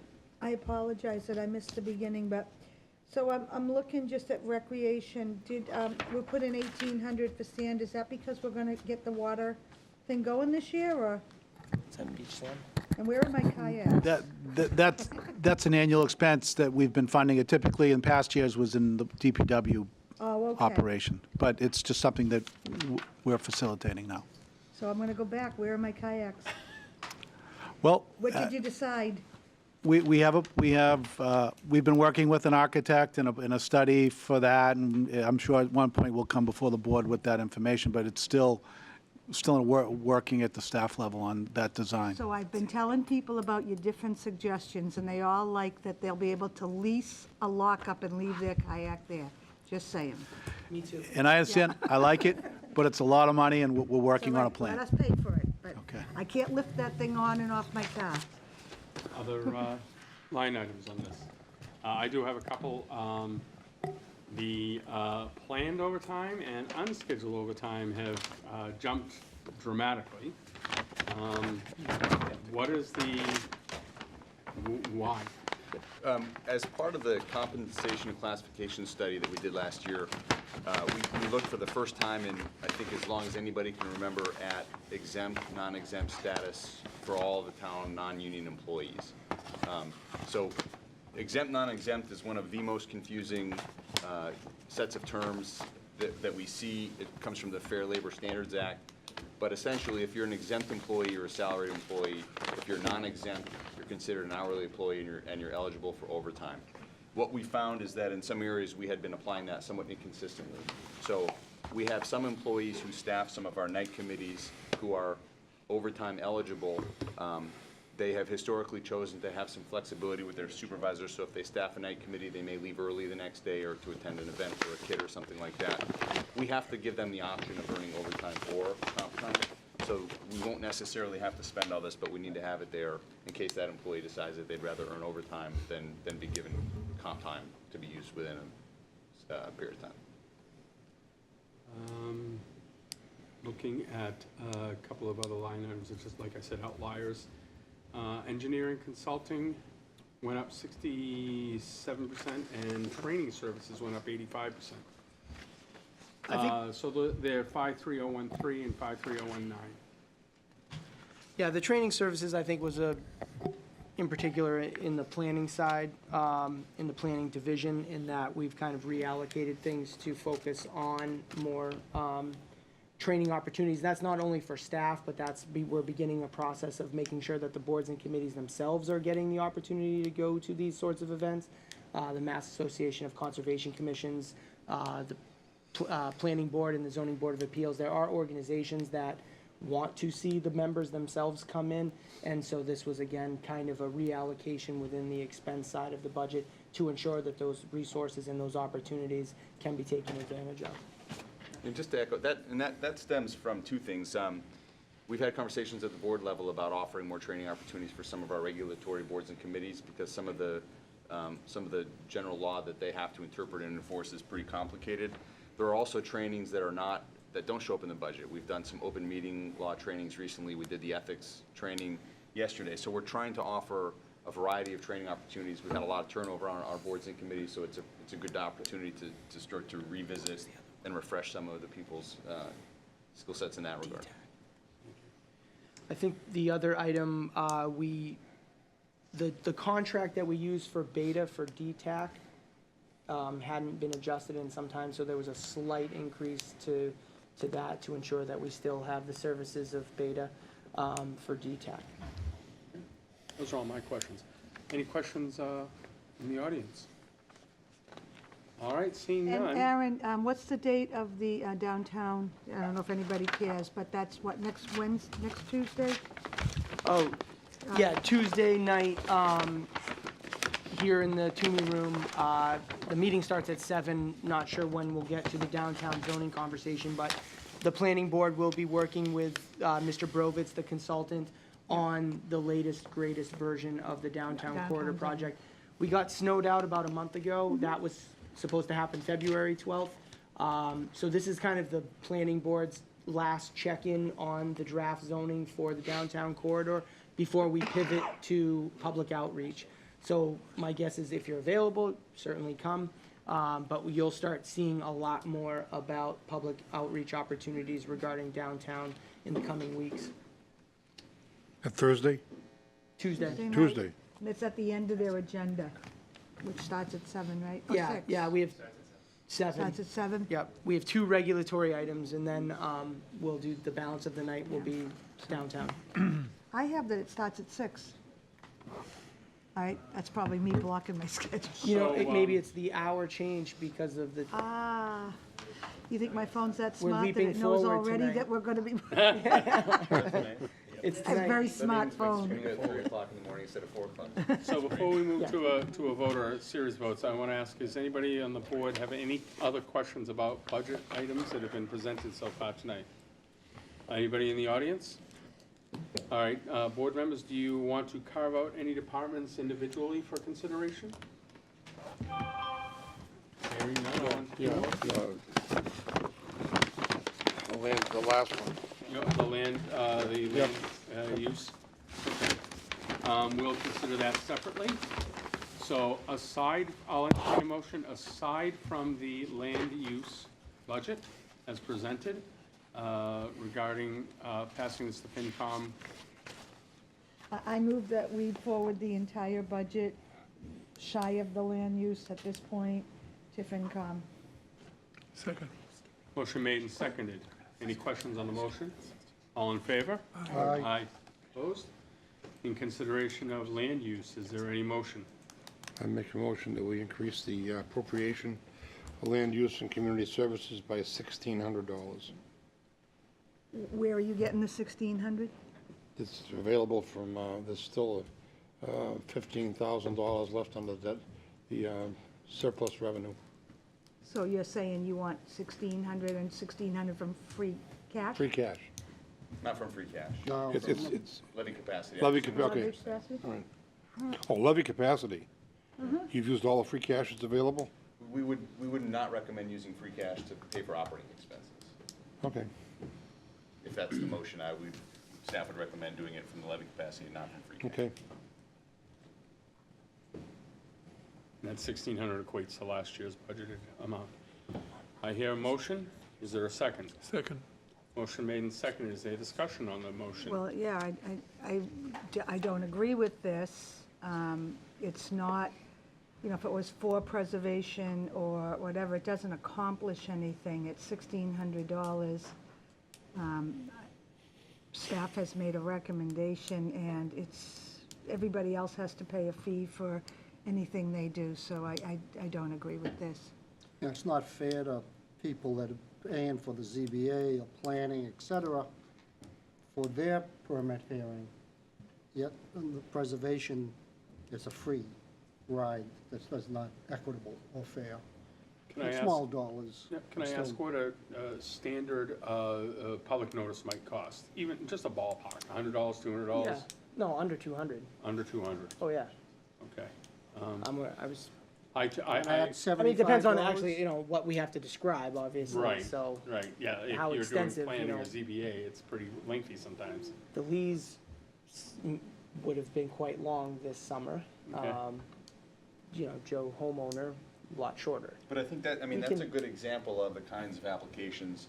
So when the lease came before the Preservation Commission and had 11. multiple acres of buildings, the town's picking up the tab to advertise that before the Preservation Commission. And this change would say that the lease would pick up the tab for they're before the Preservation Commission saying, we'd like to take these buildings down. And so the change that staff's looking for would be putting the lease on the hook to pay that fee instead of the town budget. Now, that's kind of a unique situation, and I think it's kind of an abuse of the law, what they did there, where they have 9 or 10 buildings that they wanted considered at one time. And I've been around since this law was written, and I don't ever remember anyone asking for more than one particular thing at a time on an application. It's a unique situation, they're just doing their due But yeah, I don't think diligence. it's unlawful or.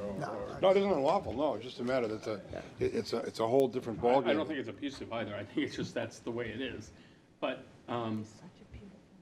I agree with Diane and with Dan that this seems to be the only 2 commissions where you come and apply and use town resources and time, and you don't pay the application fee to do that.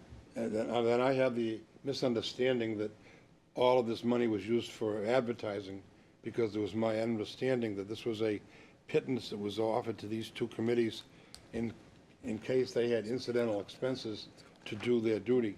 And if it is all advertising, I apologize for that, but that was not the intention of my opposition to it. But I don't think that's the true use of all that money. I mean, within the same budget, I think you'll see there's a line item for the diversity committee, which has a very different use than what's in these 2 lines. And so that was an attempt to build some funds into the budget to support some programming that they're doing. And so again, this is very different. This is not like what you Because said. when I was on there, we did a brochure and this kind of stuff, and this is where we got the money to print the brochure.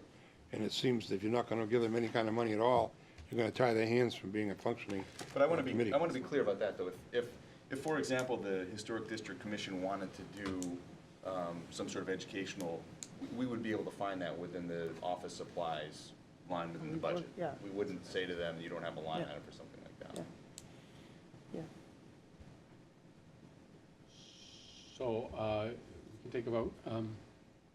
All in favor of the land use budget with an additional $1,600, say aye. Aye. Opposed? No. What I would suggest, Bill, I make is a that- motion at this point then to accept the land use budget as presented. Second. Any discussion on that? All in favor? Aye. Opposed? Mr. Town Manager, if you can just confirm those 2 budget line items to the satisfaction of Mr. Clark, he may wish to offer an amendment later, depending on your research. Prior to we'll have an answer, we'll confirm that prior to the FinCom hearings. And so the only 2, we had the 2 adjustments that we had identified in accounting and IT. The There's $9,317, is that And it? they net it out. So there may be some additional cleanup that we need to do. None of it will affect the bottom line. We'll make it work within the budget that you just voted. And if there is any change between now and the conclusion, we will present that to the I'll board. suggest when we said as presented, that includes the adjustments that you presented today. And I think, and as in years past, we'd be looking for the latitude. If we find that we're $50 off here or there, we'll make those adjustments, present it to FinCom, and report out what those changes are to the board at a future meeting. All right, I want to thank all the department heads, town departments for being here, and the board members and the audience members, especially who stayed here and dutifully. Thank you very much. Mr. Donahue. Tim, Mr. thank you for Bradstreet. coming as one of the newer members of town meeting. We adjourn? I'll take a motion. Motion to adjourn. Second. Motion made and seconded. All in favor? Aye. Opposed? Thank you. I know. Good night, Danvers.